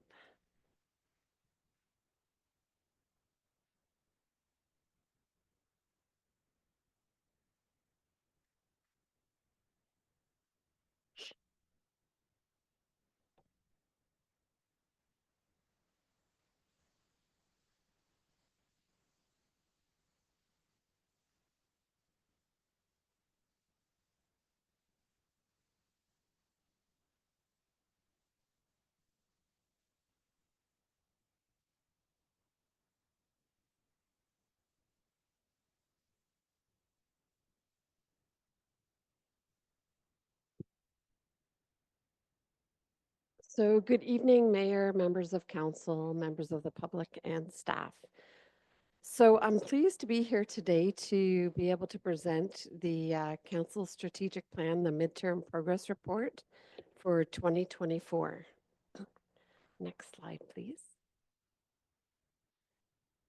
Pardon me. So a council strategic plan is an important tool that lays out the priorities of council for the 4-year term. It acts as a guide to make decisions, develop budgets, and align resources, helping council and staff work towards achieving council's goals.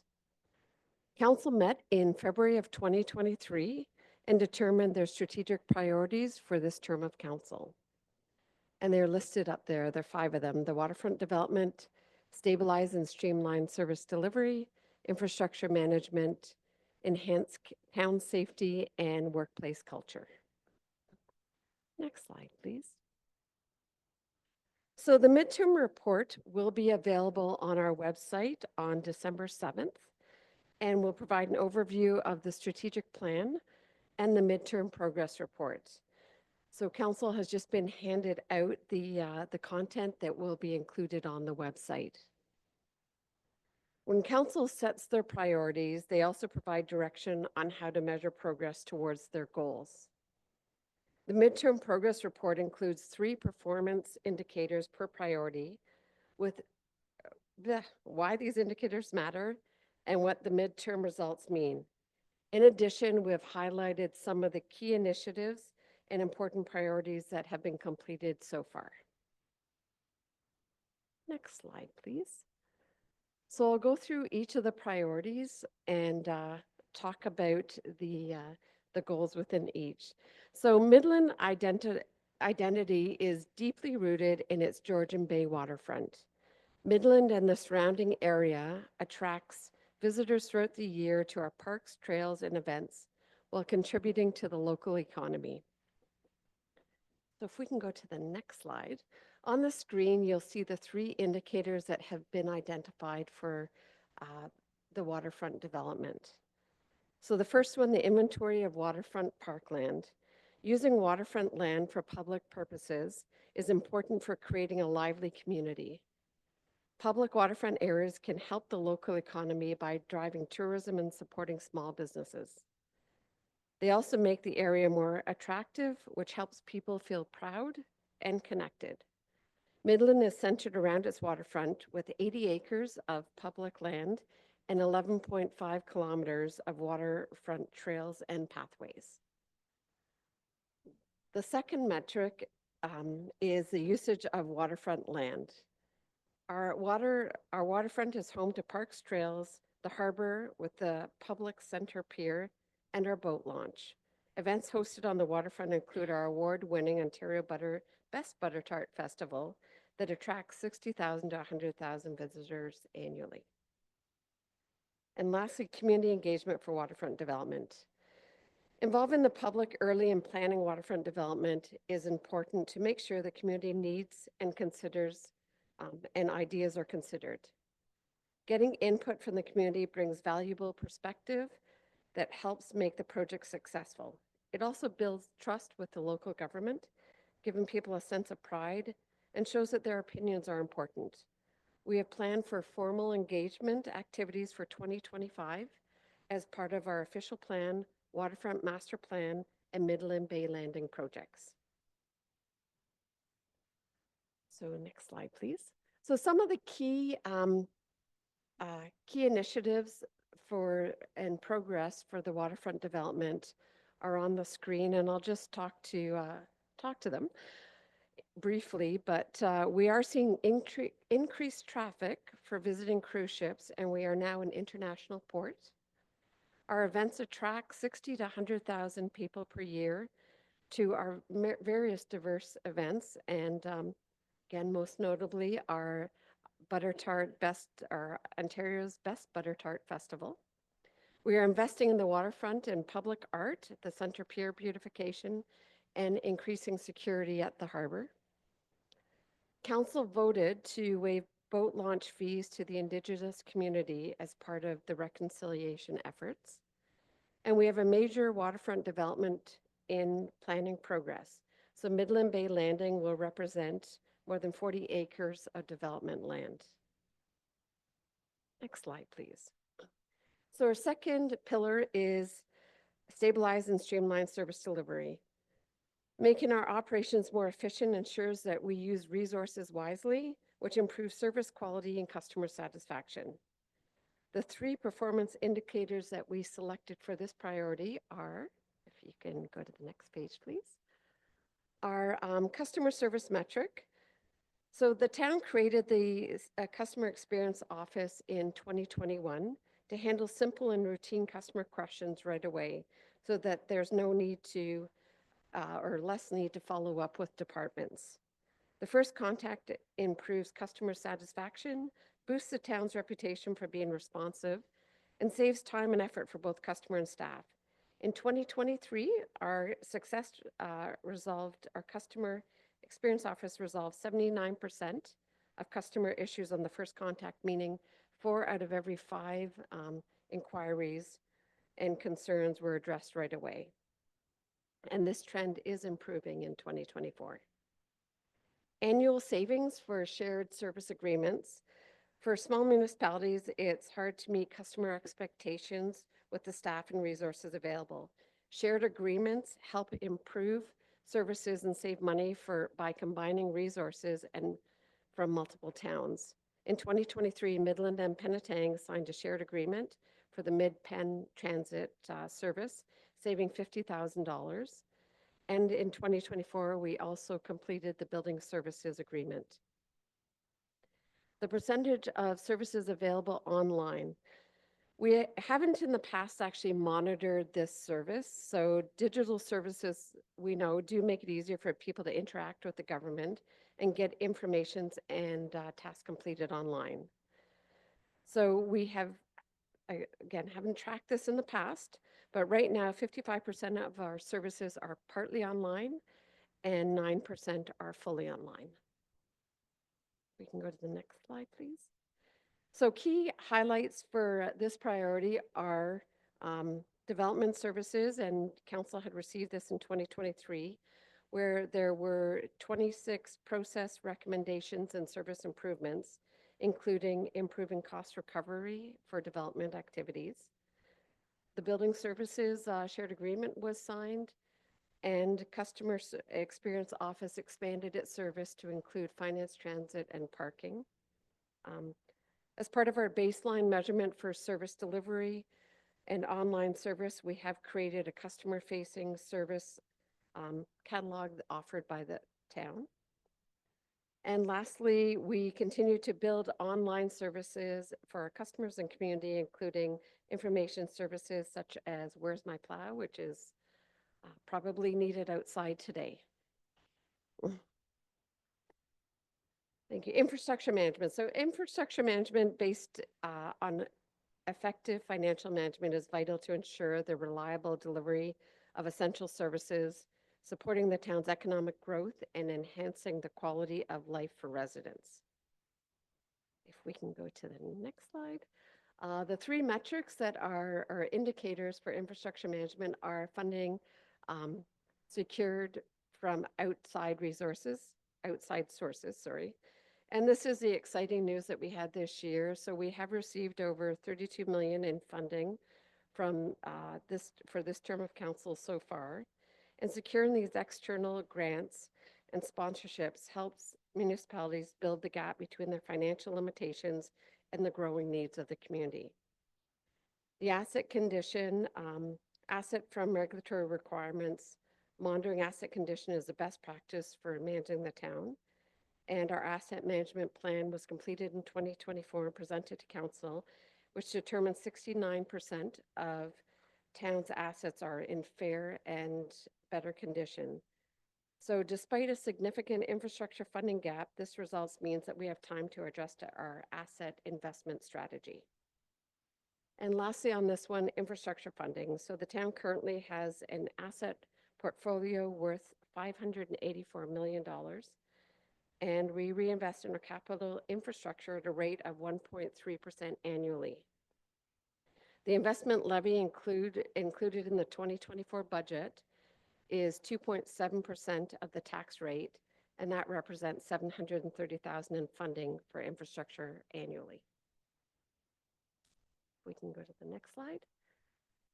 So I won't go through everything on this slide due to time, but just a few things to note. So the asset management plan was completed.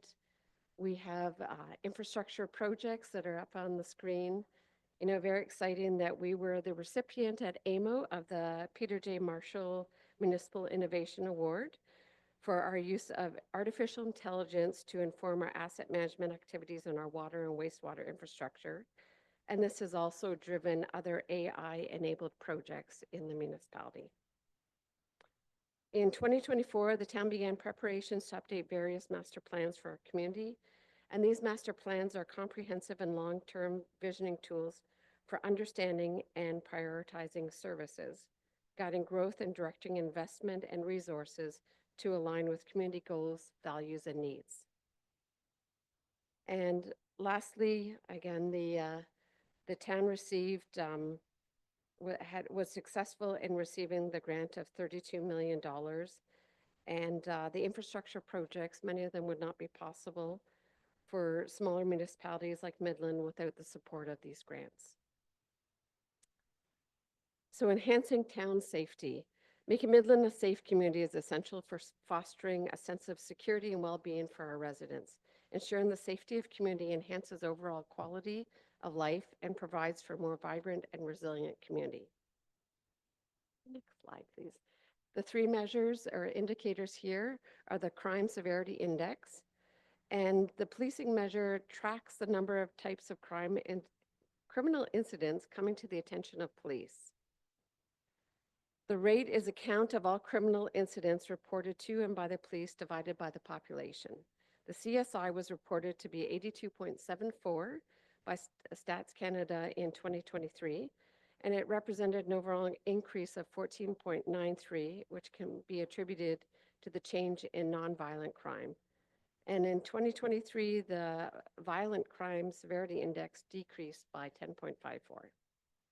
The authorized strength, so the OPP Southern Georgian Bay Detachment has 91 officers who work directly for our communities, and they create strong relationships between the police and the community as an ongoing effort that requires us to be flexible and change our needs to serve the people.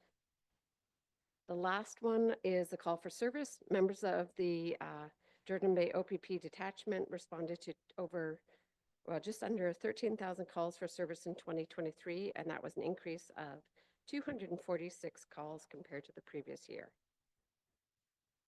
The next slide, please. So the areas here to note are creating safe communities as a collaborative effort in Midland. The town introduced a number of environmental design measures to aid criminal prevention from our official plan and updating our planning policies to include these measures. Fire Prevention Division has responded to over 120 calls for inspection and our crews to 796 emergency calls in 2024. The Fire Prevention Division has attended more than 30 events for public education and training. One that has recently happened is the Hope Housing and Health Symposium in Midland. So we had 2 successful Hope Housing and Health Symposium. And out of that, with working with the county, we have introduced a new community response toolkit. And the One Community Solution team have also been involved in this. And lastly, the OPP's 2023 to 2025 strategic plan with a vision of safe communities, a secure Ontario. So the final focus on workplace culture and being an employer of choice, making Midland a desirable place to work, draws skilled professionals who are committed to serving the public and community development. As an employer of choice, we enhance our ability to deliver quality service to our residents through an engaged and effective workforce. And the 3 areas here are annual training and development. In 2023, 91% of assigned corporate training from our HR platform was completed. And in 2024, we have tripled the amount of training flowing through the digital platform. Employee satisfaction engagement, this is planned for 2025, and we are going to come up with ways to better understand our employee satisfaction and engagement, focus on creating a work environment where employees feel valued and involved. And union negotiations. So positive working relationship between our management and unions are crucial to creating a positive work environment. And we have had 3 collective agreements over the past year and a bit, and the final one will be negotiated in early 2025. So if we go to this page, thank you. Council recognition of the importance of a positive work culture in their strategic plan was a significant step in creating good staff-council relations that are vital to municipal government. So we have had, as I said, training sessions for leadership team and council on media relations and procedural operations. The organization has implemented positive changes in resulting from the organizational review, including implemented pay equity and market study recommendations. We have an increased focus on succession planning, and we will continue to focus on employer of choice strategies in 2025. So next, please. So what is next? If we go to the next slide. As I mentioned, the we will be posting the strategic plan and the midterm update on the website for all of the public to be able to go and navigate through. You have copies in front of you that outline what's going to be on that page. And if we go to the next slide, the draft budget for 2025 will be coming out and is also linked to the strategic plan. So thank you. First I do want to also thank the comms team, so Angela and Brittany and Dana, for making this presentation look just wonderful.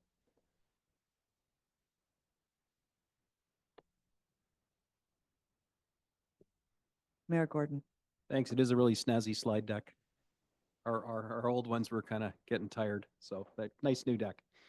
This is great. It really highlights the hard work the council has been, asking staff to do, right? We set these priorities collectively with senior management. That was something unique we did. It wasn't just council dreaming up the stuff. We worked with you guys and the town's input, and it's being executed strategically, systematically, boom, boom, boom.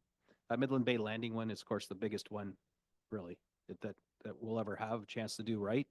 And going back to the public for the public engagement that we promised, fulfilling all of our promises. I hate to use that kind of tired catchphrase, promise made, promise kept. But truly, that is exactly what this council has been doing this term. I'm so proud of this council. We got lots of work to do. We still got a couple years left, but all of the wheels are in motion, and we couldn't do that without our staff, because we dream it, you guys do it. And so I really appreciate this. I don't believe it. I'm glad the site's going live. It looks like going live tomorrow. The date on this slide anyway says going live tomorrow. So for those following along, you can visit online tomorrow and continue to reach out to us and work with us and collaborate with us. And if you think we're doing something that you don't like, keep talking to us as well, because we're all ears. But help us make Midland better. And I think these strategic pillars, never mind the projects attached to them, just these pillars are just the core fundamentals of any well-run municipality or corporation in general, really. So happy to see this. I wish it wasn't so late when we're all kind of, got hairy eyeballs.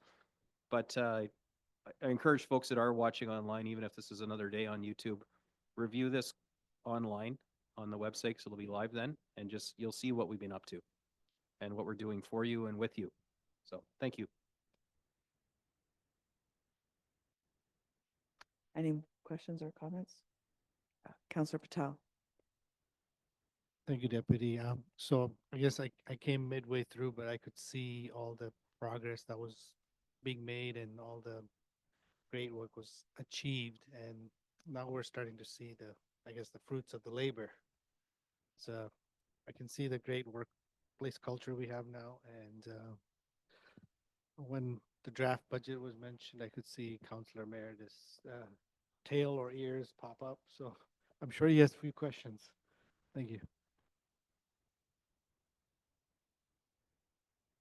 Yeah, I just want to echo Mayor Gordon's and Councillor Patel's comments there. Yeah, I think we're doing a bang-up job here, progressing forward, getting the right staff in the right places to execute these objectives that council put forth. So, but yeah, so keep up the good work, and let's not let the pedal off the foot off the gas. So.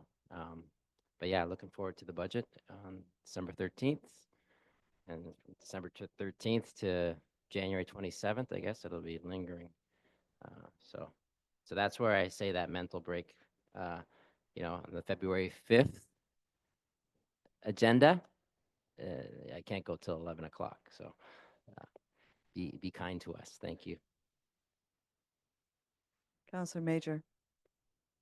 So I'm actually the last one to join, but I wanted to thank the staff for putting up with me a wild card, and pretty happy to be part of this council, and got to thank everyone for bringing me aboard, and let's just have as much enjoyment the next 2 years as we have since I came on in August.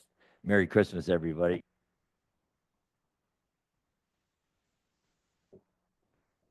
Thank you, CAO Bunn. That was a great presentation. Thank you. And just before I go, I should say that this presentation and the information in here came from the senior leadership team and everyone working on it. And it is very impressive to see all the work that has been accomplished.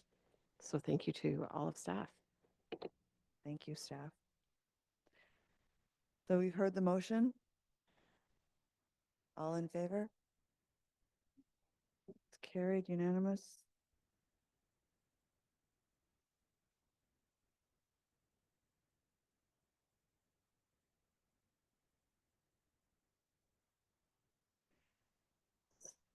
Stop. 17.5, 2025 budget presentation. Can I have a mover and a seconder to put this on the floor? Patel and, oh my gosh, I can't even do this. Hang on. Oh. Attending, one is Dr. Doolittle. Oh, we're done. We're done. Oh, yeah. Oops, my thing's on. I'm on like the first inning. Okay, so I'm gonna read the motion first and then we'll have our presentation. The staff report CSR 2024-108 2025 budget presentation dated December 4th, 2024 be received for information.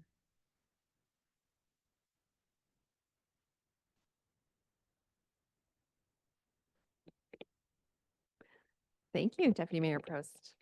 Good evening, Your Worship and members of council. Before we begin tonight's presentation, I'd just like to take this opportunity to thank a few people because, again, this is a process and involves many in the organization. I'd like to thank the CAO and the senior leadership team for their guidance and support. Also like to thank the department managers and their staff for their input into the process, giving that, that specific area of expertise that we need.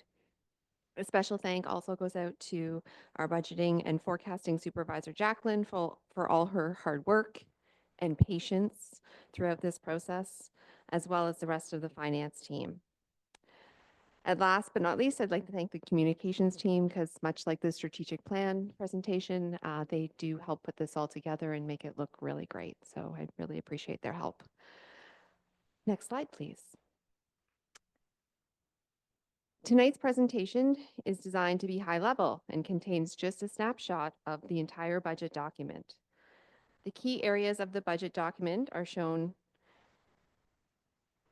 The key areas of the budget document are shown on this overview. Sorry, I'm very tired. And will be briefly discussed during tonight's presentation. The council review period starts tonight with this presentation, followed by the publishing of the online document, which, as Councillor Emeritus indicated, will be December 13th, so next Friday.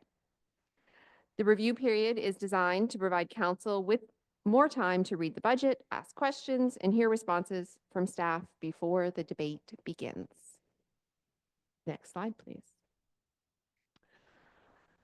Again, as our CAO mentioned, the budget is very strongly tied to the council's strategic vision. That vision serves as a roadmap that will take us from where we are today to where we want to be. The vision and priorities from this plan are the foundation of the 2025 draft budget and the 10-year capital plan. Next slide, please. Your taxes. While the town provides numerous critical services that affect everyday life, we receive only a portion of the total taxes paid each year compared to other levels of government. Regardless, we strive to create a community that is an affordable place to live, work, and play. We do our best to maintain current services, provide new services, and minimize taxes. We frequently review our services to ensure they continue to provide value to our community. From every property dollar tax collected, 60 cents goes to the town administered services. The rest goes to the various agencies, boards, and commissions, police, county, and the province of Ontario for education purposes. Next slide, please. 2025 breakdown of the tax levy increase. The 2025 draft budget presented to you this evening achieves a 5.32% blended tax increase over 2024. This all-in rate equates to $7.30 per month, or just under $90 per year per $100,000 in property assessment. Overall, staff are very pleased to present this blended rate of 5.32% to you tonight.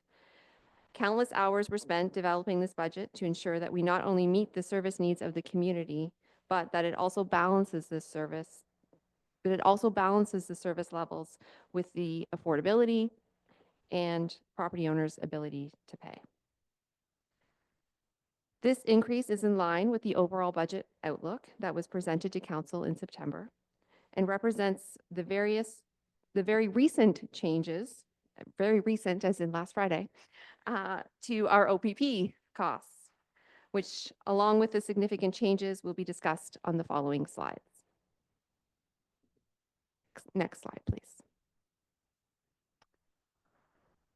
So on Friday, on November 29th, the province did issue a news release indicating a proposed provincial relief program that would be provided to small and rural municipalities to offset the 2025 OPP costs. This relief, which plans to provide a 10% reduction in the 2025 costs and a modest 3.75% relief to the 2023 reconciliation costs, has been factored into the overall increase shown on the previous slide. Given the rumblings that this announcement was coming, staff had planned accordingly through the utilization of reserves, and therefore the overall increase presented in the staff report that was issued last Wednesday, prior to the news announcement, remains in line with the updated budget forecast. The first table, I'm sorry, can you go back? Thank you. This first table, so this shows the original costs that were provided and which were also included in the staff report, and includes significant reserve funding to pay all of the 2023 costs and phase in the 2025 costs over years 25, 26, and 27. So overall, you can see that the plan was to utilize essentially $739,000 in reserves in order to achieve that under 6% target that was printed in the staff report. This overall would have made policing costs 1.8% on the tax levy next year. Next slide, please. Under the revised cost model, we will still continue to utilize reserves to pay for those 2023 reconciliation costs because they were substantial, and they were really only reduced by, just under 4%. So they're still in the $368,000 range. But the 10% proposed reduction in the 2025 cost does save us, right? And so what that means is that we no longer need to phase in those costs over 3 years. The 2025 increase becomes just over 300,000, which is outlined in the sort of the peach middle of the slide there, or a 1.1% increase to the tax rate. Of course, council always has options, and may want to consider phasing in that 300,000 over, say, 2 years, to sort of reduce this year's levy. Again, in doing so, just want you to be aware that that would essentially be pushing all of this year's costs into next year, right? And so that would create additional pressure on the 2026 rate. And we don't yet know what those 26 policing costs will be, right? And again, I'm only presenting this tonight because it's very recent, and I didn't want council to think that there was a sort of a huge windfall coming because of this announcement. This option is purely provided for information, and no decisions need to be made. We can certainly talk about it during January deliberations. Again, I've used the word proposed a lot and planned. This was a news release on Friday, so there's nothing sort of set in stone just yet. So, but the budget has been updated accordingly. Next slide, please.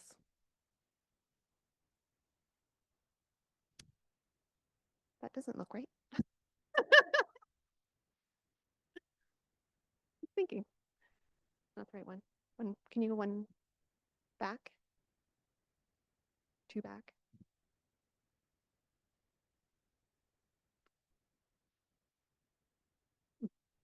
Interesting. So the next two slides are significant changes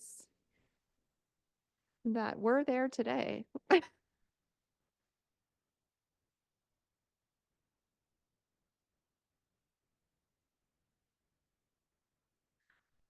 There is, I think, one maybe down arrow, which is the one maybe that's the blank space in between.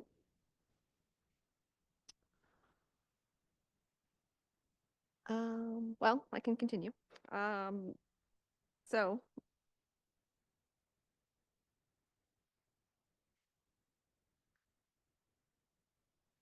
apart from the policing change, sorry, that I just mentioned, these changes are captured in that report. So if you do want to pull up the report, they are there. It includes an estimate for new assessment growth per impact at 0.6%. This is below our 10-year average, which is sitting at just over 1%. There is that increase in the operational subsidy for OPP services. This is the amount coming from reserves to fund our 2025 OPP bill, as discussed on the previous slide. There's also an increased subsidy for transit services by utilizing additional provincial gas tax funding that we have held in reserves. As planned, we also reduced our reliance on operating reserves for staff hired in 2024. As per the 2024 budget approval, these costs are being phased in over the term of council and will continue until those staff reach job rate. Increased use of operating reserves is also factored in for this summer's Tall Ships event. And so this event takes place every 3 years, and therefore money is set aside each year to avoid unnecessary spikes in the tax rate in the year of the event. This is similar to the model we use for the election. And finally, council requests received resulted in a net revenue position of just over 55,000. These will be detailed in the budget document and discussed in detail during budget deliberations. There's a second slide that has the significant expense changes, which also wasn't showing up. There we go. There was the revenue. So we went through all those already. Next slide, please.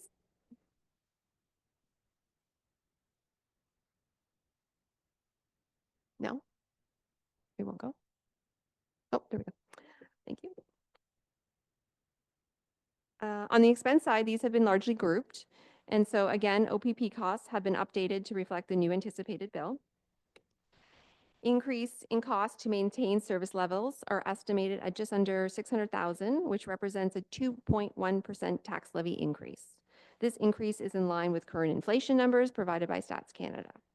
Our detailed base budget reports included in the draft document has supporting notes for the individual department changes. Reserve contributions represent the most significant tax levy increase included in the previous table at 785,000 or 2.8% of the tax levy. These contributions align with the recommendations included in our recently updated asset management plan and are necessary to meet the needs identified in our 10-year capital plan. A complete reserve forecast for our reserves is included later in this presentation. Given the magnitude of this contribution, no additional sustainability levy has been included in the draft budget. As part of the year-end process, staff will recommend that a portion of the annual surplus is directed towards capital reserve top-ups to achieve our desired funding levels. The draft budget also includes an additional 150,000 in increases requested from our agencies, boards, and commissions. ABCs are given the opportunity to present their requests to council during January deliberations before these requests are voted on. Finally, included in the all-in rate of 5.32% are new investments and service recommendations from staff necessary to improve service delivery in 2025 and beyond. These requests total 269,000 and represent a 0.9% increase to the tax rate, aligning well with our assessment growth forecast. Additional details on these changes are included in the budget document. Next slide, please. As you're aware, there are hundreds of kilometers of pipes, numerous wells, pumps, and treatment facilities involved in providing our water and wastewater services that are expensive to maintain and do deteriorate over time. As council is also aware, water and wastewater services are not included in the tax rate, as they are services that are supported by user rates, rates that are paid by the users of those systems. The water and wastewater rates have been in a phase-in plan for the last few years, providing for steady increases annually of 5% for water and 4% for wastewater. With the recent provincial grant funds awarded, the completion of our updated asset management plan, our built-up reserve capacity, specifically in water and wastewater, and our 10-year identified capital needs, staff feel that some relief can be granted on the water rate side, at least in the midterm, lowering the 2025 rate increase to 2%. The rate analysis performed by staff considers factors such as inflation, unprotected expenditures, the capital replacement needs, and increased users using a model that can predict our cash position for the next 100 years. The updated rates are included in the table on the screen. Next slide, please. This slide provides a visual of where within the town proposed capital projects sit. For example, the long pink line noted as an engineering project represents the 2025 capital project for Yonge Street. Further, on the east side, the 3 blue dots represent the water system relocation and expansion work planned to begin in 2025, primarily from the generous commitment of by the province through the Housing Enabling Water Systems Fund. Next slide, please.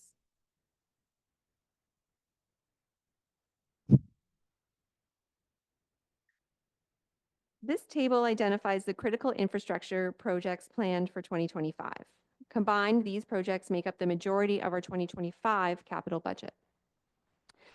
Noting that we currently have a grant application in for the NSSRC roof repair, and that 73% of the headworks upgrade and the new pressure zone and with new booster pumping station is grant funded. Next slide, please. This slide again just reiterates the $30 million in grant funding we received over the next couple we will receive over the next couple of years for those key growth projects identified in the previous slide. Next slide, please. This slide identifies our 10-year capital plan. For 2025, a 10-year plan has been developed consisting of a 1-year capital budget and a 9-year capital forecast. Master plans combined with the knowledge and expertise of staff have allowed us to prepare a capital forecast to support growth and address the replacement, renewal, and rehabilitation needs of our existing infrastructure. In total, the plan includes $265 million in new capital costs, with just over $60 million occurring in 2025, again, largely due to the projects funded by the provincial grant and the Yonge Street reconstruction project. Next slide, please. With the exception of grants, the town has 2 options for funding the capital plan: reserves or debt. As council is aware, the town does not have sufficient reserves to fund the $265 million in new capital, let alone the $39 million in capital projects already in progress. As a result, debt financing, either through internal or external borrowing, is a significant component of the 10-year capital plan. This chart shows the 10-year forecast for the town's consolidated reserves. There are 4 lines presented. My colors don't match hers. The obligatory is orange, and so those are primarily our development charge funds. as well as some other reserves that are identified for very specific purposes, like the federal gas tax fund, the provincial gas tax fund. The discretionary funds are in a lighter blue color, and as the line sort of hovering below zero for most of the forecast period. The MPUC reserves are the darker blue, sort of purplish color. And our water and wastewater rate reserves have been combined in the green color to and identified as the rate supported reserves.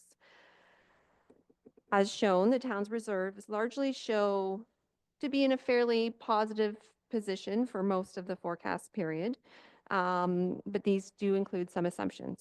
So there is that Midland Bay Landing will be sold. It means that we will utilize external debt where necessary and appropriate. It means that the MPUC Legacy Fund will be held in perpetuity and adjusted for inflation, and that we will continue to phase in our contributions to those capital reserves in order to meet those projected 10-year capital needs. So the reserve forecast does present a sustainable path. However, the forecast is highly sensitive to changes in assumptions and unanticipated challenges such as the affordability of external financing, reductions to reserve contributions, economic conditions, slowing growth, escalating costs, et cetera, et cetera, et cetera, basically could change this financial picture. It's the disclaimer. Next slide, please. This is our 10-year debt forecast. And so as noted, the town does not have the internal resources to fund all of its capital needs, and nor should it, right? Larger projects should be spread out over a much longer term. As a result, the 10-year capital plan includes the use of external debt financing of up to 80 million over the next 10 years. This form of long-term financing is useful and necessary financial tool that will allow the town to spread the cost of infrastructure over time, thereby reducing the burden on the town's reserves. Again, high-value, long-lived assets have been targeted for this external debt financing, and many of these projects require multiple years to complete. And so therefore, where necessary, the town can access short-term construction financing if needed, or again, that internal borrowing situation from other reserves. Municipal borrowing is constrained by our ARL, which is our annual repayment limit, which is prescribed by the province. This ARL is a measure developed by the province to limit the level of debt that municipalities can take on. The chart presents a 10-year forecast of estimated annual debt payments compared to that 25% ARL imposed by the province. Many municipalities do set a lower ARL because as a best practice, more so again from that affordability. You don't want your debt to be 25% of your tax rate. So therefore, much more conservative line has been established as well, which is that orange line as a max borrowing, where we're sort of saying target 1% of sort of new debt based on new debt annually, which is the tax rate is this year it's $284,000 is essentially 1%. As you can see, the town should have adequate debt capacity over the forecast period. However, before committing to debt financing, we need to consider factors such as affordability for tax. So again, that's why that sort of lower threshold is set for tax and rate payers, prevailing interest rates, and the long-term sustainability of the funding source. Next slide, please. The complete budget document will be posted to the town's website by the end of the day on Friday, December 13th, and a link will be sent to council. The completed document will also be available to council in paper form, similar to last year. Further, in response to the feedback we received, a condensed version of the budget document will be made available on the website in the coming weeks. That is strictly sort of by the numbers, sort of takes out all the pretty pictures and words and story, and it's just for those people who really like numbers. Starting December 16th, through to January 17th, council and the public can submit questions to budget@midland.ca, and staff will provide responses. Finance staff will be coordinating the receipt of questions from council, the media, and the public. Please use the email address noted on the screen and noting the blackout dates from over the holiday closure period. A list of questions and responses will be released each week. The list will be shared with all members of council. We ask that you submit your questions before the end of the day, Wednesday, each week, to allow staff time to prepare a response. Staff will make every effort to ensure all questions receive a response in the week received. However, there may be some instances when additional time may be needed.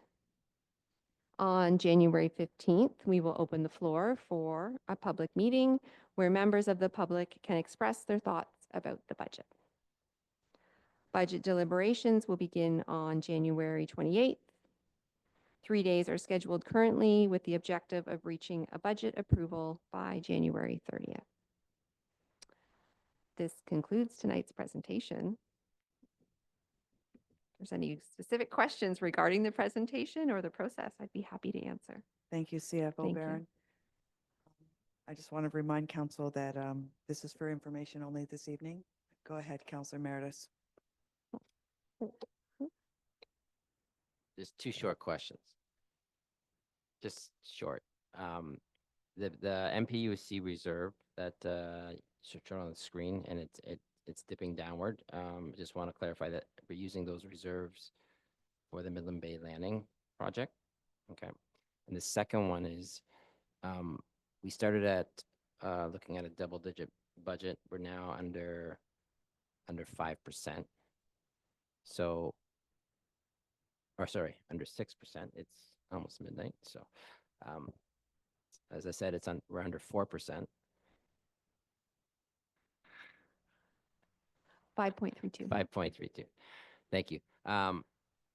So, and then you talked about reserves for earlier about pulling that didn't affect the cash rate, like or the tax rate, i.e. the splash pads. How much money are we pulling out of reserves to get the tax rate down another 3%, around 3%, I gather, but and that's including the decrease in the OPP billing.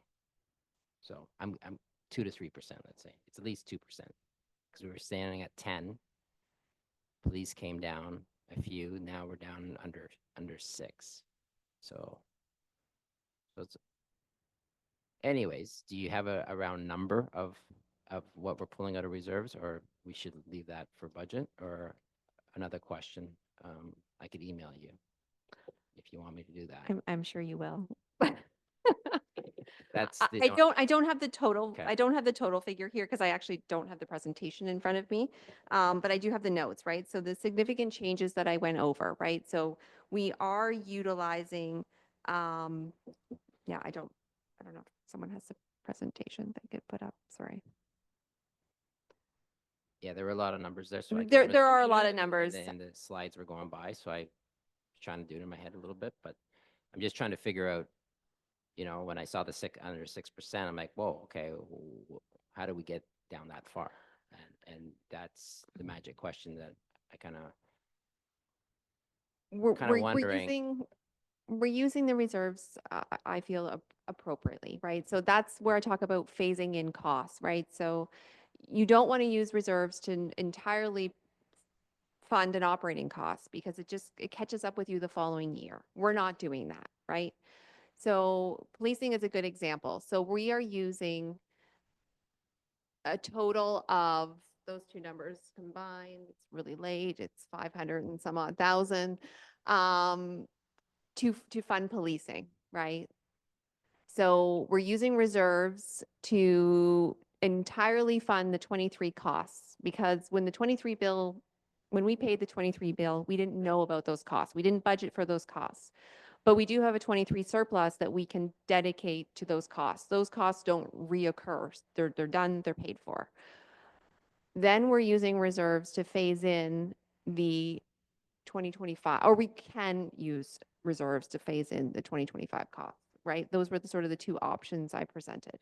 So under option one, we would just use reserves for the 23 costs, and all of the rest of the costs for 25, we just are included in the budget. So we are taxing appropriately for the costs that we know of today.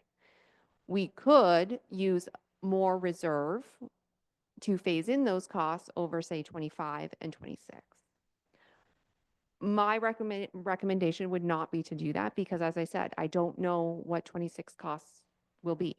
And so we could get hit next year. And then you've got to pay for this year's costs plus next year's costs, right? So you're just pushing the problem down the road. This budget doesn't do that. It is using reserves to help phase in costs, but it's not just pushing them down the road. It's trying to use the resources we have appropriately and provide a tax rate that everybody can feel generally good about.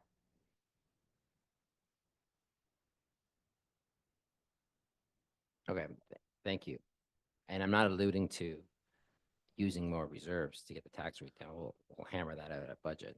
Right. But I'm just, like in past years, we were sitting on council, you used reserves. What your latter statement was, you're just pushing it to next year. Now we're using reserves, but we're not pushing it to next year. So I'm having a hard time understanding how we're not pushing that. Yet in 2022 and 2023, we were pushing them. In 2024 to going to 2025, we're not doing that. So that is where I'm not getting it. The policing is actually a good example. So like I said, the 23 costs, those are not reoccurring, right? And so you usually want to use reserves for costs that you know will not reoccur, right? Which is why we talked about the splash pad earlier, right? That's a capital cost, that's a one-time cost. You use reserves to fund that, right? Then you have no tax rate, your tax rate doesn't do this, essentially. The 23 costs, if we fund that from reserves, they go away, right? The 25 costs, those are gonna occur for 25, 26, 27, and they're going to get bigger, right? So you don't want to use your reserves to fund those. You want to include as much of that cost as possible in your budget so that you are taxing appropriately. Okay, thank you. But we are depleting our reserves. That one-time hit on whether it's a splash pad or Yes. right, we're depleting our reserves, Yep. which But that's what they're there for also, right? They are there for to avoid those they are there to avoid those tax spikes is what they're there for. I understand that. But when in 2022 and 2023, when I asked, well, we could use reserves for the tax rate to get it down, going to pay for it the next year, but it's a one hit, right? But we're depleting our reserves, and that's what we were warned about. And now we're depleting our reserves, and we're all feeling good about it, which I think we just need to hammer down the 5.8 and not worry about more reserves. So anyways, we'll take it up in budget. Thank you.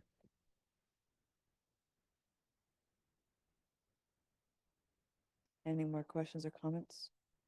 Mayor Gordon? Just a quick one. So I think the big difference is versus capital versus operating, right? So you don't want to use reserves to offset your operating costs. You want to, reserves are for capital projects like Young Street and all these big things that are one-time hits. You don't want to dip into the Visa card basically to pay your OpEx and your staff costs and everything like that. That you need to pass along to the taxpayer and need us to tamp down what those operating expenses are. So I think that's difference in policing costs is not a capital expense, right? It's not capitalized in our forecasting. It's an operational expenses if we employed those people to do a service for us. That's why it gets tricky and sticky. I get that. And when I talk about surpluses, right, and give relief to the tax and you put it in reserves, tax supported reserves, right? But when I suggest that, it's a no. But now it's it's okay. So that's all I'm getting at. So, because we're missing the point where we got hung up on this 4%. Oh, wow, the police 4% increase. We were so focused on that, but our increase in the town, in our portion, was 6%. So we got lost that the 4% was, oh my God, but no one paid attention to the 6. I'm paying attention to the 6, right? So that is my kind of, so when you look at surpluses and reserves, which is the same thing, I just go back. Now we can use it and it's okay. But 2 years ago or last year, it wasn't okay. So it's the way you present it, right? So, and gives us whether, oh, we can't do that or we're going to pay for it down the road. But now we're presenting it in a good way to get it down to 5.8%. That's the way I'm kind of looking at it. And that's what's just not sitting that great with me right now. So I don't know if you can understand that, but the way I'm thinking. But anyways, I look forward to the end of the month of January.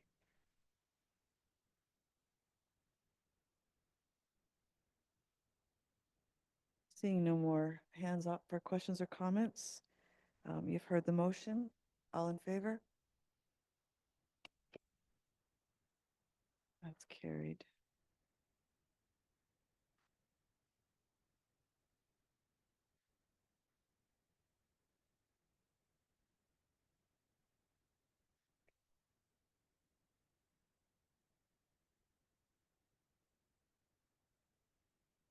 Okay, could I have a mover and a seconder, please, for this next one? Councillor Meredith. Mayor Gordon.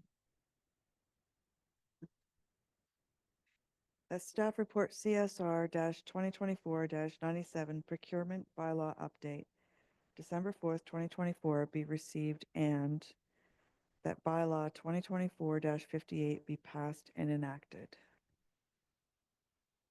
Have any discussion with this one?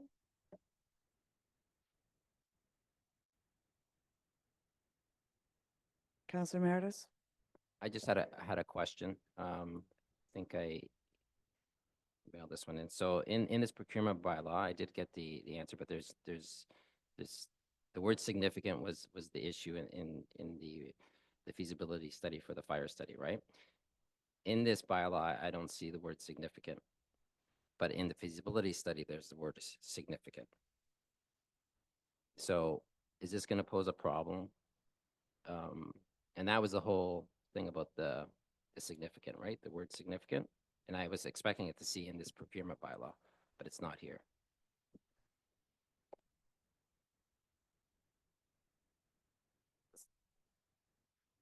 So through the deputy mayor to Councillor Meredith, this will not pose a problem. So the procurement bylaw that is in front of you talks about a 10% and a threshold.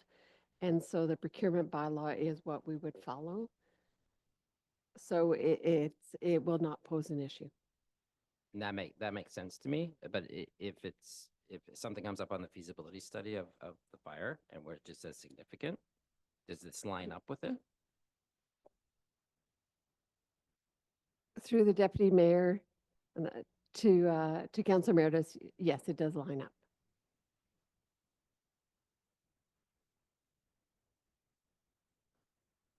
Seeing no further questions or comments? Call the question. All in favor? Opposed? Oh, wait. Okay, sorry. All in favor?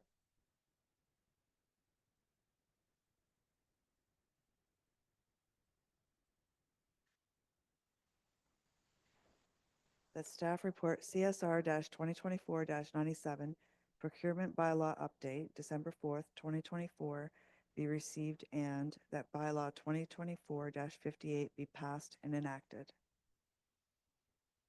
All in favor? Unanimous, that's carried.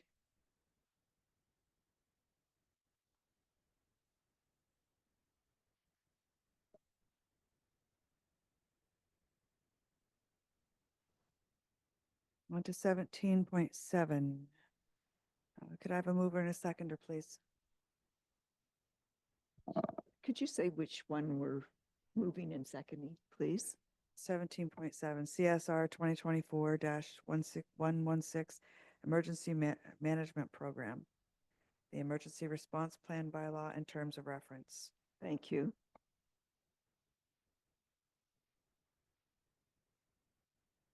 Moved by Mayor Gordon.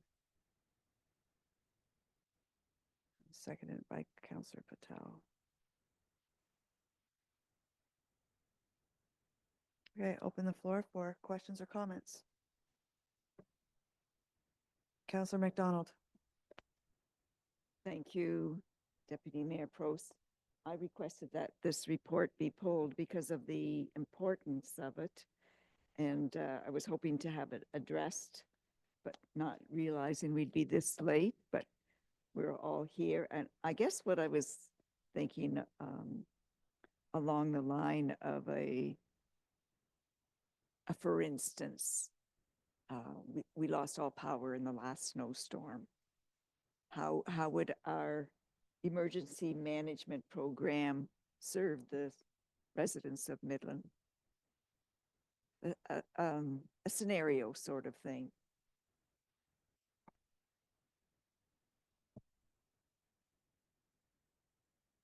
Through the Deputy Mayor to Councillor McDonald. In the event that a significant impact to the community happens, depending on the situation, the Community Emergency Management Coordinator would activate the group, the Emergency Control Group. We would all convene in the Emergency Operations Center, get an update on as to what's happening, and then each position fills a need that would address the needs of the community. Does that answer your question?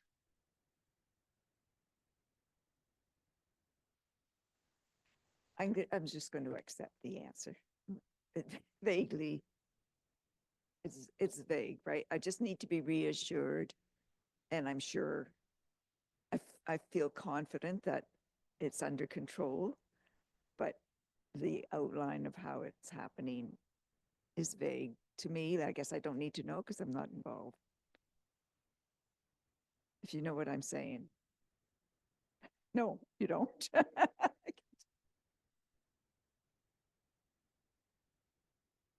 For you, Deputy Mayor Prost, to the councillor, the emergency response plan indicates and breaks down the different levels, what happens at each level, and the response that the municipality would have.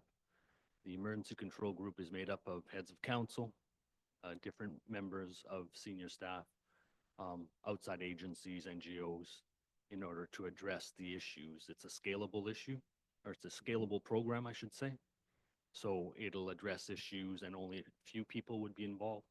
If it becomes a bigger situation, more people are involved, and it addresses the emergency at the senior staff level. Thank you. And I'm sorry that you had to wait so long to answer my questions that didn't make sense to you.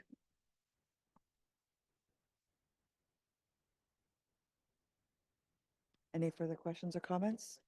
Mayor Gordon? So I've gone through some of the training on this because my role would really only be declaring an emergency, right, which triggers funding and other supports in the province. And not everything that would trigger the emergency response plan to come into action results in declaring an emergency. That's just one thing that could come and be a recommendation. And I wouldn't decide on my own. I'd be getting informed from other people.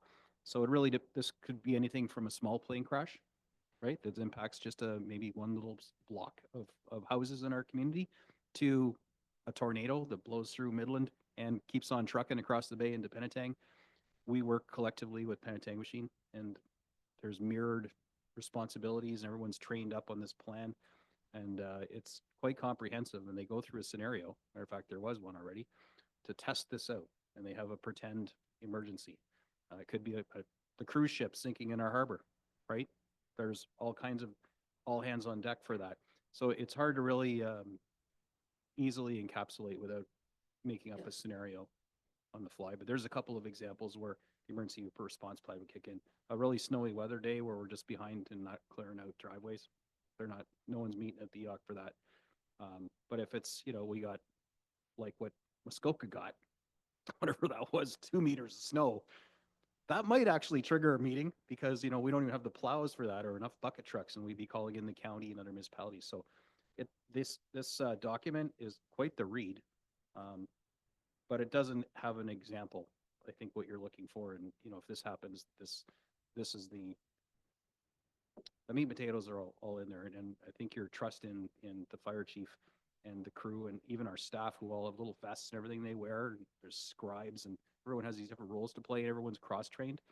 I've seen that in action from sitting through a little bit of the training, and I feel like we're ready for something bad to happen. I would never wish it, but we're more prepared now than we ever were before this plan came into action and this collaboration between the two municipalities came together. So if it's any solace, I've seen bits and pieces of it, and it's a pretty well-oiled machine.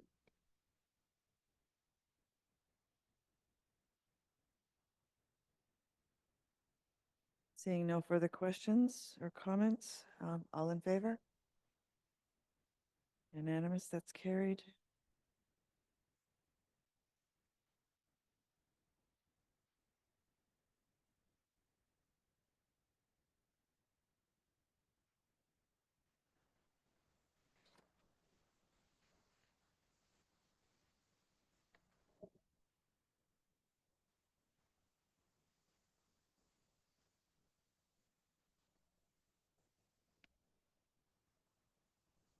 So 17.8, staff report CSR 2024 117, 2023 annual development charge activity dated December 4th, 2024 be received for information. Could I have a mover and a seconder, please? Councillor McDonald and Councillor Meredith.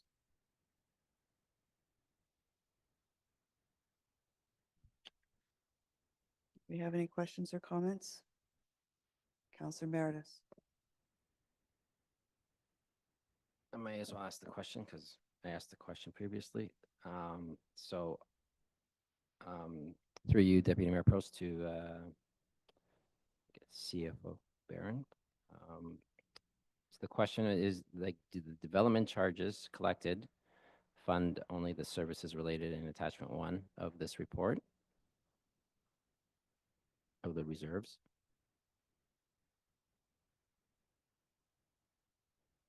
You did answer it, so. I did, yes. Yeah. Thank you. That's good. Through you, Deputy Mayor Prost, to Councillor Meredith. So as I mentioned, the services will vary depending on what capital projects staff have approved budget for and what's in the works. Debt payments will show up on the schedule every year until that debt is paid in full. But basically, all of the projects that you see are informed by the development charge background study. And so that's the study that we currently have a consultant working on to update our study. And so council will see a new study in the new year, which will give you a better understanding of that whole process because it is quite complex. But basically, again, it's that mindset of growth pays for growth. And so we can't use development charges to fund essentially the replacement of our existing infrastructure. So I'm going to use the roof on the rec center as an example, right? So that's a project that we, is a must do. We're hoping to get some grant funds. We're just replacing like for like, right? We're not adding any additional service capacity to that building. So the funding needs to either come from grants, debt, or tax, right? So as I said, the development charge study really outlines what projects are those growth-related projects. The headworks and the new booster and station, east pressure zone and booster station, those two big grant-funded projects. Those are also, a portion of those are also development charges.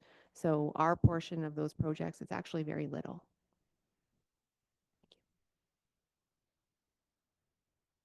Any further questions or comments?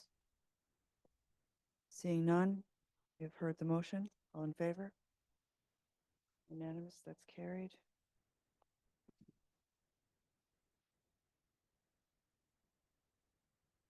On to 18, notices of motion. Does does anybody have a notice of motion?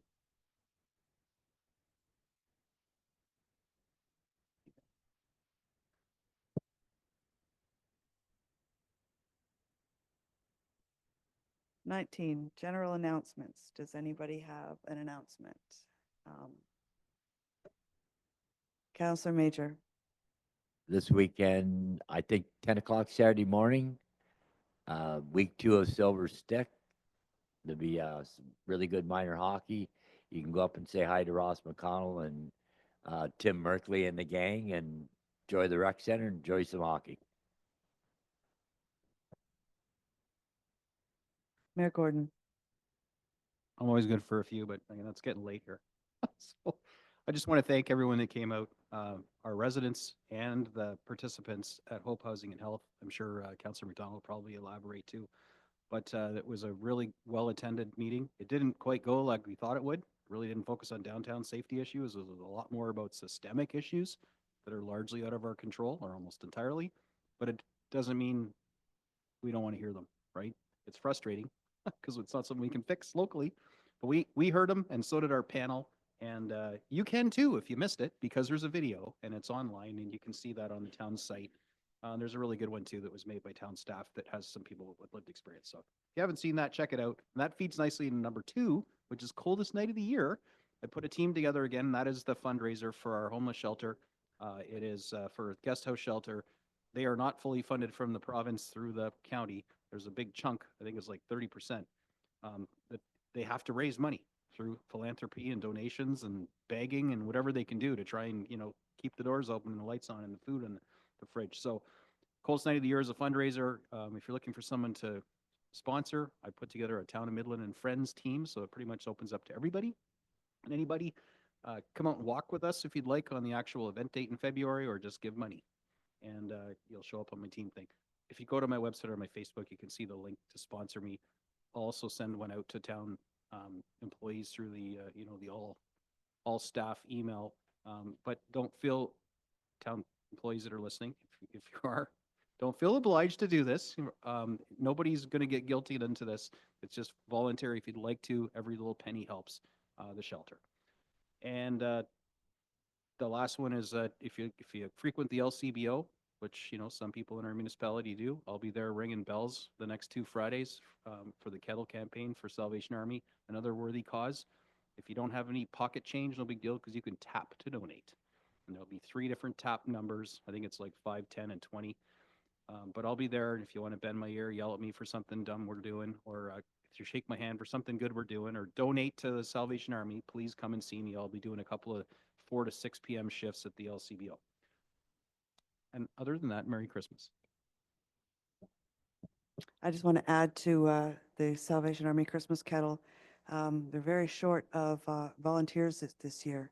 There's a lot of spaces that still need to be filled. I've been doing it for many, many years, and a 2-hour shift goes very quickly. If anybody has, 2 hours once a week or twice a week, or even just once, maybe we can fill in some of those shifts. All you have to do is call Salvation Army here in Midland, the one on Dominion Street.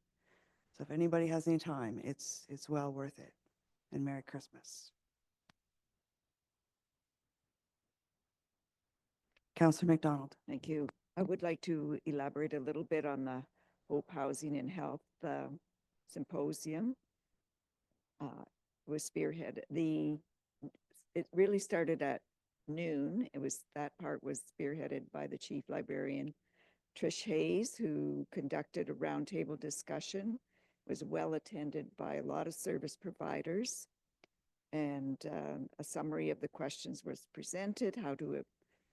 Mostly about, well, the first 2 questions were about who to call and the community response toolkit. There was lots of suggestions on how to approve it, and they're hoping a wider distribution when we do revise it.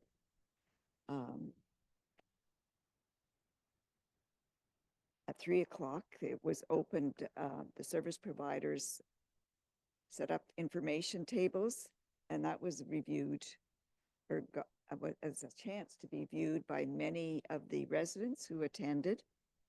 And then the evening session was also well attended. And it started off with Mary Broder of the Simcoe County Health Unit, who did a presentation on poverty reduction. And one of the suggestions from that was for Midland to establish a poverty reduction strategy, which I'll eventually bring forward a notice of motion on that. And as the mayor alluded, the evening session, it did provide, it wasn't the way we envisioned it, but there was a lot of information and compassion work. What we did establish is there's a need to research more possible, or just research some possible relief solutions to this complex problem, and working together can lead to that accomplishment. So thanks for everyone that was involved.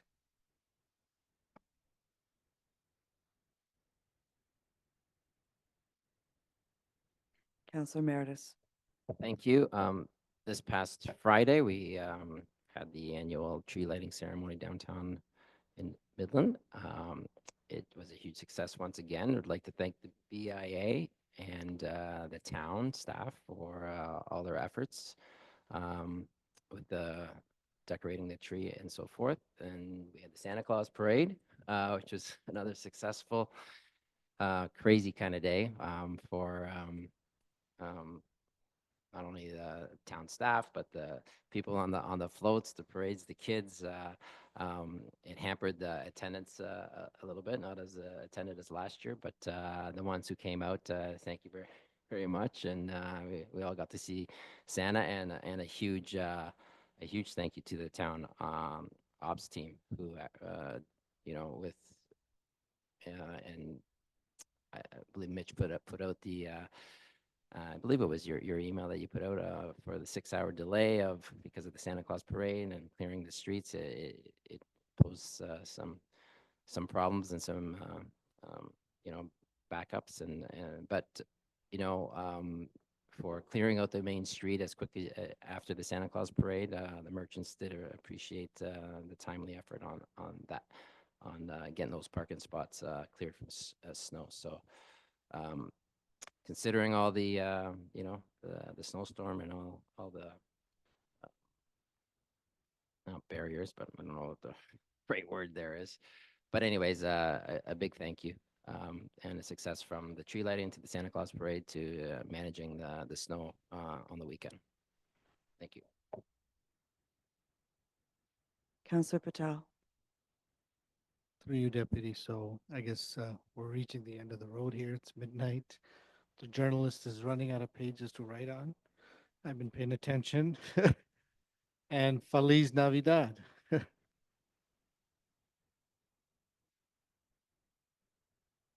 Okay, number 20, I have a motion here to close the committee of the whole and resume formal council session. I have it moved by Councillor Major, seconded by Councillor Bald, that the committee of the whole rise and report. All in favor? That's carried.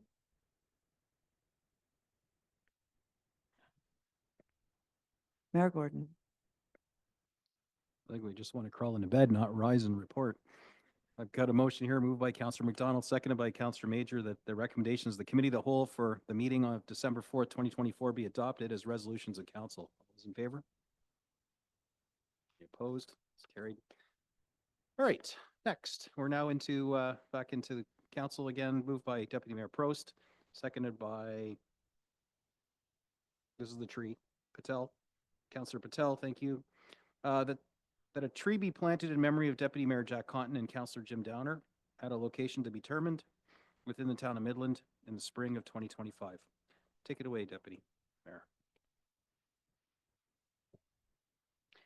I put this motion forward because I think it's, I just think it's something we need to do. We lost two good men this term, and I don't know that that's, I mean, it's not common to happen, but regardless, they were friends of ours. They meant something to us. And I think to honor them, planting a tree would be fantastic. And I think they're longstanding citizens. It just makes sense.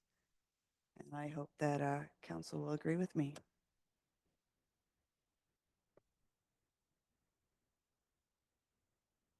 Council Major. I think for Jack, it should be down right on Georgian Bay, somewhere around the coal docks, and probably Jim, I hung around with a bit when we were kids, so maybe Jim should be up around the rec center in a strategic spot I'll pick out.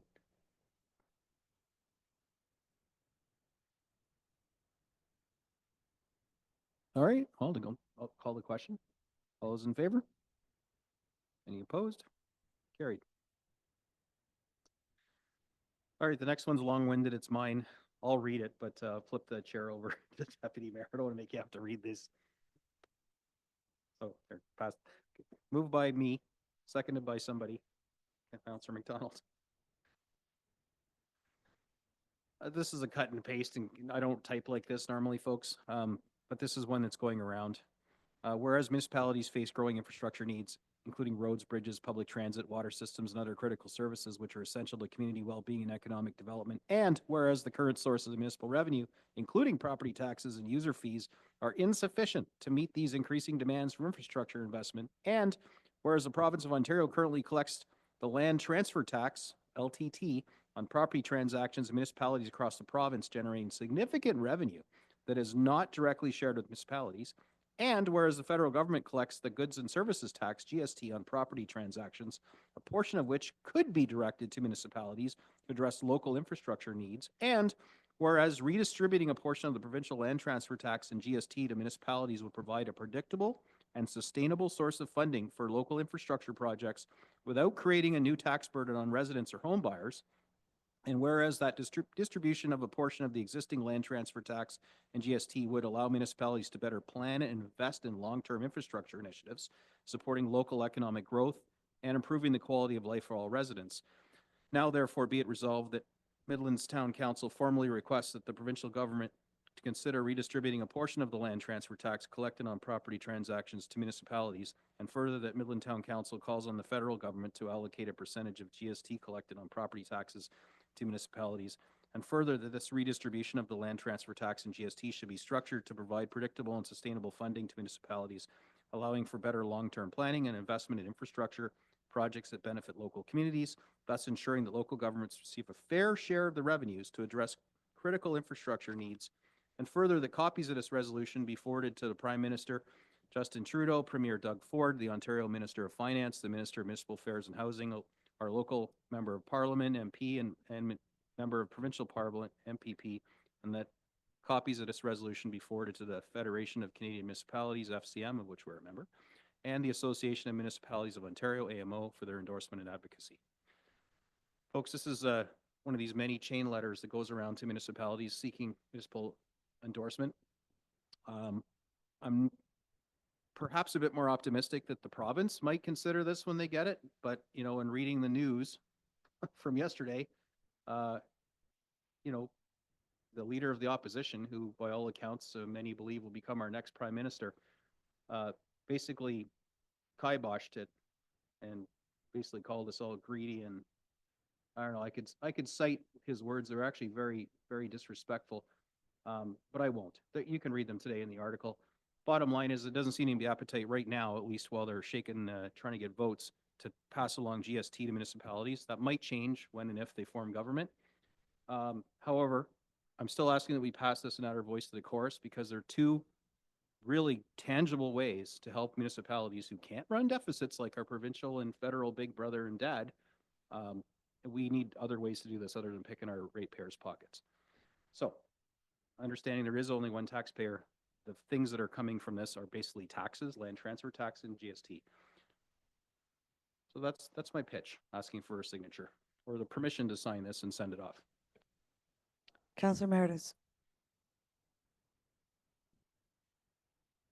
Against it? We're all voting. Funded from the reserve. Okay.